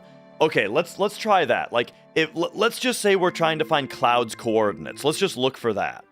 So what we should find is we'll do a new scan, an unknown initial value. It's gonna be 4 bytes, I promise you. And so we will just scan. All right. Now we need to compare. So first we're gonna find things that have not changed because I have not moved Cloud. So unchanged value. Here we go. We've got 6 million addresses that have not changed since the first scan. Now we'll move to the right, and now we'll look for a changed value. Nothing. That's so wild. So it's like, I feel like maybe our problem is scanning within ff7.exe. So, okay, let's expand it to all, and let's start doing the same thing. So once again, here we go. Unknown initial value, all memory, first scan. Now, give me no change. Now we have 66 million addresses because we're scanning my entire computer's RAM. Okay, now we'll move cloud. Now we'll look for something that is changed. Okay, here's everything that's changed. Now we'll move cloud again. Look for things that have changed. Move cloud again. Look for things that have changed. We've only got 17 addresses now. Now we need to look for things that have not changed since the last scan, since I'm not moving cloud right now. Okay, now we'll move him, and we'll look for something that's changed. So we've only got a few things to look at right now. And let's look how these behave. It looks like they all just changed. And I didn't move cloud.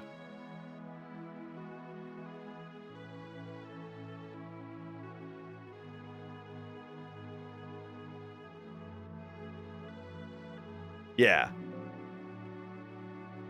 And so it's not going to be any of these.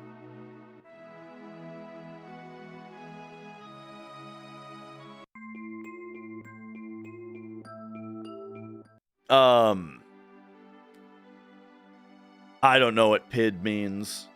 We're changing the value type to all. We can try, but this is remember that this is a PlayStation game, right? Originally. And like the way that all of this worked on PlayStation and on the 2013 Steam, maybe I should show you guys the 2013 Steam game real quick. And we'll talk about how all this stuff works. And so we'll see like how weird it would be if it were any different now.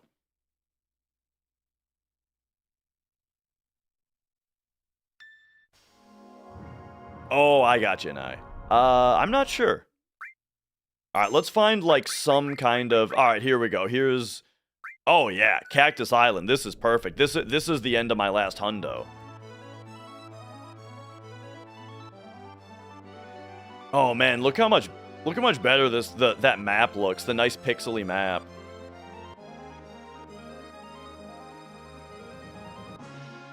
All right. So I guess we'll just go anywhere. It doesn't matter. We'll get off here. Actually, let's go to Costa del Sol. Let's go to anywhere where I can go in, and then we can come back out and talk about it. So we'll have that be this way. This version still looks like ass, though. The PC version has always looked bad. Okay. We'll put that there. We'll put this here. We'll go in here. We'll come back out. Boom, now we're back out. All right? All right. Now, we've got our game windowed. Okay. So, cheat engine, let's now hook into FF7. This FF7. Which is here. Open. All right. And now we'll clear our whole table and we'll say, all right. So now let's look for a 4-byte value that's -140. First scan, look at that, there's everything. Now we'll look for an unchanged value to narrow them down. Now we'll move cloud a little bit, and now we'll look for a changed value. Nothing. So, this is good info. Let's expand to all, and let's do it this way instead. Because I might be learning something right now. I've actually never tried this on this version. So... Oh, wait, was I looking for -140? No, that's fine. All right, so once again, we'll look for negative 140 in an all scan this time, though. And then we'll look for a changed value now. Oh, that's crazy. Hang on a second. I didn't think that... I thought that this would work easy.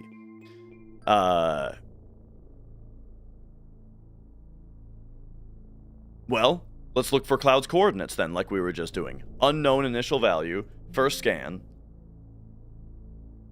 Give me unchanged. Now give me changed. Changed.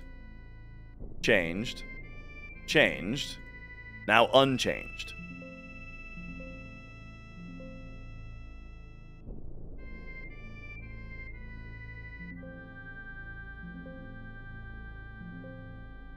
Okay. So we've got some stuff. Negative 140. Where we got that in the first place was by data mining the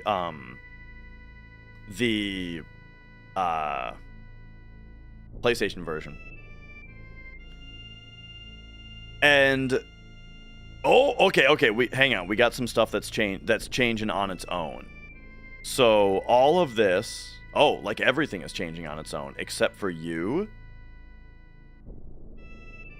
Okay, let's keep an eye on this. Does this change whenever I move? It does. And there you go. So there we found it. So what if I change this to like 10,000? Is that going to warp us? Oh, we can't change. We can't manually edit it. That's too bad. But yeah. So look at this. This is Cloud's X coordinate. So look, wait. Not X coordinate? This does seem to change whenever we move.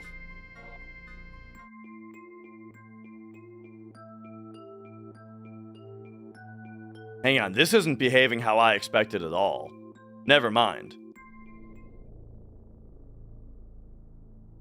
I have no idea what this value is. It just goes up whenever I do inputs. Oh, even if I press X, if I just mash X, it goes up. What is this value? Yes, Arcade Amateur.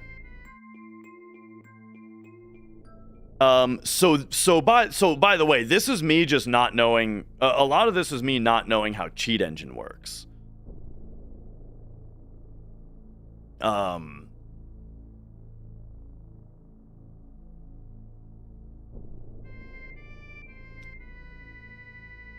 But okay, so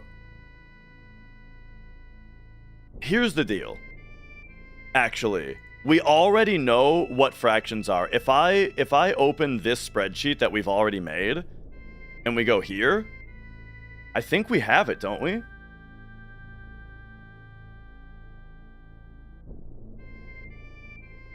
No. No one has found...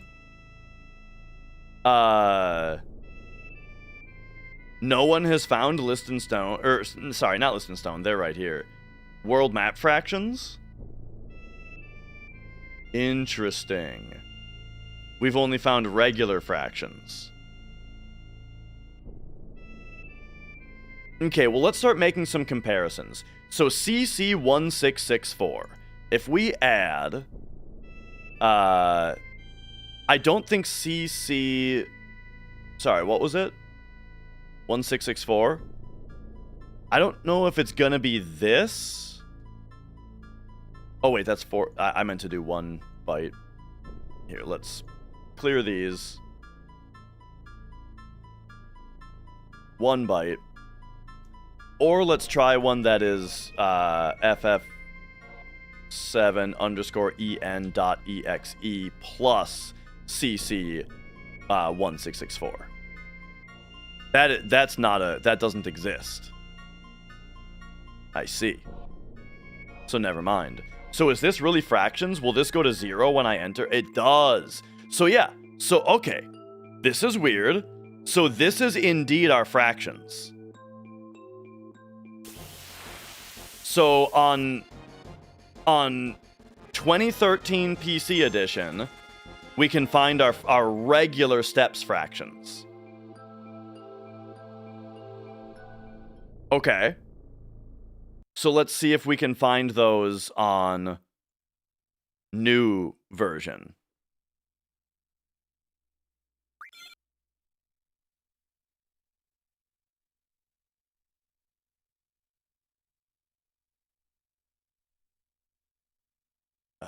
Yes.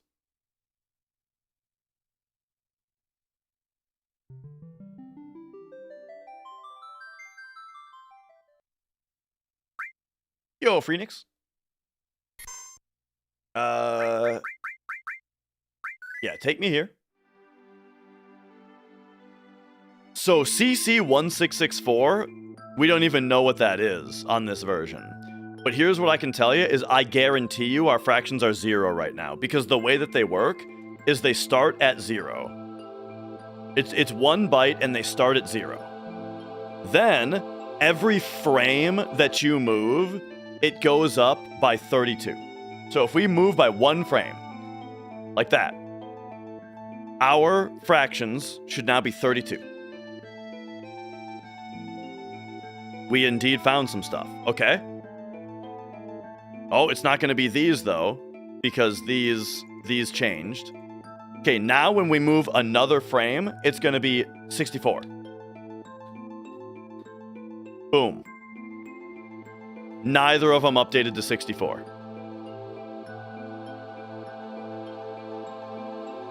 So, fractions start at 0 every time that you enter a field.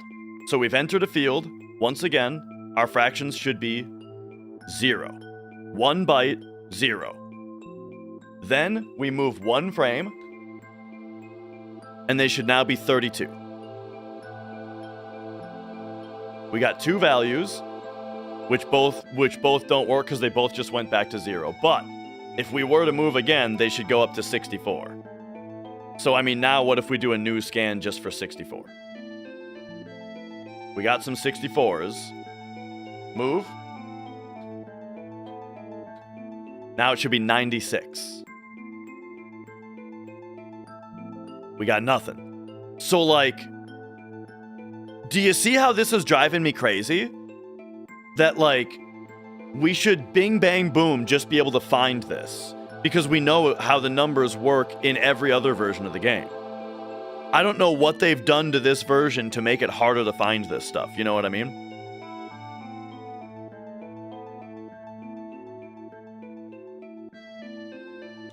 It changes by 32 every frame of movement, and it rolls over at 256.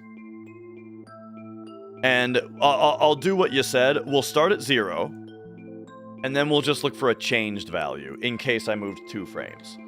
So we'll move a little bit. It's a pointer address. Okay, I got you. So that's crazy, but I would be very interested in that, TMD.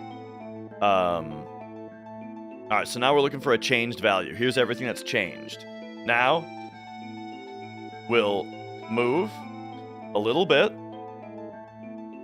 Look for things that have changed. Move. Changed. Move. Changed. Now switch to unchanged, give it a couple. We're down to these now, but none of these are it. None of these are it. So, like, I got no idea what we're looking at now, you know? Oh, okay. TMD has sent me a cheat table. So I tried to open it. I actually downloaded that earlier, Matt, and I tried to open it. But, it asked me something weird that I didn't understand.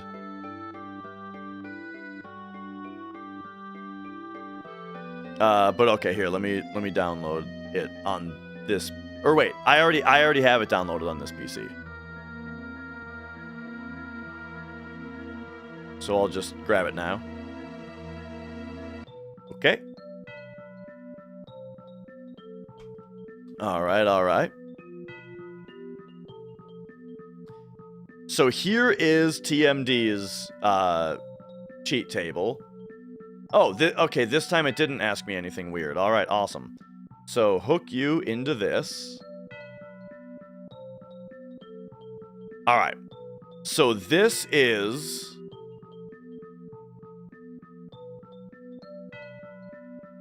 what TMD has been working on. Oh, yeah, dude. Okay. It looks like you did find it. So how did you find these? So you must know how this shit works better than I do. I don't know what a pointer is. Really. I mean, I kind of do. So ff7.exe plus this. But then what is this 65C here? I don't know what this is.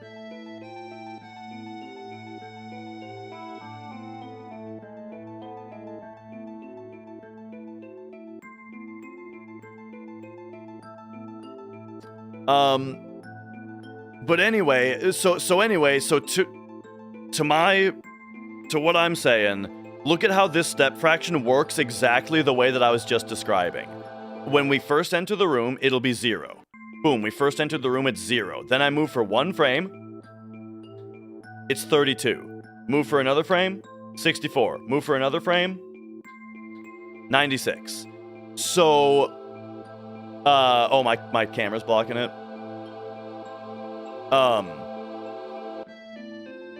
So the one that's highlighted. 0, 32, 64, 96. See, it works exactly like I'm telling you. So why, when I scan, can I not find this address? Is it because it's lower than this? Like, if I say scan all and it scans to this, is that not valid? Like, if I look for 96 1 byte right now, we find a bunch of stuff. And then I look for 128, because now it should be 128. Now it should be 160. Hello? Oh, yeah. Now it should be 192. Okay, they both did just go up, but after, like, a delay. Interesting. Okay, it's not this one. That one just went back to 160, so it's not this one. But what about you? Wait, now we found it. Why are we finding it on this one, but not on this one?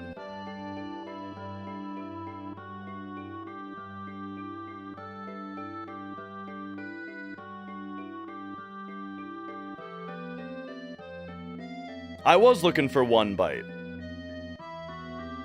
Okay, okay. Hang on, let's try this again then. New scan, looking for 0. First scan. Move 1 frame. Look for 32. Writable isn't checked. 1 frame. Look for 64. See, this is not it.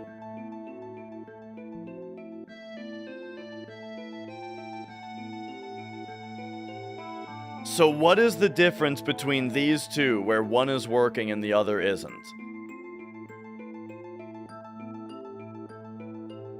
Because as far as I can tell, the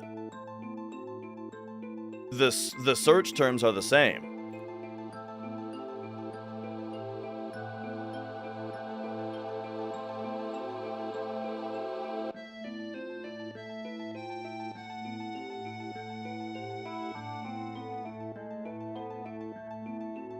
Oh, man.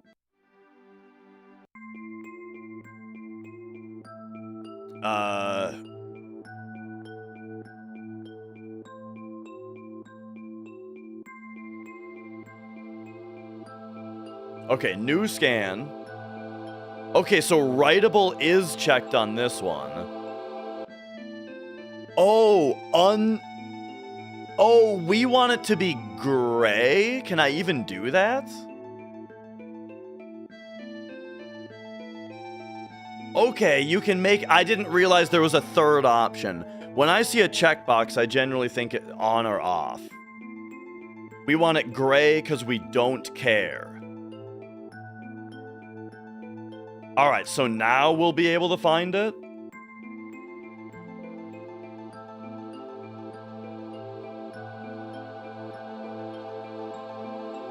Hang on, I have to make sure that I'm just in here.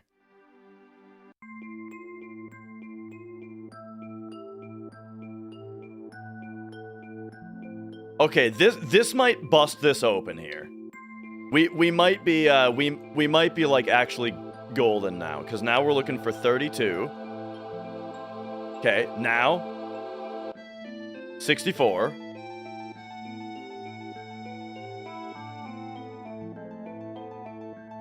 Now 96.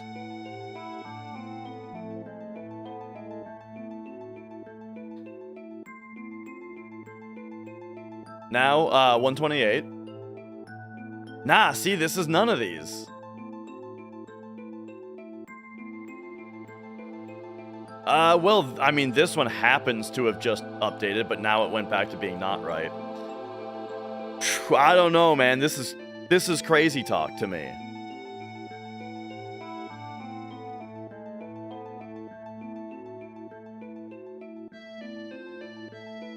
Fields run at 30 FPS on PlayStation, and they run at 30 FPS in this version as well. In both versions, it's 30. Unless you have the speed booster on, then it becomes 60. Okay, so I don't understand how TMD found these. But if we use this magical cheat engine setup, yeah, but so his says writable, but I changed mine to be either writable or not writable. Right? It was both. But okay, so what if we come out here then, and we look for a negative 140 4-byte value. Whoops. And we do a first scan. There you go. We got lots of results. And now we look for an increased value. And we got nothing. Okay.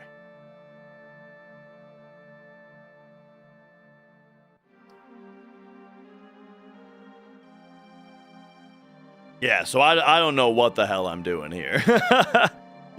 This has been very tough to crack. You found one of the others and then adjusted the offset. Okay, so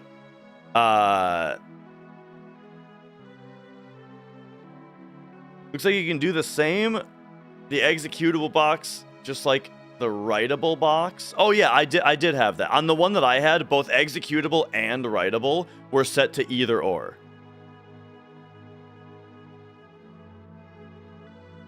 Okay, so here's the pointer. So this points to this, and then it offsets by this. Do any of these numbers ever change?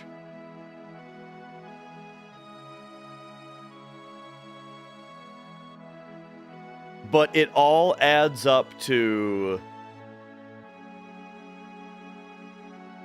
Let's see. It all adds up to this address. Oh, except that that's because of this.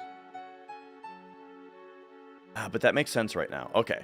So, if I bring up another cheat engine window, we also hook it in. I open my working table, and I say add address manually this.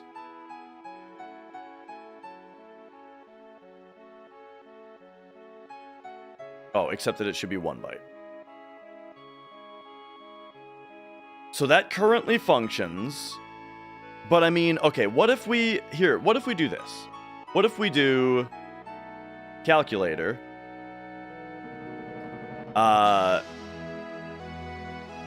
hex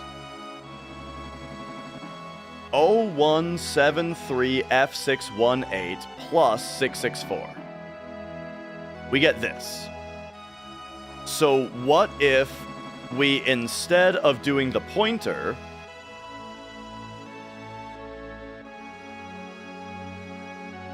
what if we did ff7.exe plus 173FC7C?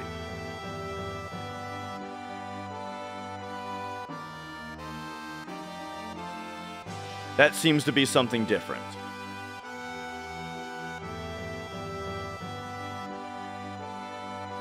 So I don't understand how this pointer works, I don't think. Because this should be 0 now, if that was the same address, but it's not. So how is this not equivalent to this? The point is I'm getting rid of the pointer.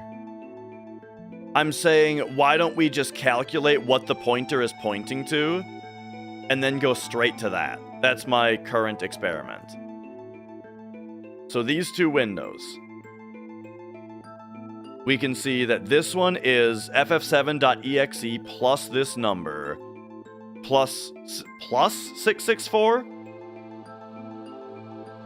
Yeah. Because ff7.exe plus this number equals this.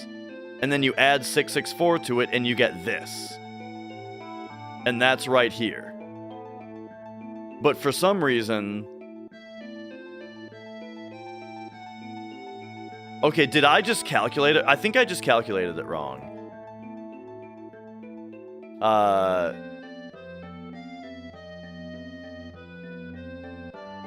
I had to have, right?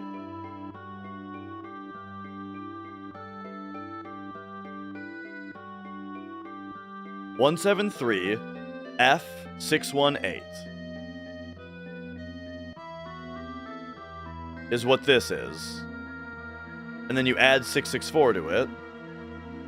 Nah, see, that's what I tried. And then you add that to ff7.exe, but no, that doesn't work.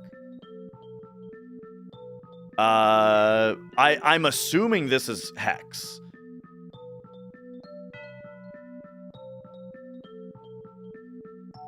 Yeah, subtract instead, perhaps. 173F618 minus 664 would give us this.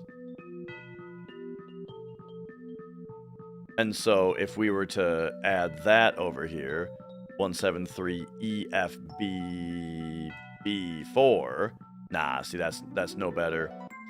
That's bizarre. Yeah, so my hold up here is I am failing to understand. I'm failing to understand what this means. I have no idea how TMD produced this.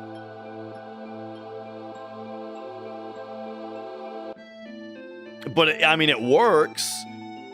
But I feel like, without the pointer, it moves every time the game resets. Yeah, that's this part doing that. Like, all of, right? All of my addresses are that as well. They're all ff7.exe plus an offset. I just didn't do it with the pointer checkbox. So now I'm looking at yours with the pointer checkbox, and I'm trying to interpret, what it means. Well, let's try it. Let's actually look at this. I got an idea. So this is step fraction. Let's see if it's doing what I think it's even doing. We do this. All right, and now we can... I'll close mine. We can exit the game.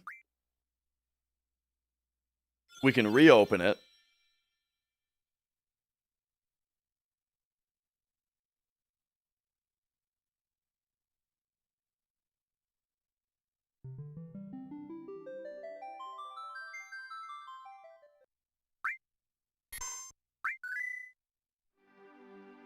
Okay. Pop back in here. Hook this back into the game. Everything resets. We'll take a look at this, and we'll see, is this any different?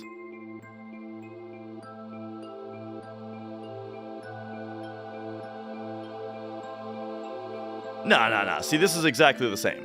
So yeah, it's this part that changes every time that you reopen the game.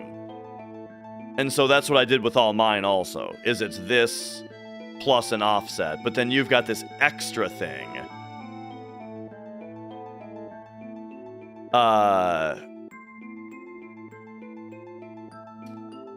Pointers are you read an address and it's telling you to read another address.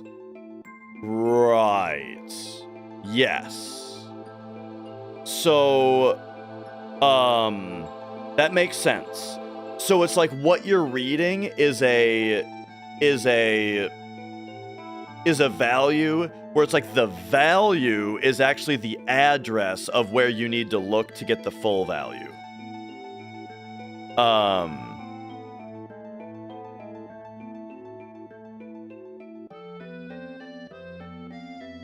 I see. But now here's the. So ultimately though, what we're finding is this value. Like this is the output of all of this, including the pointer, yeah? So, I guess I don't understand why this would make it so that I can't find it in the search though. Like still, if we know what number we're searching for, then why still can't we find it? Right? Like right now we're looking for 0. If I move, we're looking for 32. Like whether it's being pointed to or not doesn't matter. I should still be able to find that number, right?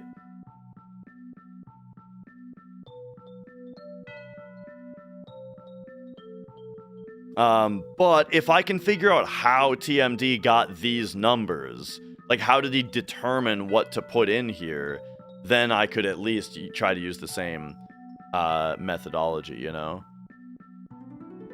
The exact memory address can change between scans. I see. Okay, so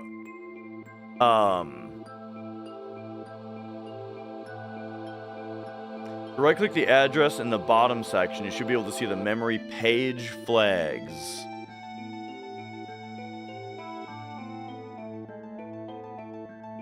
Oh, pointer scan for this address? Or something like that?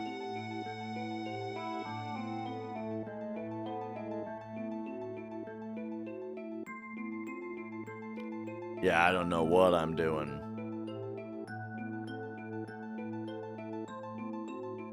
Browse this region.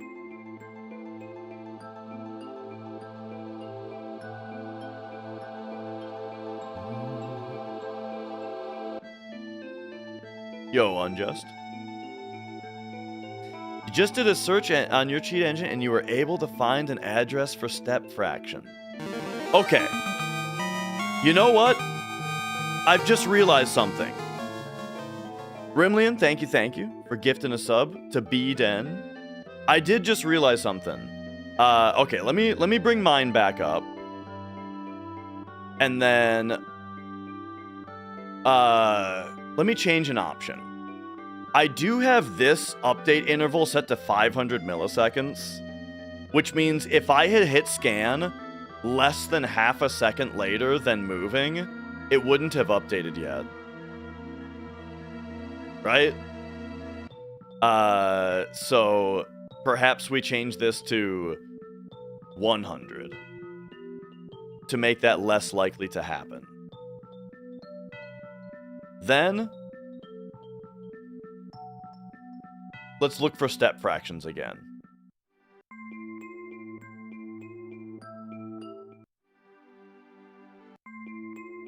Okay. And we'll change writable to either or. We're scanning all. And so this is going to be, and then we're looking for the value 0 right now. Probably Zen, yes. I'm trying to map out the RAM. Okay, so now we move to 32 and we look for 32. Exact value. Nothing else really changed. Nothing different. We're all good. Next scan. All right. I'm giving it a minute this time. We'll move one more frame. And now we're looking for a value of 64. We got some results. Move me one more frame.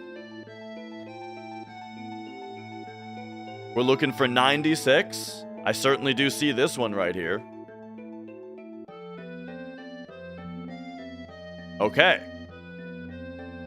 So I guess I'm, you know what? It might have been the update interval, maybe, because this is now our candidate. Okay. So I'm gonna say add this to the list, and then new scan. We're gonna clear the scanning. This is gonna be now my candidate for fractions. And let's see how well this works. Yeah, that's step fractions. Oh my god, okay, now it works. So now it works exactly how I was doing it.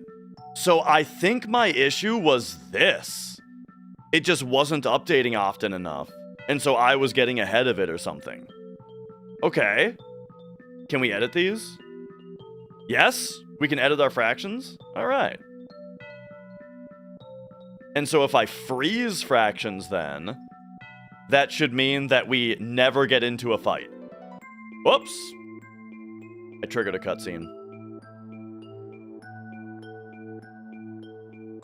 All right. But yeah, now we'll never get into a fight because step fractions are frozen. Okay, now we're getting somewhere. Holy shit. That was weird. But all right, as you can see, that's working. That we're never getting into a fight, yeah? Okay. So it appears we have found our step fractions. I love it. And so instead of like a pointer, oh, but this is not offset from Ff7 though, which is kind of weird. So here, let's do another thing, all right? Let's now do the same thing, but we're gonna scan only Ff7, okay? To make it faster. So we'll do this. We'll do scan for 0, and we're only scanning Ff7 now. Okay? One fraction moved. Scan for 32, but give it a second. Nothing. So that's why the pointer is needed. That's why the pointer is needed, I guess. There is an address within ff7.exe that's pointing to where fractions are outside of ff7.exe. Got it. Got it. So that means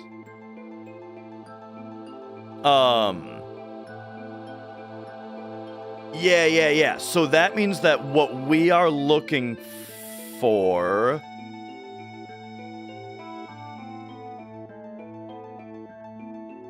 so within ff7, let's think about the logic here. Because these other ones are just ff7 plus something. All right. So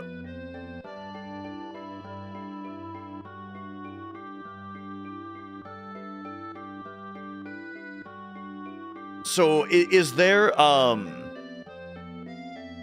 yeah. Subtract ff7's address? Wait, why would that be? Because this is the address that's getting pointed to.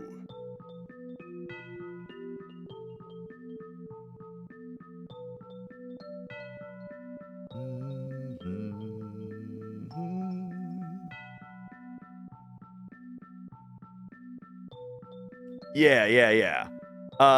Does it have the... I guess it would have this exact memory address, huh? So, I mean, what if we copy this? What if we do this? We copy this, and now we scan for the 4-byte value within FF7 that's this. We can't, because this is larger than 4 bytes even. So that's too much. So only part of this... Yeah, only part of this is the pointer, right? 1, 2, 3, 4. Like, it might be these. It might be these 4.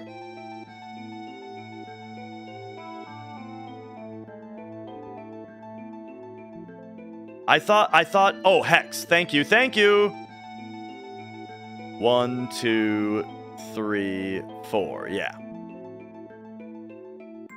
Okay, so we don't see that anywhere. So what if we take this? Okay. Paste that back in. 1, 2, 3, 4 bytes. Get rid of these 3. Yeah, so nothing within ff7.exe is pointing to exactly this address. A pointer scan? Okay, so if I do this, pointer scan for this address. Let's just say okay. If you do not use the compare results with other saved pointer map option, you'll get billions of useless results. Okay, no, I don't want to do that then.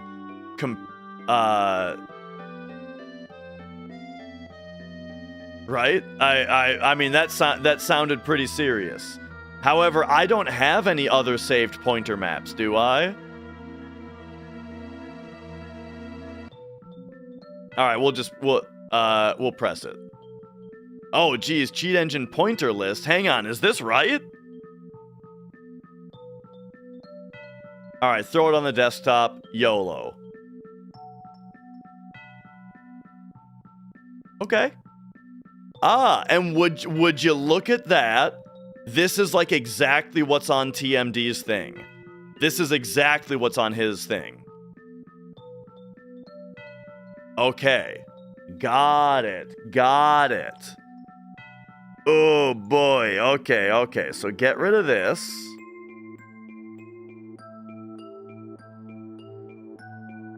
How do I add this to my list now?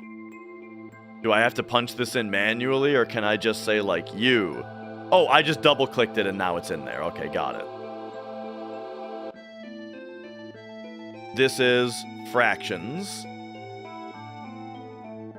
And then the good news is that it should be editable, right? Yes? And freezable? Ooh, that's really good news. That if it's a pointer to something outside of memory, outside of the game, then it might be editable? Oh, also it's 1 byte, isn't it? But okay. Now, let's find some other stuff, yeah? Here we go, let's do it. It's time to find world map fractions with everything that we just learned. Take off hex, take this off. We're looking for new scan, 4 bytes, scan all, writable. All right, find me negative 140. Boom. Now, we'll move, and now we'll give it plenty of time to, like, update all this shit. Because that was really the problem, right? Was that I hadn't given it enough time before? No, see, that doesn't help us at all out here.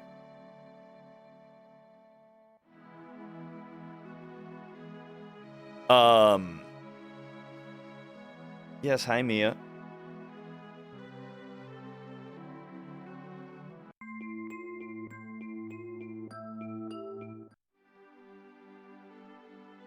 All right, kind of crazy to have made all that progress But now, I don't know if that's helping me here, though. It did say increased value, yes, because the first scan we should be at negative 140. And here it is. And now, firstly, we should have an unchanged value a few times. So we'll just give this a few clicks. Okay, now we have far fewer addresses. We only have 800 addresses. So now we want to move. And now I guess we'll just look for a changed value.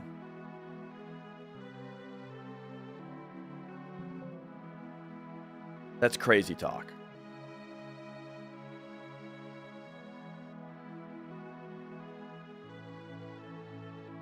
So we're still not finding... Oh, but you know what? If it's a pointer, then it might be misaligned or whatever, right? Now we turn fast scan off. Oh, brother. All right, so here we go. So fast scan off. It's going to take a while, but there we go. Then we want unchanged value a couple of times. All right, now we move cloud any amount. We give it a minute to update, right? We got to give it a minute to update. And now we want to see a changed value. Okay, give it a minute. Next scan. Nothing. Crazy. Crazy. So we're back to square one. As far as the world map module goes, we're still on square one.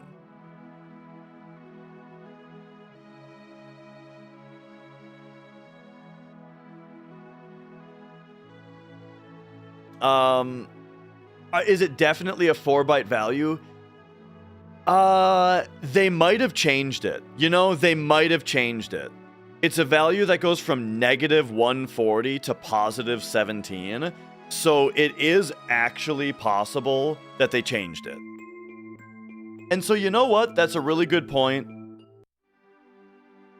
Let's see. If they're using pointers and stuff, maybe they changed it. So we'll go, why don't we say if they changed it, they would have changed it to 1 byte, right? Probably. Because you can fit that whole... No, it would be 2. Negative 140 can't be expressed via 1 byte. So it would be 2 bytes.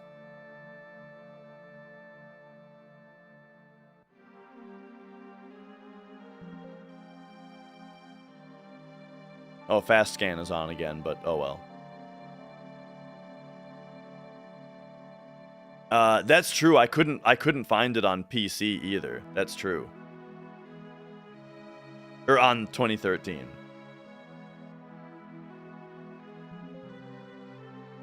Okay. Move.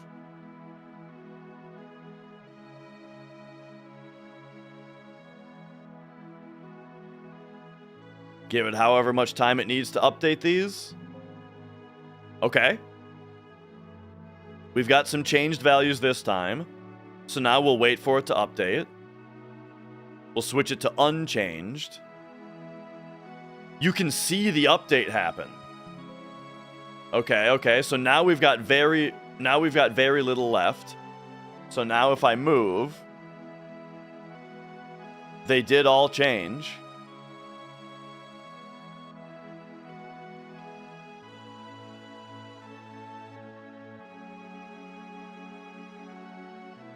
Is it just me, or is it scanning everything every time? Like, now that we're down to only these 4 addresses, it doesn't seem like it's only updating these 4 addresses. It seems like it's updating the whole memory space.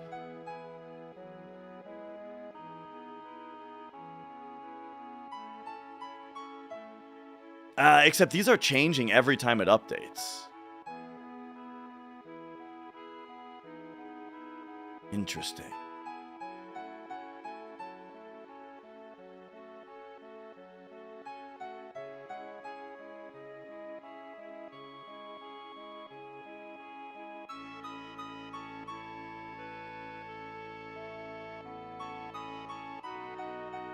And well, I'm figuring that when you narrow down the list, it then starts scanning only what's left, is what I assumed it would do.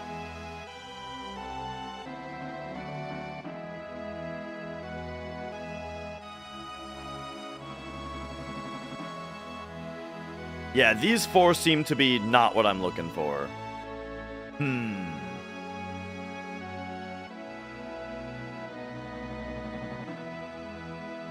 I got no idea.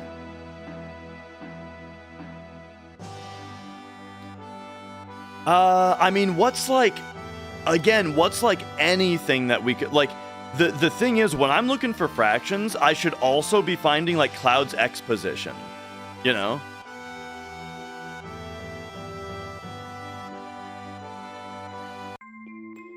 Single byte 116?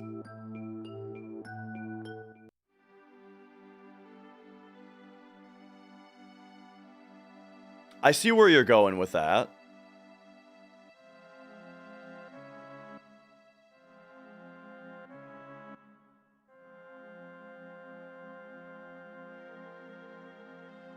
Like, instead of it being expressed negative, it's just gonna, well, instead of negative 140, it's gonna be negative 116. It's gonna roll over to negative 128 or 7 or whatever, is what you're saying?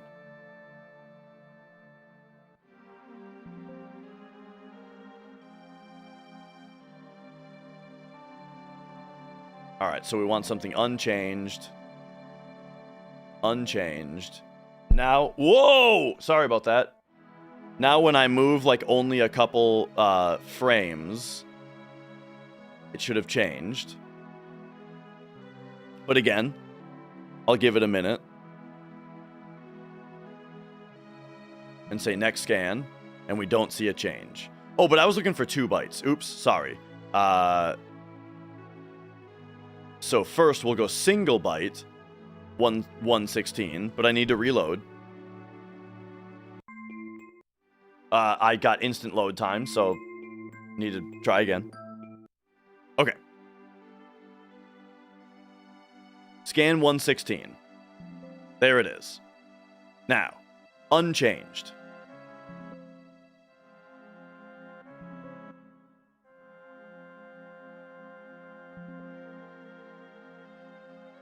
Maybe when I do that, it's bad. We'll scan for the 116 again. And I'll give it a minute, you know.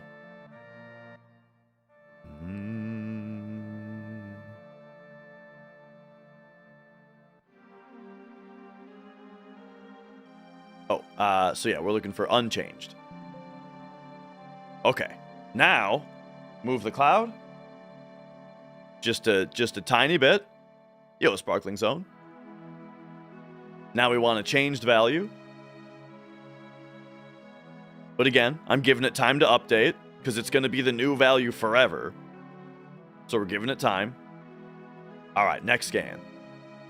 We got results. But now, if we give it a minute, just to make sure that it's able to update everything properly, I think this is, you know, that's one of the lessons learned, was to give it plenty of time between scans. Okay, we're down to 70 addresses. So now, give Cloud a movement. Lots of stuff changed when I did that. And we'll give it all the time it needs. Alright, boom, next scan. Still got 29 addresses. Alright. Boom, little move. Dee dee dee dee dee.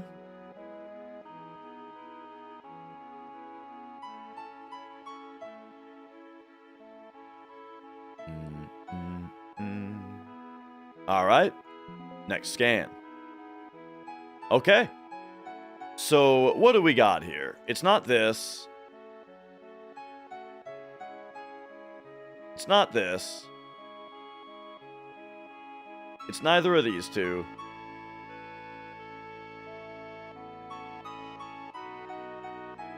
We've got 21 other candidates.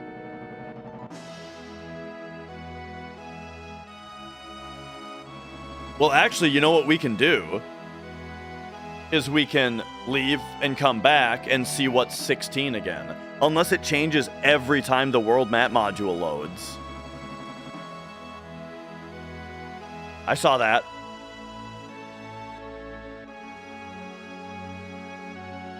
I saw that. It's not you.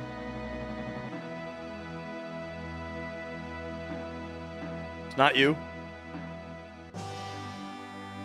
Okay, okay.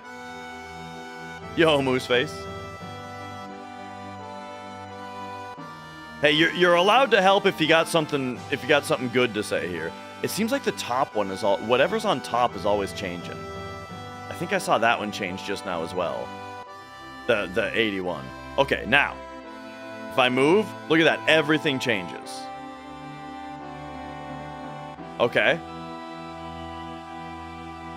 So every time we move, everything here changes. Does anything change by just one?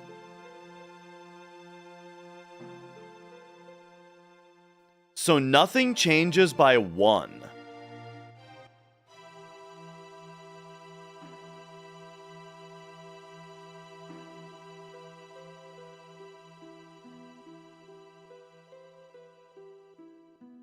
I don't think it's these 142s. Because those aren't updating when I move. It's not this 172. It's not looking good, you're right. Okay, what if I just move the can... Oh, look... Whoa! Okay. So... It's none of these. I'm looking at you now. That one doesn't seem to move at all. The rest of these seem to be camera controls. Like, look at this. This is all camera stuff.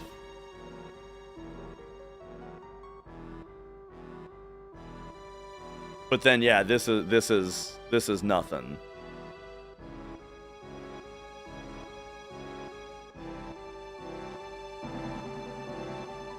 Okay, okay. What if I change one of these addresses? Can I change this to 200 and see what happens? Oh, it just doesn't let you.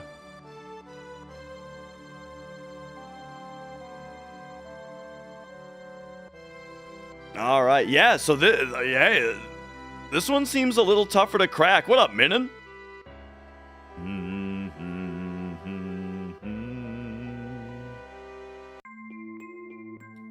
Very interesting.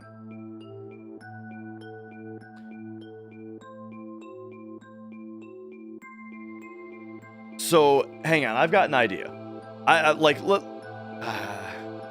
I don't know. I'm pretty lost.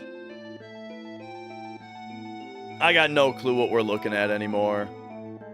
For world map fractions, it seems totally different.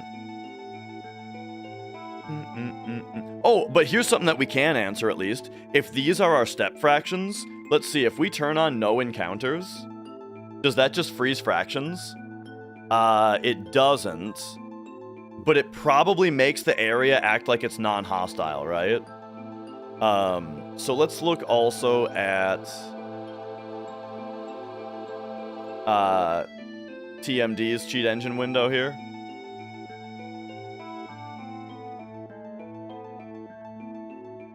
Yeah, okay. He's got danger, step fraction. Yeah. So as we can see... Oh, wait, no, your step ID does go up.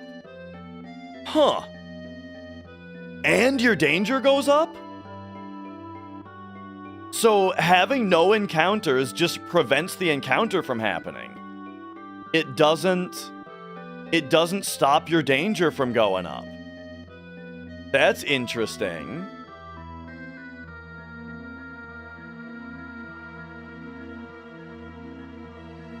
So that means that if you ran around for a really long time here, or if we just no, we'll show it all natural. If you run around for a very long time, does it reset on a theoretical fight? As in, like, when it skips a fight, does it reset your danger? I don't think so. My danger is 16,000 right now. We're going real high. But I wonder, what happens when we turn off the booster? Does it reset it then, maybe? I'm gonna go up to 20,000. Alright. Boom, 20,000 danger. Now turn the booster off. And now we just get an instant fight, right? Yeah. Interesting. That's not how I expected it to work.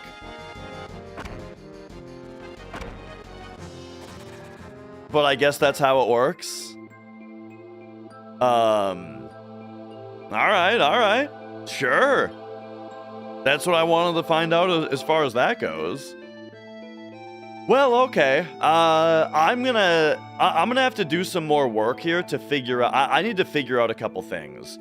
Like, I want to get to the bottom of how IGT works on this version, because it's so wildly different from how it works on PC, or on 2013. Like, as in, it runs slower, and I want to figure out why that is. And then that's about that. Yo, McMurchie. But I kind of want to do that off stream because it's gonna involve me writing a script for IGT fractions, I think.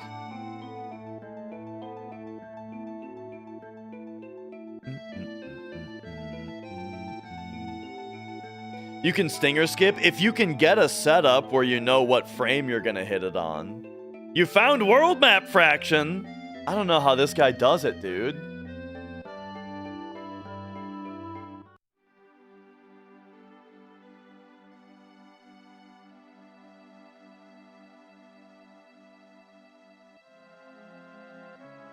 Okay. He sent it on Discord. Let me look.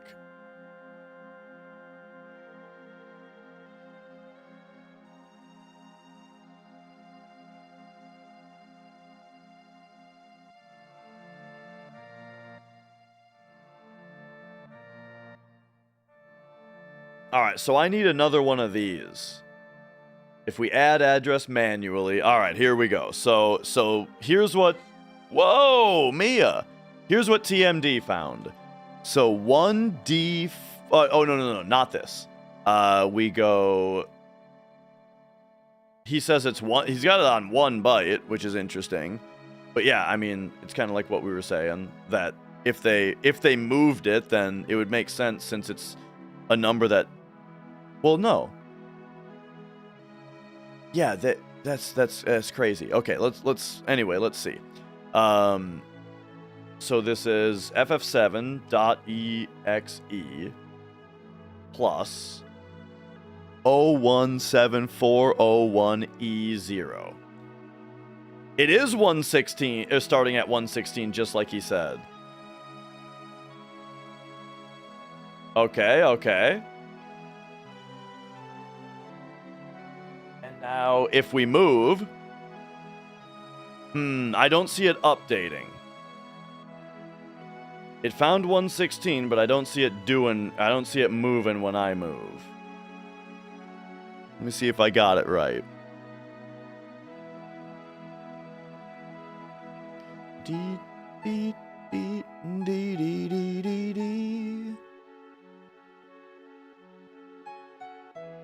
Just throwing out there that CBC is the same last 3 that you have. Which, you know, whatever that means.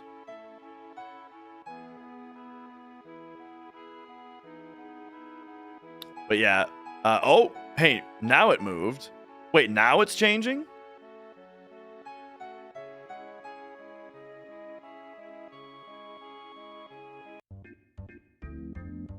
Now it's 0. So now at 226. That's correct. It would be 226 when you get off this, because that's like negative 30. But then why is it taking so long to update? Like when I move a little bit, it doesn't update. But then when I'm...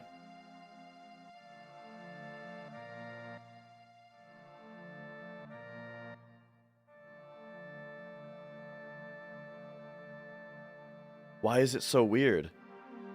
Okay, now it's behaving like we would... Well, it's doing the things that we'd expect, where it goes up to 16, and then rolls back to 0. Maybe, you know what? Let me get rid of this. Nah, it still freezes a bunch.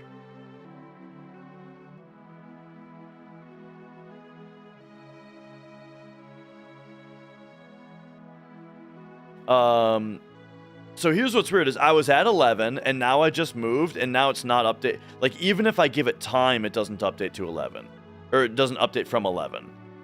And now I move a little bit more, no update. Move a little bit more, no update. And now it moved to 12. There's no way that the fractions should do that if it's telling the truth. You know what I mean?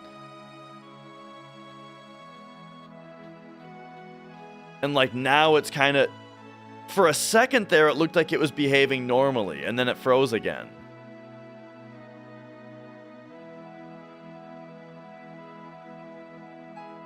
It does look like it freezes when I'm next to the chocobo. Oh, I am the stupidest person in the entire world. You know what it is? On these triangles, there is a script that activates the dismountable chocobo, and world map triangles that have scripts on them don't increment your fractions. It's not the chocobo, it's this line of triangles right here. This line of triangles will not update your fractions. And then right here, our fractions will update normally. And then right here, they won't update anymore, because right here, there's a script that activates the Did Sephiroth Do This cutscene. And again, triangles with scripts on them don't increment your fractions. Oh my god, that's what it is. Oh my god, that's what was fucking with us the whole time! That's why we couldn't find it the whole time! Because I was using triangles that don't update fractions! Oh my god!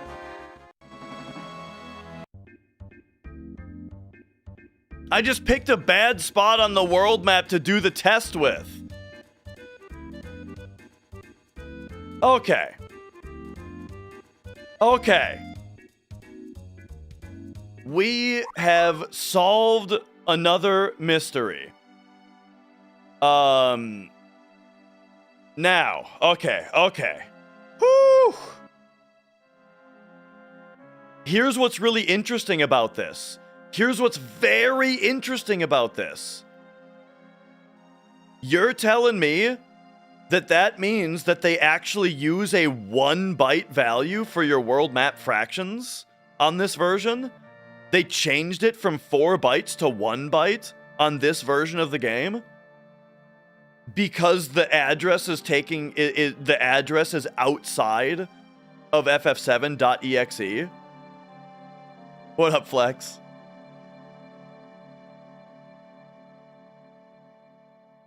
Because, like, let's just say, right? Okay, so I don't really have experience with the previous Steam version.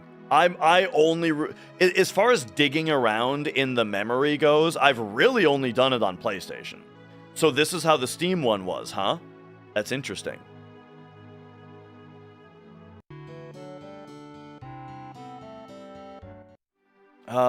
Okay, well.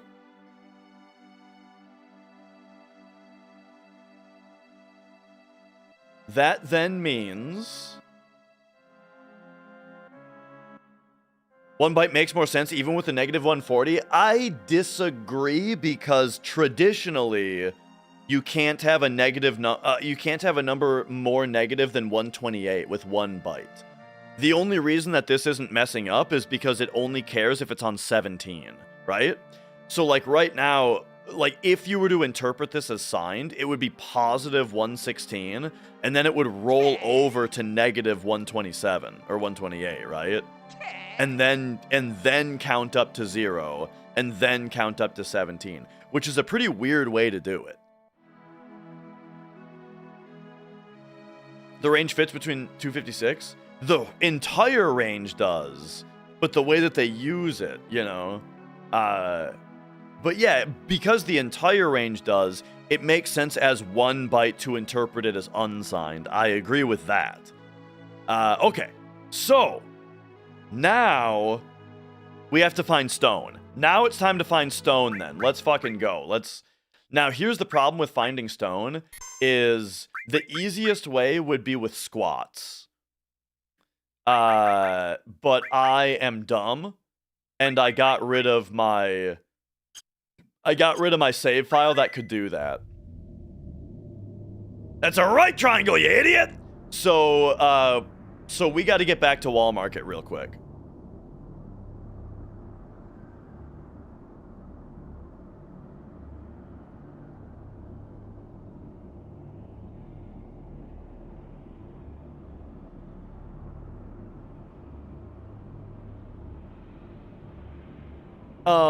I'm curious with yeah,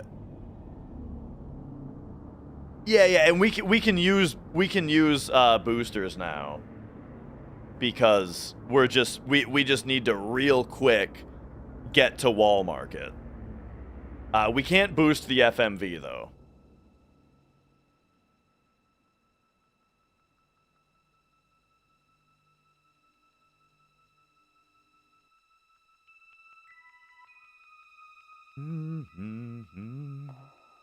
Differences between this and the original, like the PlayStation original, there's a lot to talk about. But if you're just asking differences between the 2013 Steam version that we had before this one, then the main difference is that they added boosters. They blurred out the backgrounds really annoyingly, and they introduced a sound bug that makes menuing really annoying. Yeah. That's kind of the gist of it.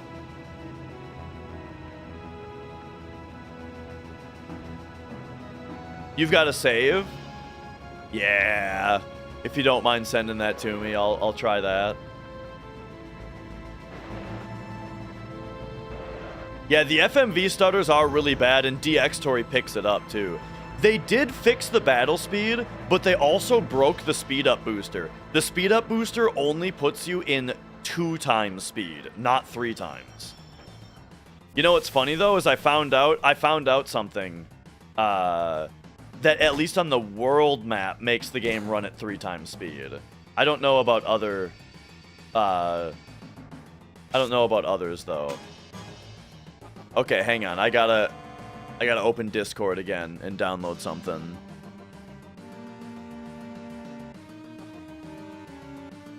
Alright, thank you, TMD.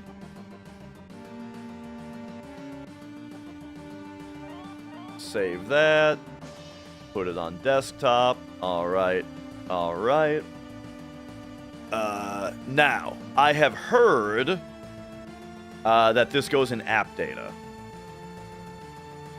The saves are in app data now, right? Local. Final Fantasy VII Steam Edition. There we go, yep. Boom. Okay. Now,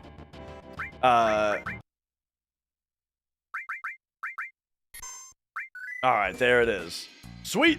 Okay, perfect. Now, so here's the deal. Oh, actually, I'm gonna exit the entire game just in case. All right, here's the deal. When you boot FF7, your stone should be 1. As far as we understand, your stone should be 1.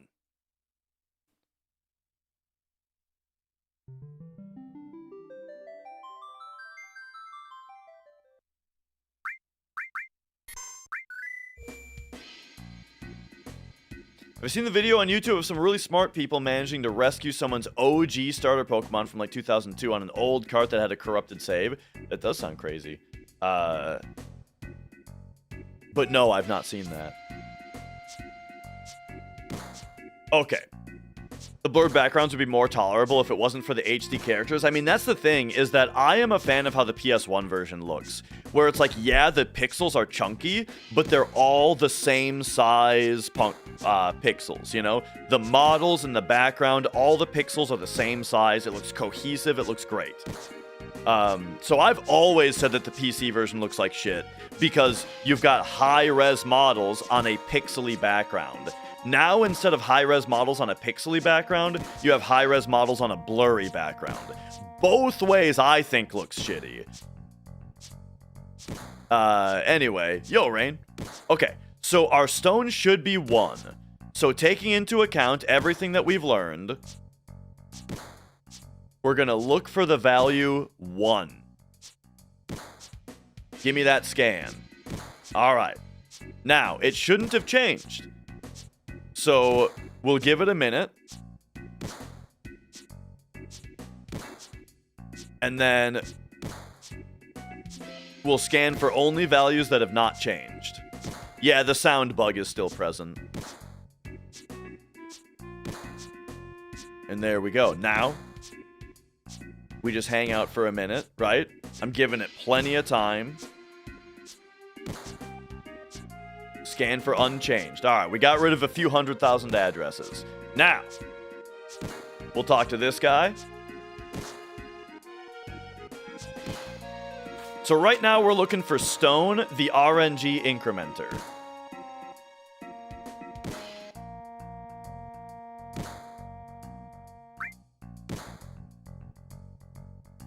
Okay, now it should still be 1. So we'll go ahead and do another scan for things that haven't changed. All right. Now, it's going to have changed in a second. Now, our stone should be 33. So we'll give it plenty of time to find 33.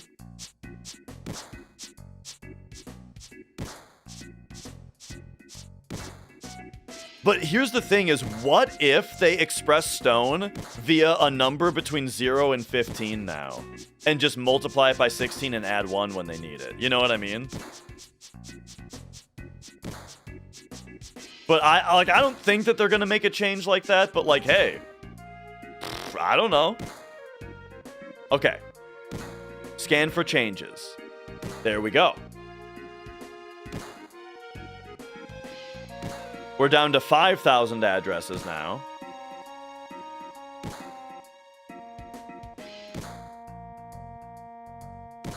And now, since that scan, now we want unchanged again.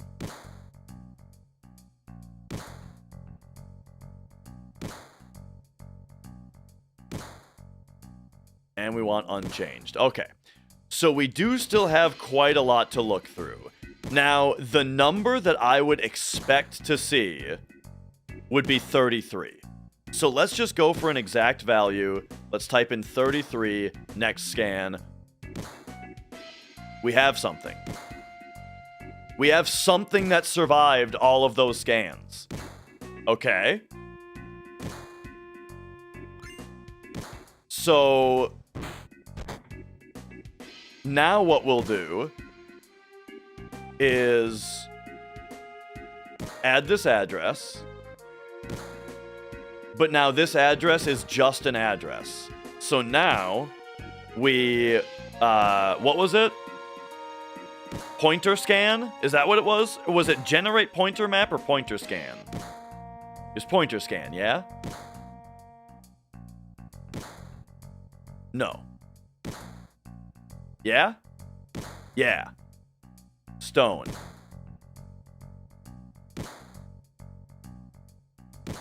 Okay. Double click that. And now this will be called stone.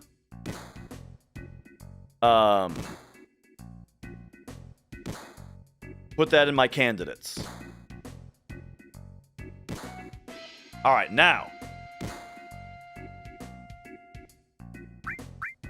Yeah, dude, I've been looking for stone forever. Okay, it just changed back to... Wait, it changed to 1. So it... So... Are you telling me stone actually zeroes out when you go back to the map? When you go back to the title screen? Let's see if that's true. Because if that's the case, then elevator manip reset probably only needs you to do quit and load instead of a full exit and going through all the bullshit. You know what I'm saying?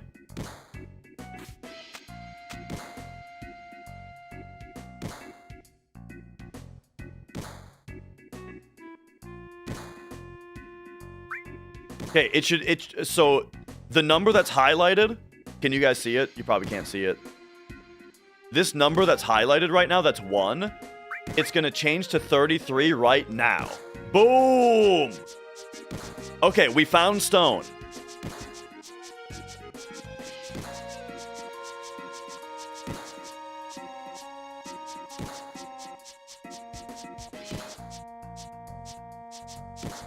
Okay. So what stone does is it very basically it reorders the RNG table. And so when we do like any kind of RNG manipulation, knowing what stone is really important. And so so for example, one thing that we do for RNG manipulation is on the PC version, you can reset before the elevator in order to manipulate the elevator RNG. So what that means is, let's say you're playing the game, right? You're doing a speed run and you get to this part. You don't know what your stone is, or wait, you know that your stone is 33 because squat sets it to 33, but you don't know where you are on the RNG table. So there's no way to manipulate the elevator because there's no good way on PC to know what your list and stone are, or to know what your list value is. Sorry. So okay, let me explain that. Stone is the order of the RNG table. List is your bookmarked position on the RNG table.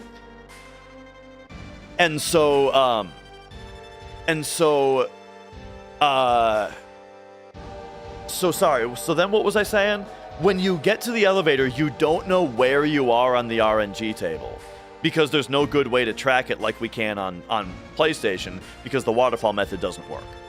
So what you can do on PC, and that we're proving right now, is you can save your game, right? We would save, and then you can quit.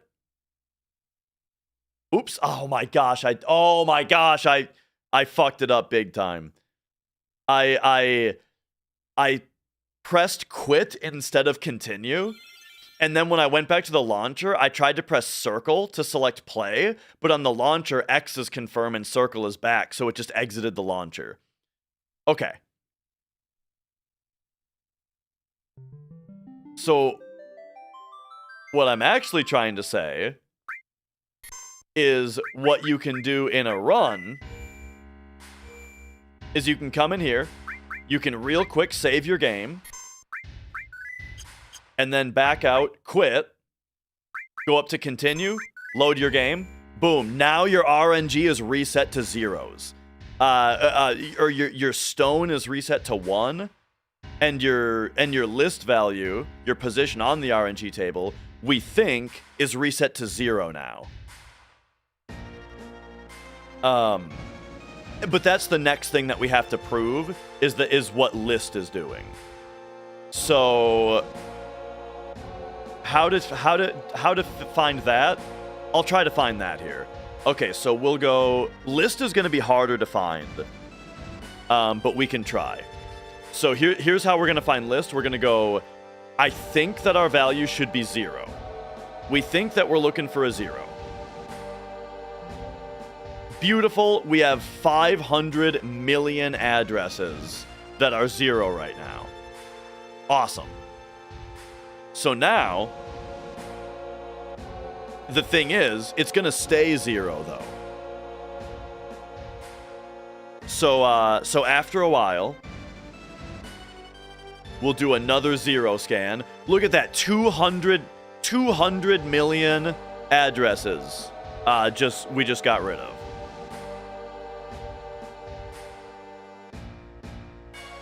But list should still be 0.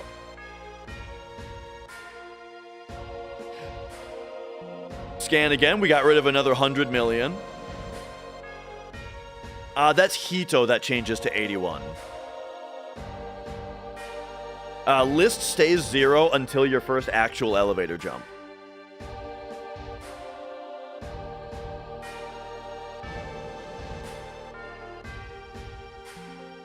Okay. So now we'll go in here. We gotta do all this.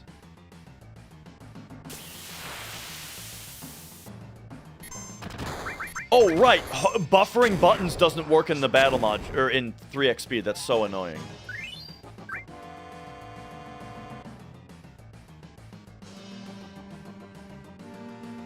Okay. Should still be 0.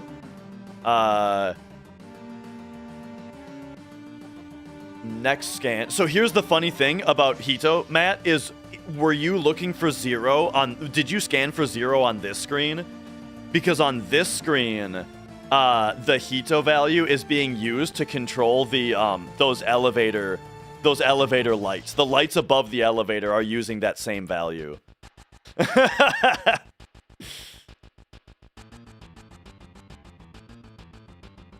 Okay. Are they ever gonna fix the sound effects bug? I hope so. I can only hope, but I don't know.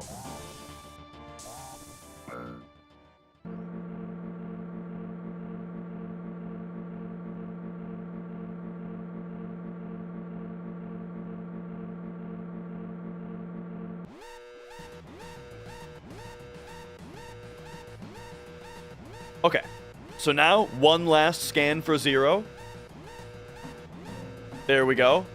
Now we hit the button. Now list has changed. 13! I get 13 every fucking jump on this version, dude. This version just gives me 13 every time.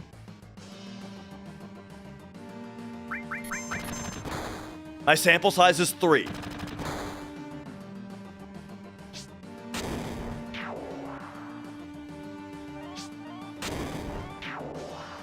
Okay. Now we look for a different value. Now we look for a changed value. So at this point, I want to get back to the field module, though, just in case there's other fuckery happening. And say, okay, so now changed value. And I want to still give it a minute, because I only just changed this. I got no idea. Cheat engine seems real touchy. So, okay, boom, there we go. We're all the way down to 165,000. But now if we sit here for a minute, it's not going to change again. So since it's not going to change again, we're going to switch to unchanged. We're going to give it a minute.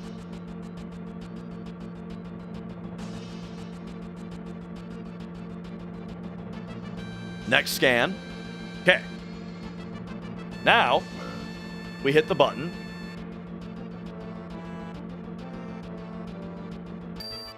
And now the value will have changed. I haven't tried the repeat option, no, because as far as I can tell, most of my problems were from scanning too fast. Maybe that's just going to be a superstition from now on, though, and it wasn't actually true and something else is going wrong. I don't know, but that's the superstition currently. Okay, so now our RNG value has changed again.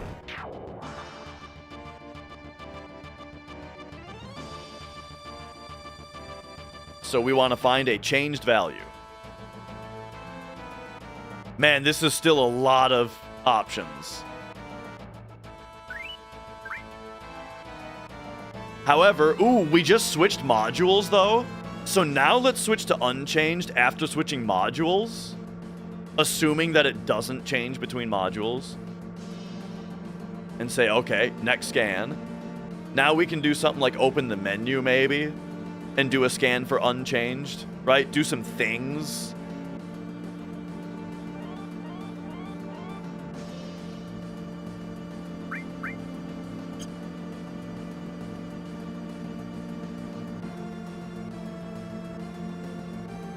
Okay. Hit the button again. All right. RNG was just called again. No, Huge Cat. They patched wrong warping.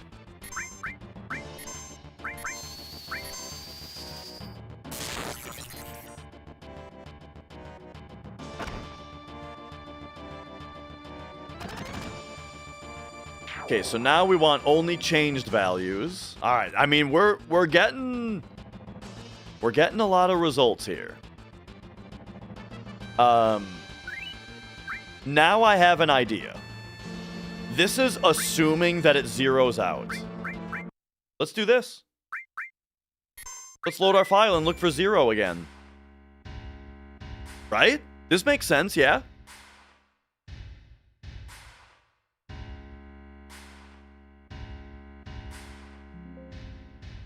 Okay, okay.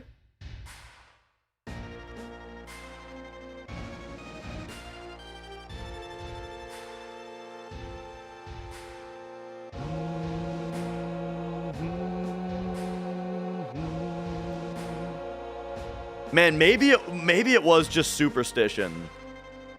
Let me hit the repeat button. And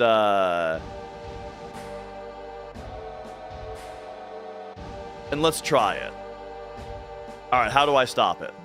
Like that? Okay.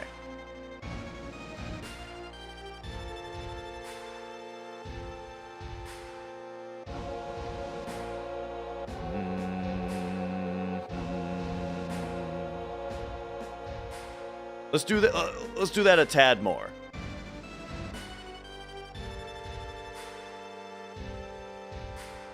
Oh, in fact, let's have it doing this while we play. No, stairs doesn't change list at all. Oh yeah, oh yeah. Now we're getting rid of some addresses.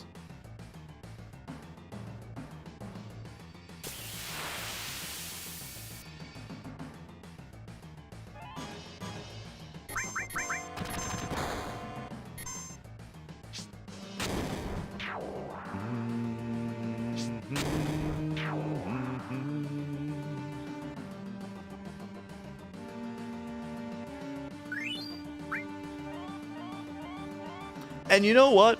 We also do know that list increments when we hit the button. So we can use that to our advantage as well.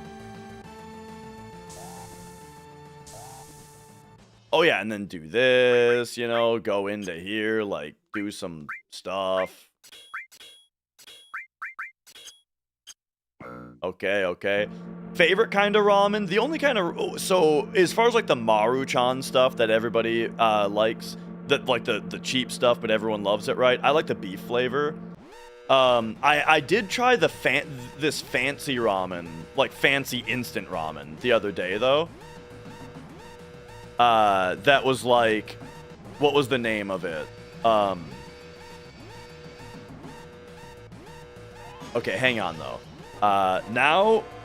Now what we're gonna look for is an increased value. So, increased value. Okay. Hit the button. Now the value should have increased.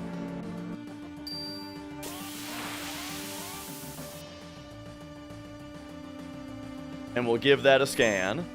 Okay.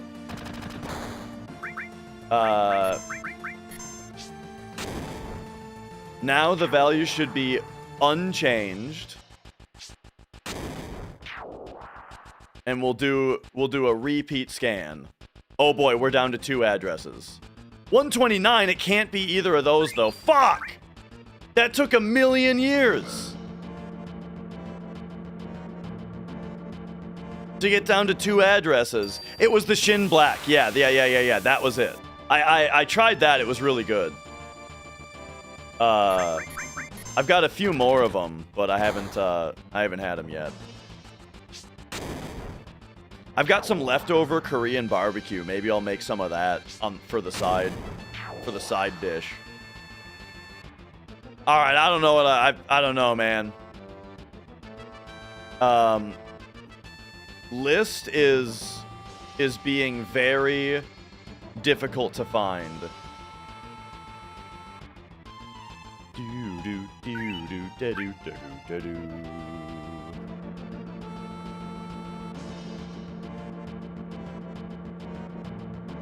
You know what? You know what? We could get really scientific here, though. How balls deep do you guys want to go in finding list? Because we can track it. If we can track Hito, we can track list. Yeah. All right. The battles themselves don't change it. When you press the button, it increments list and then uses list to determine what battle to give you. But the battle itself doesn't affect list at all. Okay. Let's try to find Hito. And the way that we're gonna do that... Well, actually, here's what we can do. So Hito is tracked on a part of the... He's tracked on var 5, I think. var 5.2, I want to say. And so on PlayStation, that is this address plus 2. So 75E26, I believe. But let me double check my work there. If we just open the PlayStation version and check this out. Give me BizHawk, give me MuHawk.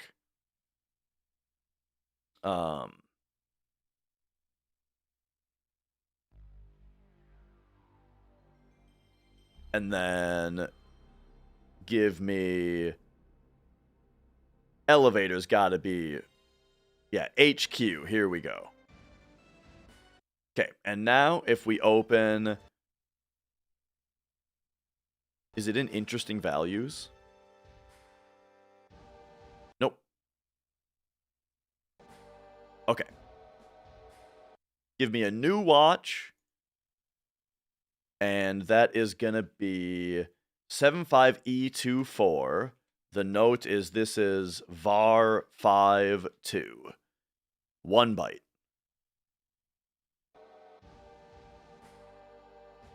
Okay, so this is good to know.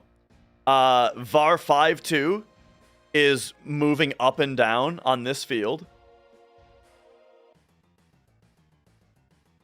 And then on this field... Oh, wait a second. Maybe I'm wrong about 5.2. 5.2 might be what floor you're on. All right, we'll figure it out. We might have to use Oh my god, look how good this version looks, dude, with its nice fucking all the pixels being the right size and shit.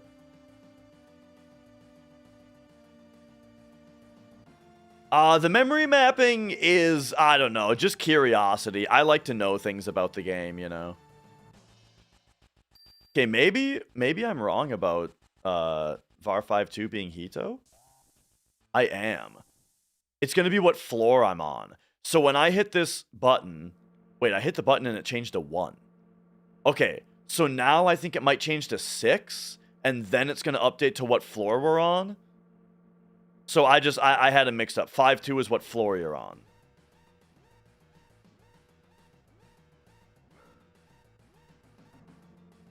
No, it's not. Okay, I don't know what 5.2 is. All right, I'm dumb. Oh, never mind. I put in 2.4 instead of 2.6. Remember when I said it was 2.6? Because it's var 5.2, not var 5.0? Okay. 6. Boom. 13. Okay, but it is what floor you're on. All right.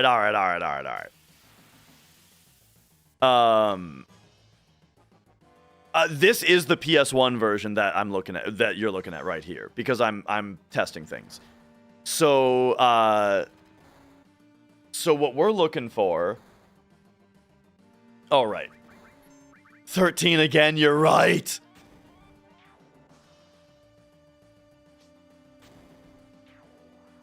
It's a 1 in 8 chance to get floor 13, by the way. All right, so check out what you can do here. You can poke this to 59 and then freeze it on 59 and then hit the button and we'll go to floor 59. How do you like that? Okay.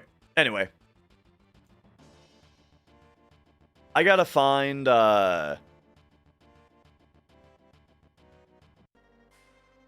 so we gotta find Hito now. Which should be really close to this. So if we go in.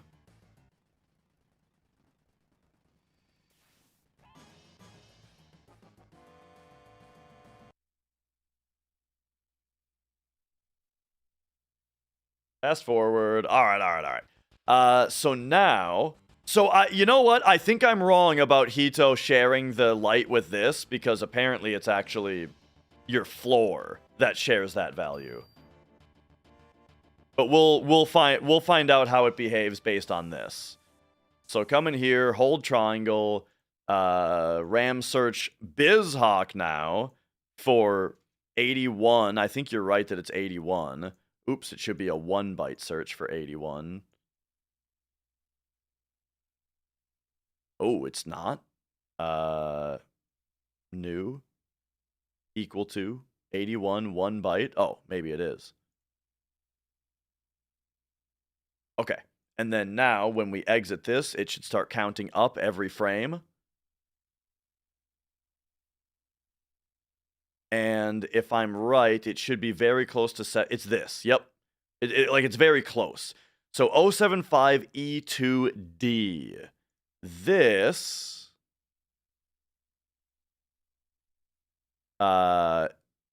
is Hito.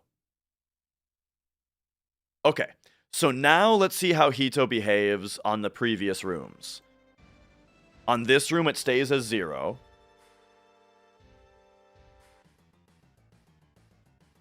TMD, I gave you bad information. I'm sorry.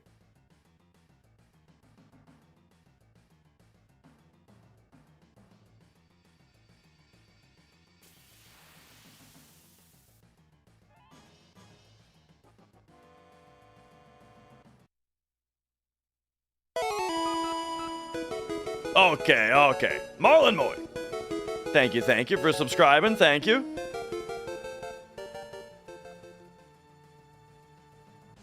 But okay, so it does stay as 0. All right. And then you come in here holding triangle and it changes to 81. All right. So, I mean, let's look for that. And then let's do another thing even further than that. What if after 81 I go for neutral, right? Never mind. I big time fucked it up. Okay. So you now let's continue this file.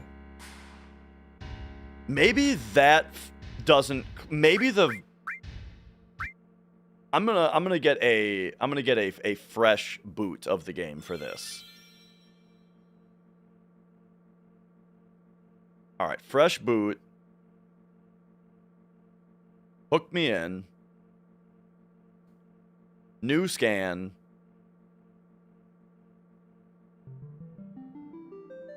Okay. Continue. This. So, assuming that they use the variable space the same way,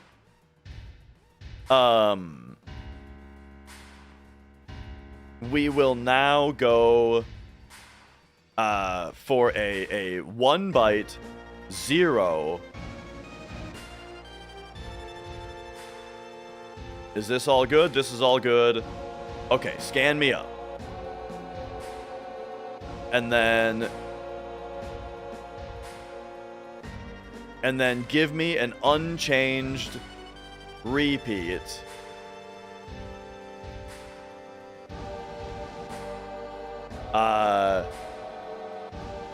While we run in here.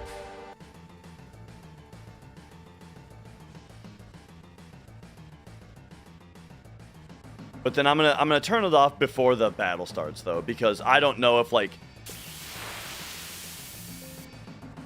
hopefully this memory space doesn't change when the module changes, you know what I mean? I don't even know if I froze if I fixed it fast enough.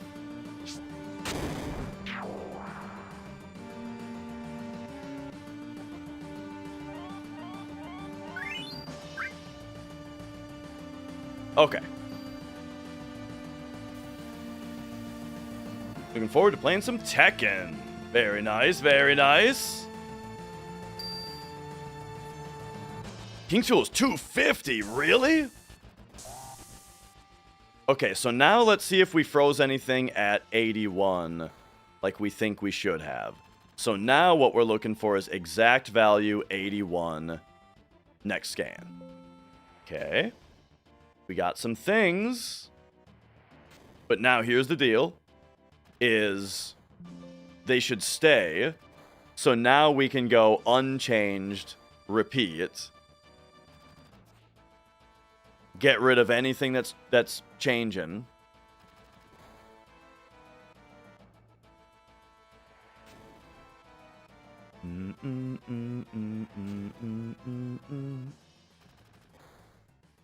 Okay, okay. So now we only have 407 addresses to look through. So if we exit this and now we just start browsing these, we should see one that's ticking up rapidly.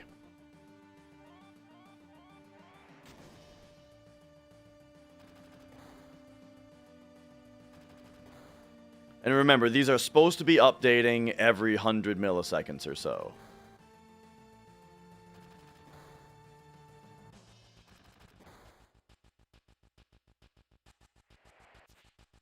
Uh-oh. Well, I don't see it.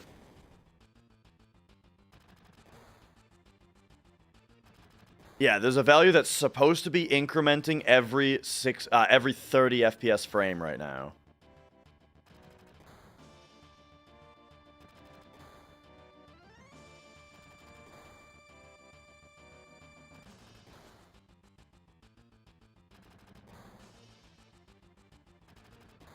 But yeah, I don't see it anywhere. They're all just still 81. Because we're looking for a changed value now. Unless I happen to click that when it rolled around 81 again.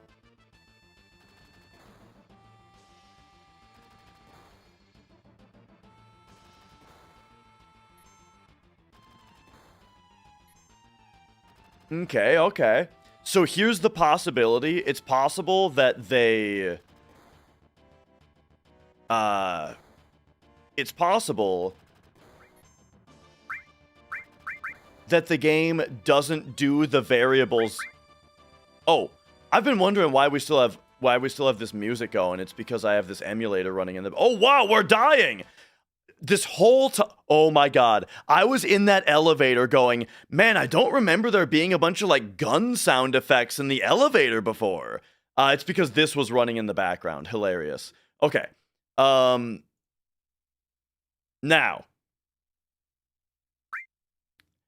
I'm not sure if, like, they might do the variable treatment different on PC.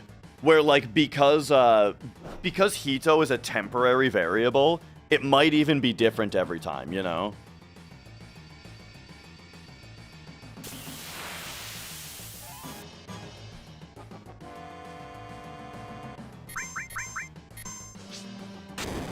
Okay. Source code level stuff and, like, decompilation stuff is beyond me. I can just look at the numbers and compare them to how the PlayStation version works. I don't know. There are already, like, neat, So here, why don't we... Mia. Why don't we go in here and do this? Okay. Having to work around Cat now. And then we'll go over here. And now we'll do our first scan for 81. And now we found many addresses. So now we'll exit. And we're looking for a changed value. We assume it's going to be changed. We have a 1 in 256 chance for this to not have changed. And then again, 1 in 256 chance that I clicked it at the wrong time. Oh, hey. Now we're looking at some business. Okay, so then we'll open this, look for a change, and now we look for an unchanged. And it's going to keep being unchanged while we're in the menu.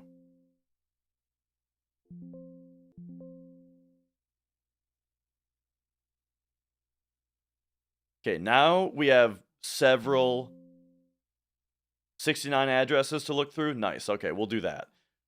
So now take me back out. See if any of these look like they're just going up by 1 every frame. Is it you? Do you roll over at 254? Gotcha, bitch.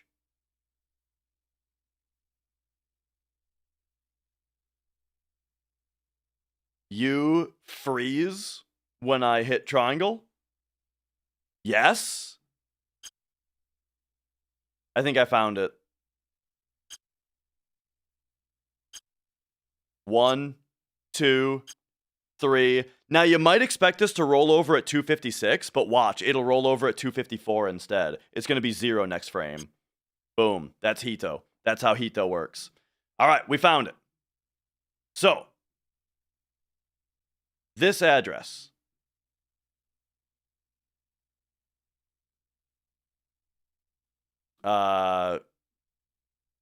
Pointer scan.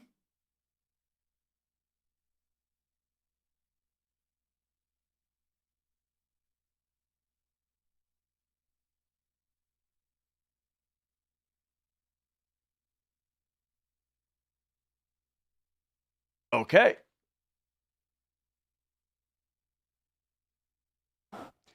So now using Hito, we can actually calculate what our list should be every time.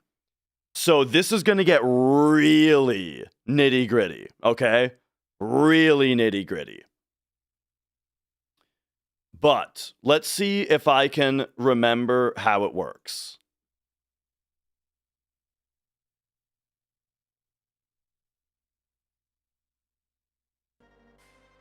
I believe how it works is the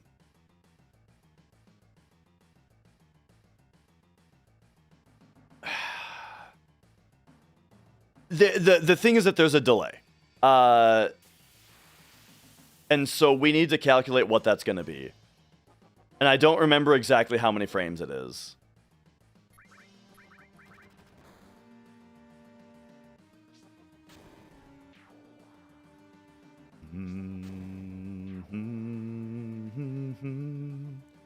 But we can see how many frames it is just by counting.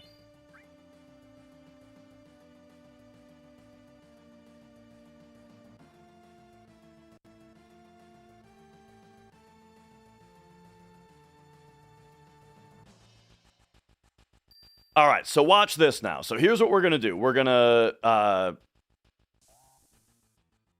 run up to the button and hit it. Fast forward until now, and then run up to the button and hit triangle. Hitting triangle freezes Hito. So if we look at RAM watch, boom, it's at 182. So here is how it works. When we release circle, or when we come out of the menu holding circle, it's going to press the button on Hito 183. Then I think 50 frames later, it's going to use Hito to calculate a new stone and use that to find a new list. I'm not positive. The number that I'm not sure about is the 50 though. And if that's off, then we'll be able to figure out by how much. So let's assume that I'm right about all that though. What that means is that 183 is going to increment to 233. Then what happens is 233 is going to go modulo 16. We get 9. So 9 is going to increment, or is going to get multiplied by 16 and have 1 add to it. So stone is going to become 145. Wait. We already know what stone is. So we can just calculate list. Oh, I'm so stupid. The whole reason to find Hito was to know what stone would become, but we already know what stone is. Anyway, this was gonna work. For the record, that was gonna work.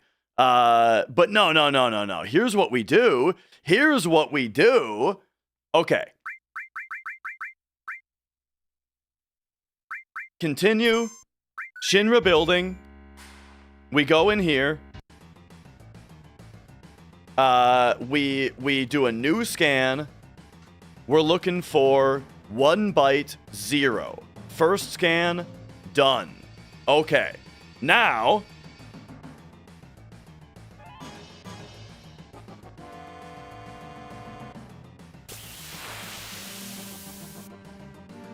we fight this fight like usual.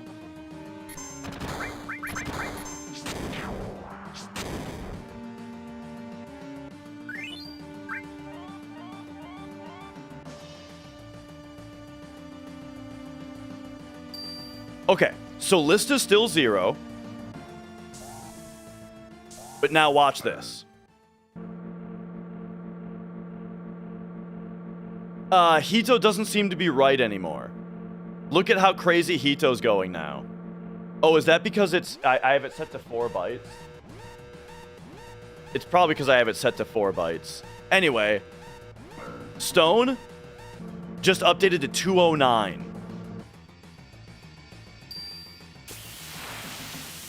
So you know what that means? That means list is 209 now, because it starts at 0. So scan for exact value 209 now. Boom. Okay.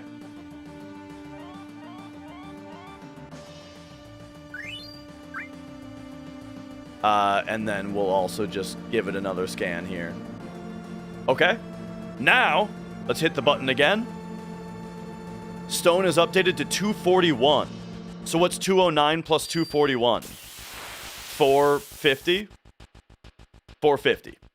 So now now list is 450 minus 256 because it rolls over at 256.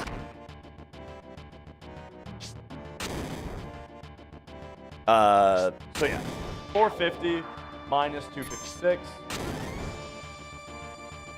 List is 194 now.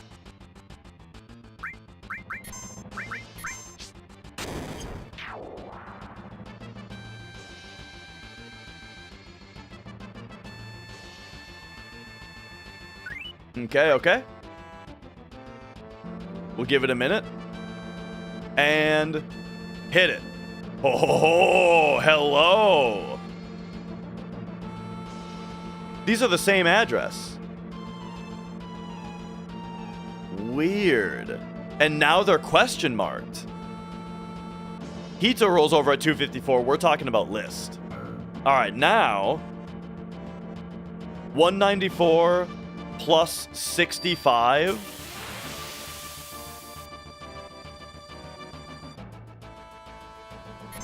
Is it going to be 2 now? 194 plus 65 minus 256. 3, and then this became 2.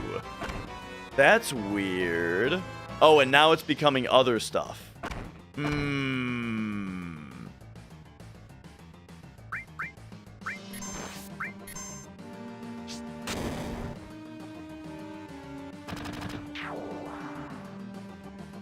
Interesting. Unless that's a battle mod. Is that a battle module thing?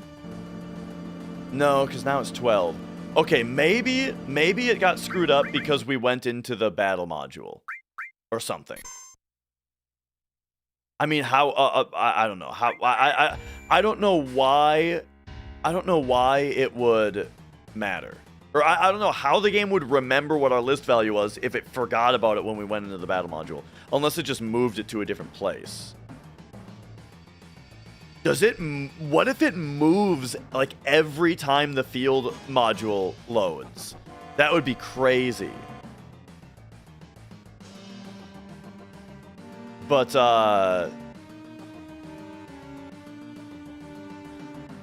we'll... I wonder if that's happening with Stone. Let's find...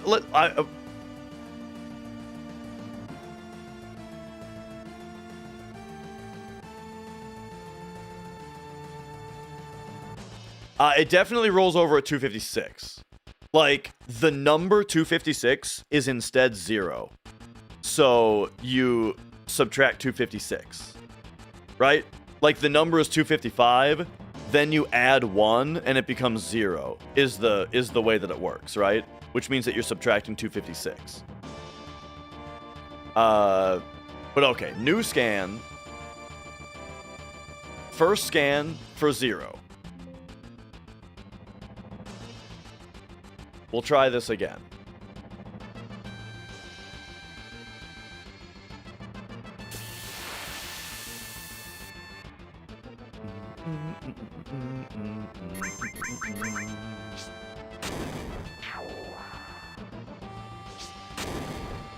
I am curious if, like, Stone changes every time, though, you know? That would be nutty.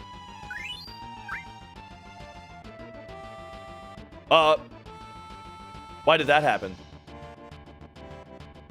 Did you see that text box glitch out?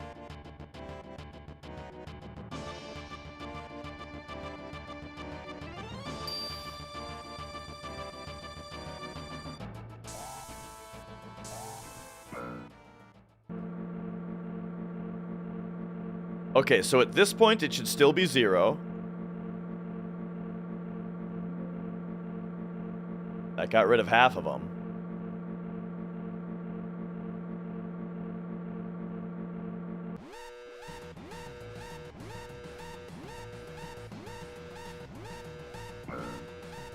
Alright, and then now, 129.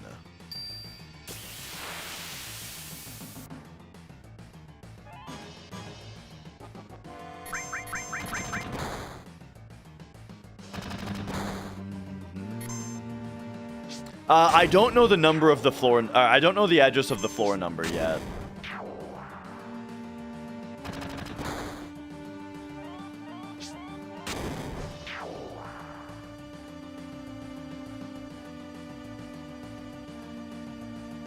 So Hito is what decides what your new stone is going to be. And then your stone is what decides what your new list is going to be. So now list should be 129. So we do have a bunch of values that have changed to 129 now. Okay. So now there's going to be one more RNG floor, right? We could find the floor value, yes, but we're not concerned about the elevator specifically. We're concerned about the RNG system. And since I know how the elevator RNG system works, we can use it to find the RNG values. So hit the button again. We got 97 this time. So 129 plus 97 mod 256 is our new list value.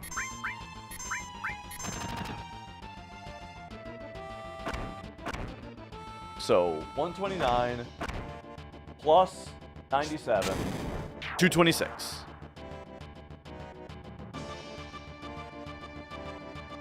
Yeah, battles have a completely different RNG system. So list and stone is field RNG, field being the characters on the pre-rendered background and yada yada. And then battle RNG uses battle, or well, we call it battle RNG for that system. All right, 226. And again, give it all the time in the world out of superstition and scan for 226. We got nothing. That's crazy. I'm wondering if it must move every time the field loads or something. Like, here's what I'm saying, Matt. It's like when a battle loads, it moves it into a storage address, and then when the battle is over, it moves it back into a new address that's not the same as before. You know what I'm saying? So the fact that we're loading in and out of battles, I think, is the problem. That's my suspicion. Hito rolling over at 255 is totally separate from list rolling over at 256.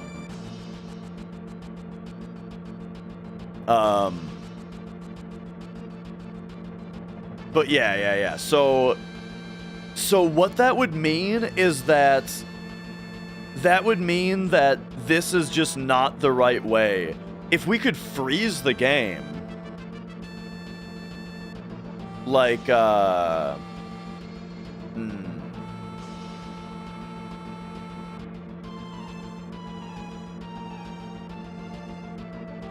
did we find stone? I didn't do any battles. We just loaded into the main menu and back. By the way, this Hito is not working how I expected. Make this 1 byte and see if it starts making sense. It doesn't. Okay, so I found Hito, but Hito's different now, which is interesting.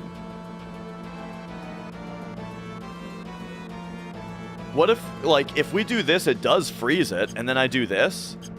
Okay, so we're like 1 byte off.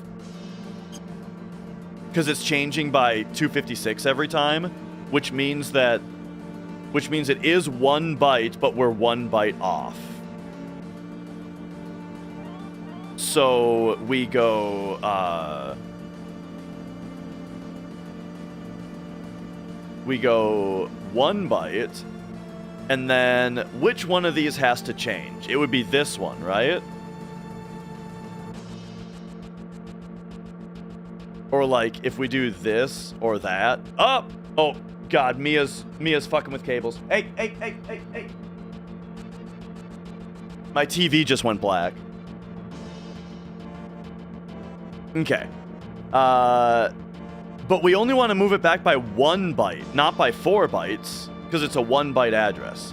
So let's move it to this, which now it says it's 0. Okay, so we'll move it the other way. 9. Hey, there we go. And now this is going to roll over at 254. Yeah. Yep. It is behaving as we, and then right now it's going to go to 0. Yeah, okay, we got it. Hito has been corrected. Okay. So save that. And then what the hell else are Mia, you're out of here. She's just knocking shit off the table, fucking with my cable.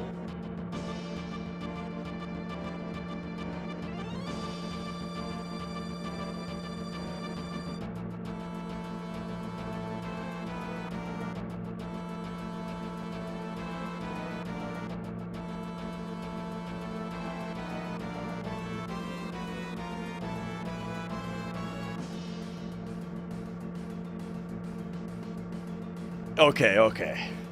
Poor cat.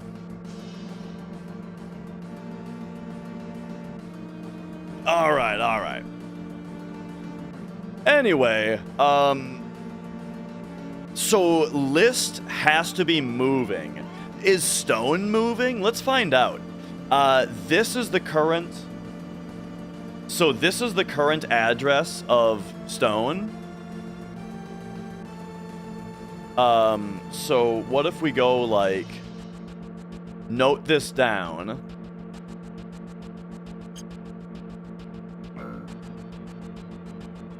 And then if we get into a battle,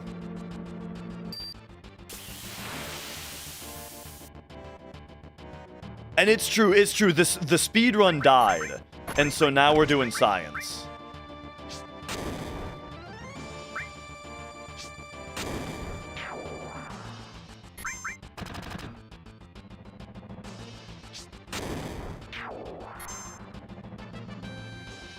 Whoops. Copy this. No, that's the same.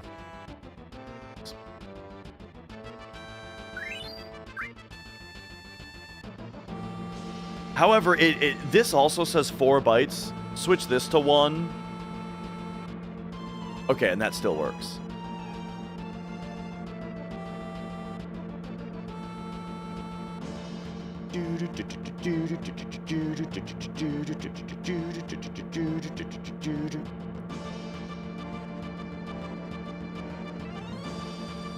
Man, this is interesting. And yeah, the run died to Calm Skip, Mountain Lock. Yep.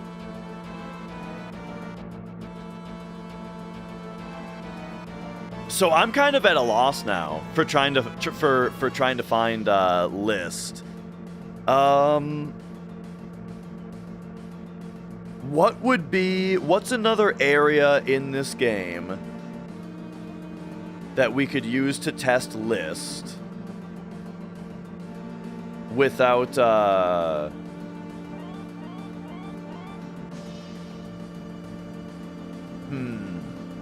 I'm not sure how much the inner workings have changed really, because, well, they do seem to have changed where list and stone are. Because in the old one, at least this is just according to this spreadsheet that I've never used, for PC at least, this is all we had mapped out for PC Steam. And so, but I did map out a bunch more just using the PlayStation sheet. So, yeah, I'm not sure how this stuff works exactly. Okay. What else could we use to map out list? Whoops.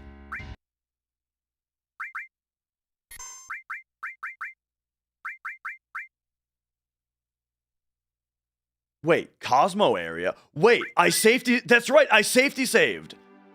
Yo, I safety saved for Cosmo Canyon Skip. We can use the windmill.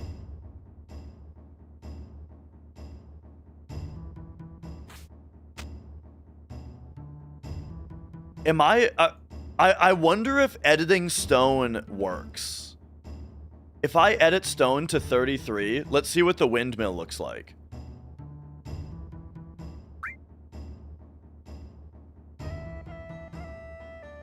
It's been a lot harder than expected, Flex.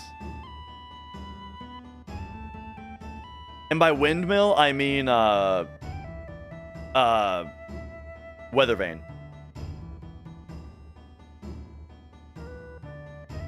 Okay, first I just want to see whether editing stone works. So if stone is, oh wait, not 33, it should be 49. I'm just gonna make it 1. And then we will observe the wind thing. And that's exciting, Flex. I mean, I think it's a game that people are going to play for thousands of hours for years, right? So being like a couple weeks late doesn't really matter. All right, so first we just observe. We've got 1. Poison Curls! Hello, welcome on in. 1.5. 1, 2, 3, 4. Okay, 4. So 1.5 to 4. Hang on. We're gonna map these. We're gonna map these out. Right now, we are trying to find where the hell this game stores your list value. So this is stone 1. 1, 2, 3, 4. Okay, 4. 1. Okay, 1. 1, 2. Okay, 2. 1 and a half. So now it's going to be 4. 1, 2. Watch the wind thing. 3. Watch the rooster. It's going to spin now. You see? You see? Okay, and then it's going to spin now. Okay? 1. It's going to wiggle now. And it's going to wiggle now. All right, so that's stone 1. Okay, so now the question is, can we edit stone? It kind of looks like we can edit stone. And so let's see if it actually works. If I change it to 49, now let's see what the wiggle pattern... Let's see if the wiggle pattern is different now that I've changed it. Or now that I've changed stone. Okay. 1. Okay, there's a 1. 1. 1, okay.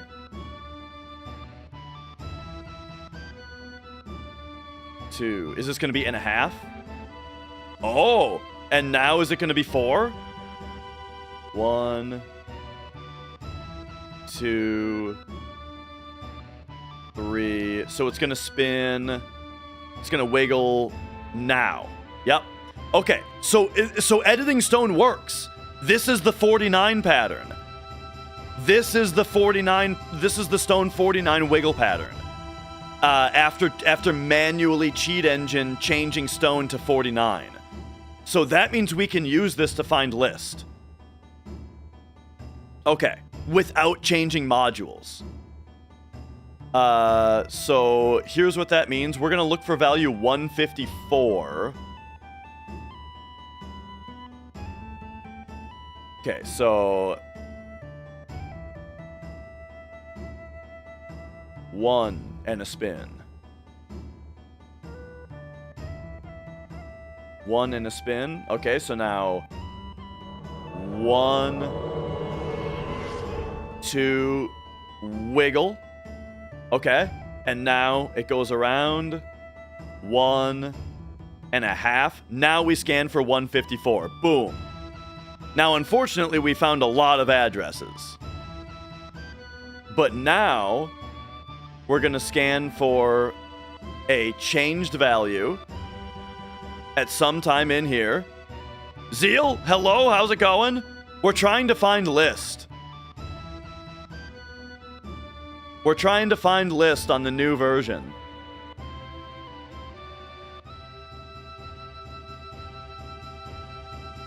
One,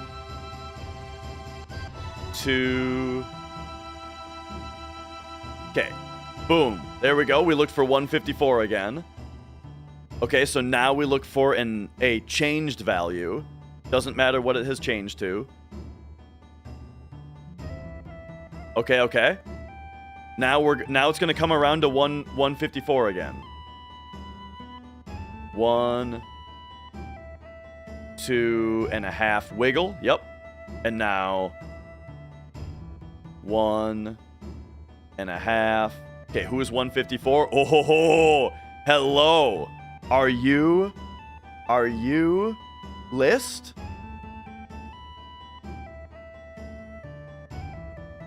I found it. This is list. We found it.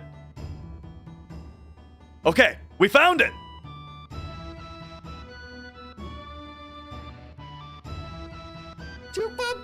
All right, all right. Let's go.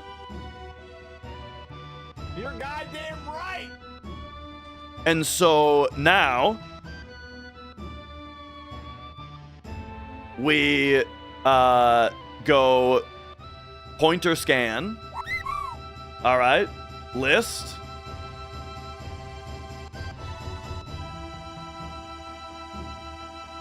Boom.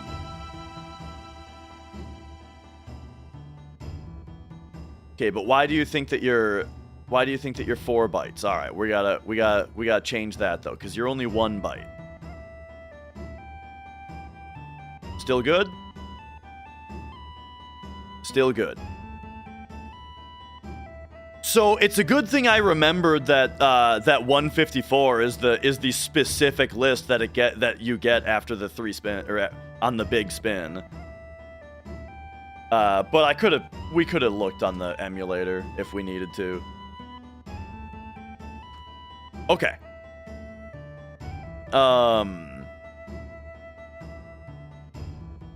Ooh, that's a really good question, Arian. Okay. So yeah, let's look at that. So these two values, by the way, how far apart are they? They are CBF 588 minus 905 E50. They are this far apart. All right. So what about the two addresses that we just found?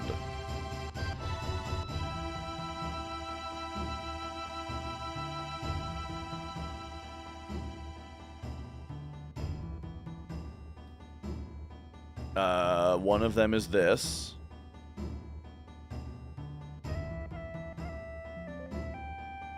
And the other is this. Wait, is this what you meant by offset?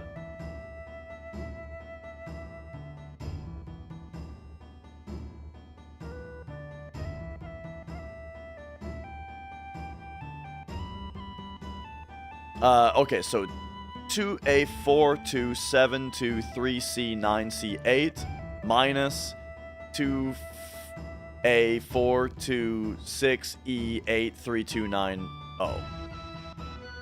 Oh my god, they are! Look! It's the same offset! Yo! So that means that the game is building out the RAM space. It's building... Okay, so that means that the game is building out the PS... Like, basically the same... Not PS1, but the same... It's building out the same RAM table as the earlier PC version, but it's in a different spot every time. That's very interesting. It's in a different spot every time that it loads. Crazy. All right. Is TMD still here? Because we got it.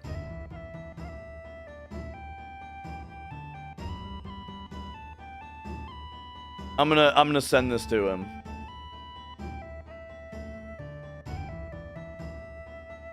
Oh, okay.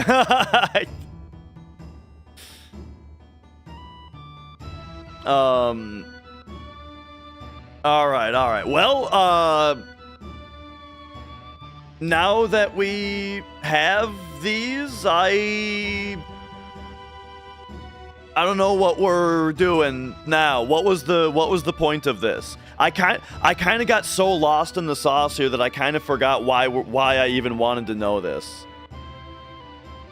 Well,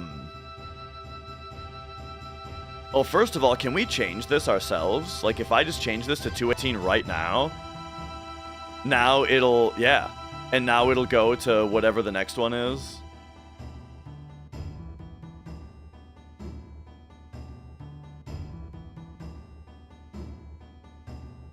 Okay.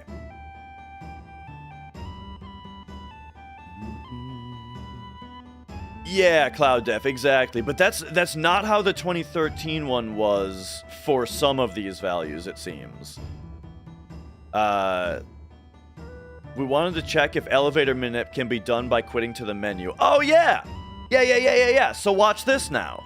I think we already know because Stone resets, but just to be sure, if we, so list is this value right here, 218, if you can see it. So if we quit, boom, it zeroes out. So look at that. Yes! So we have the answer. That means if you want to do elevator manip, then you don't have to exit the whole application. All you have to do is go into the menu, quit, go up to continue, load your file. Boom, your list and stone have zeroed out. Or stone goes to 1, list goes to 0, just like we thought. So now, let me see though. Now, let's see how this behaves as we go through the elevator here. Because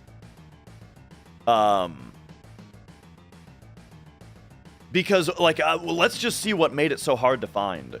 Like, I want to see if this list actually functions throughout an elevator ascent.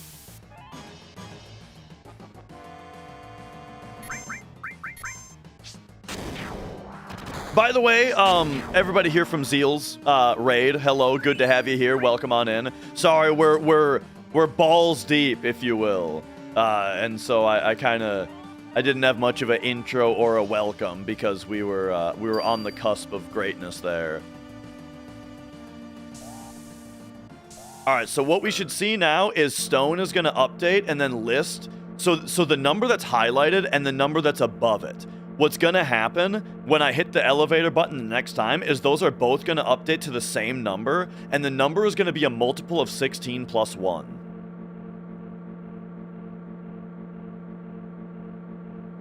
Yeah. That's the one that we found, Knight, before it moved. Yeah. Boom, there it is. They're both 97. And thank you. It's going great. My hand feels totally fine, and I wish I could take the cast off right now. But I have to wait till Wednesday.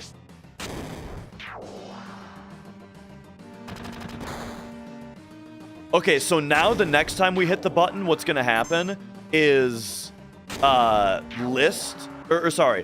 number on top is going to update, and the number that's the number above the number that's highlighted is going to update, and then the number that's highlighted is going to update to 97 plus the number above it, mod 256.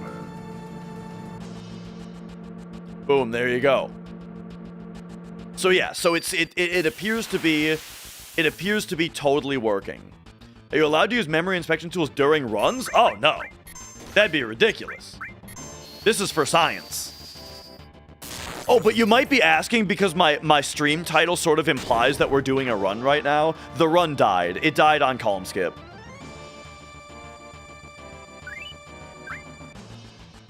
Okay.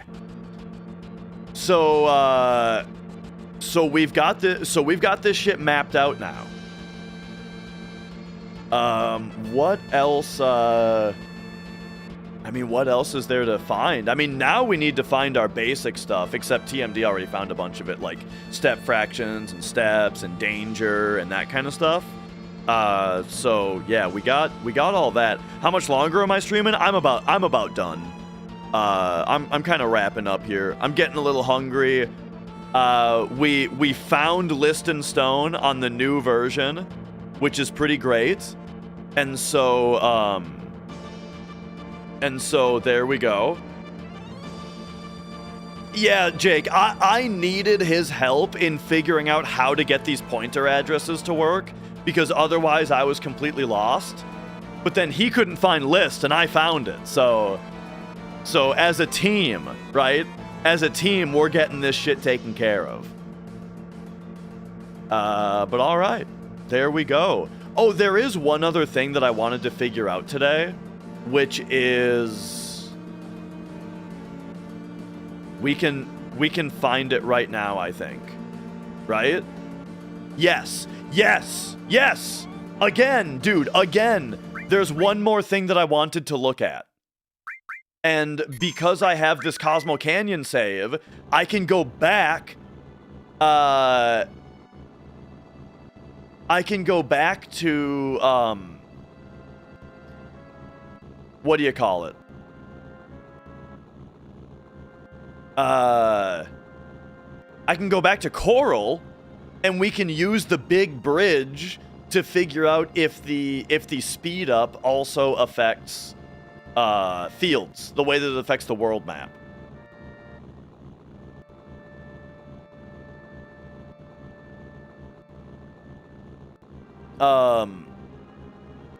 Because check this out. As we showed before, oh my god, Dragon, Mia was down here until like 5 minutes ago, but then she started like getting really bratty and pulling cables out of things and stuff, and so I had to put her outside the studio. And now she's not here. Okay. So check this out. For those of you just joining, I was messing with this earlier in the game, which if we set this to 2, it makes the world map go at double speed. But if we set it to 3, the world map still only goes at double speed. But watch. If we set it to 5, now the world map goes at triple speed. Now we get triple speed at 5. And at 6, quadruple speed. Oh god, it works. Oh, it works. It works for battles too. It appears to work for battles also. So the question is, does it work on the field? And I want to use this field to time it. So, all right, so here we go. So now we're back to normal. All right. Let's get our splits on screen. And let's go. How long does it take to run across this field? 3, 2, 1, go.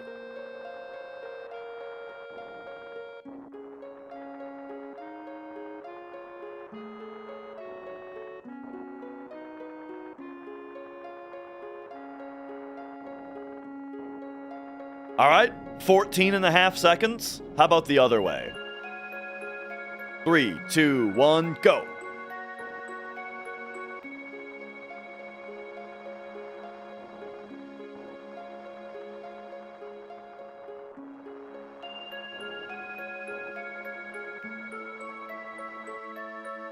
Fourteen and a half seconds.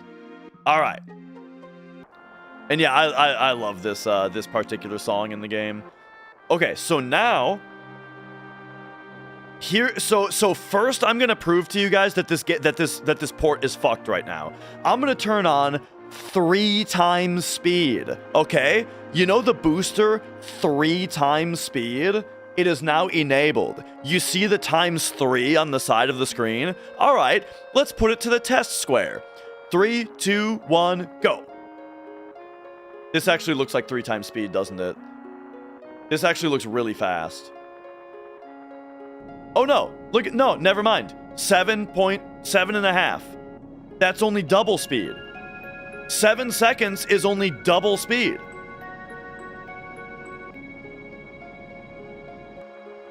We'll time it on the way back. 3, 2, 1, go.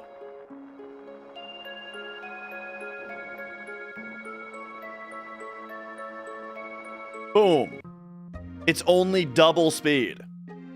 Okay, but watch this. Watch this square. I found it. If you change this memory address, which 3 times speed, you guys see this memory address that's highlighted here? Watch this. Normal speed, it's on 1. You turn the boosters, it switches to 3. Turn the booster off, it switches to 1. Turn the booster off, it switches to 3. Well, watch this. If you switch it to 5 and go 3, 2, 1, go. Actually, this only works on the world map. Maybe it only works on the world map. Boom. Okay, so that is still only double speed. On the world map, if you switch it to 5, then you get triple speed. But this is why I wanted to come here and test fields to see if they could be sped up faster. Hang on. All right, so we'll go again. Yeah. So we'll see if we can get a field to go more than twice as fast.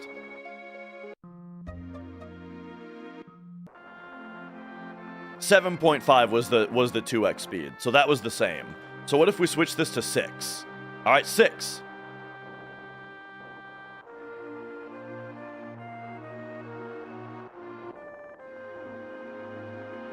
It's the same.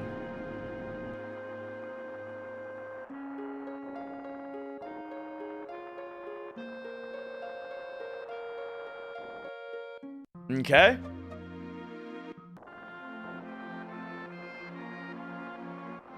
Do they cap the speed on fields to make it more playable? Then why would they call it 3 times speed if it's only 2 times? And setting it to 1 makes it 1 times. All right. 7.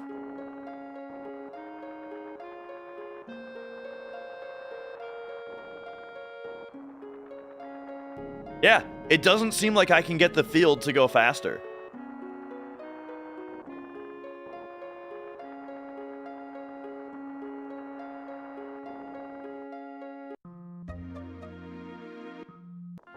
No, watch the, is it 2x in battles? No, watch this. Let's, so first of all, if we go out to the world map, this is faster than 2 times. And then in the fight, this is faster than 2 times. That was mega fast just now. Because if you watch this, if we turn the speed booster off and back on, this is 2 times. You see the 2 times here? Yeah? But now, if we change it to this, now look how fast we're going.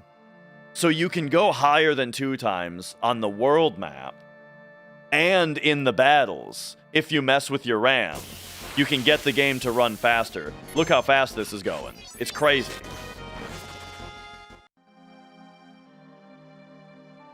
But if you use the in-game booster, it's all just 2x. How high does it go? I don't know. I mean, if we set it to 50... Oh, how high does it go? As high as we could set it before, I could only get the world map to be 4 times speed. But that's world map. Let's see about the, let's see about battles. This fucking game Yeah, sucks this... a lot. That didn't look crazy. And we're set to 50 right now on this mysterious value.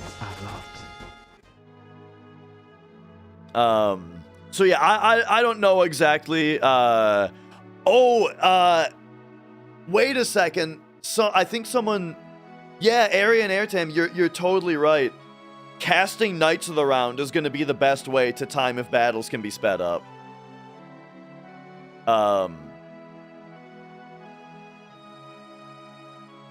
But yeah, anyway. So that's the current state of it. You know what I heard? Do you guys remember day 1 when the game came out? Hour 1?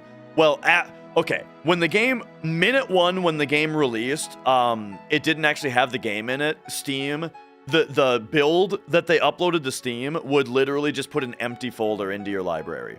And you couldn't launch the game. Then after like 10 minutes, they updated it and they put the actual game in there. And then when they did that, though, it was fucked. The battles were way too fast. Yeah, the battles were super fast. But I heard that 3x speed on fields was working at that time. But because the battles were fucked, they fixed that. They fixed the battles, but when they did that, this is just what I heard. That's what they changed. That's when the 3x speed on field stopped working, was when they fixed the battle speed. Also the IGT, yeah, if you set this to 50, or if you set this to a very high number, it starts incrementing the IGT in a way that's kind of unexpected. Not as high as you might think it would be. But yeah, I'm gonna do some science on the IGT myself to maybe try to figure out why this version's timer runs so slow. And then we'll see. But yeah, there we go. I think that about does the stream for me today. We got some, I mean, today it turned out was just all FF7 all day, all science all day. And I think I'm getting ready to go have dinner and chill out for the night. But I really appreciate everybody watching. It was fun. I'm really glad to have you guys, like, along with me on the adventure of me just, like, pogging out over numbers. Somebody asked, did I ever expect to, like, get this, like, excitable and nerdy over video game math? The answer is yes. I've always been very interested in, like, nitty-gritty game mechanics. When I was growing up, when I was in, like, grade school, I wanted to be a game developer. When I grew up, I wanted to get into game development. That didn't end up happening, but instead I do this. But, yeah. I did. I got the cheat engine stuff saved up. I will get that, I'll get my findings shared with the community. And, yeah, I'll see you guys around. First, we'll say goodbye to YouTube, since there's no, like, rating thing on YouTube. And then the rest of y'all on Twitch, we can go raid somebody. So let me take a look at that.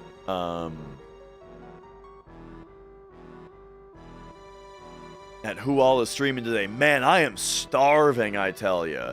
I am gonna go make some of that that fancy ramen that I told you I had, and then reheat my Korean barbecue chicken and have them together. You know what I'm saying? You know what I'm saying?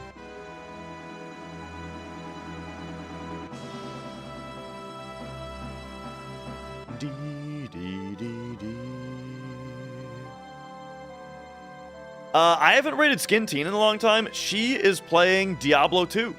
Probably playing that Warlock class since everyone's doing that. So that's what I'll do. Once again, bye YouTube. See you later, YouTube. Bye.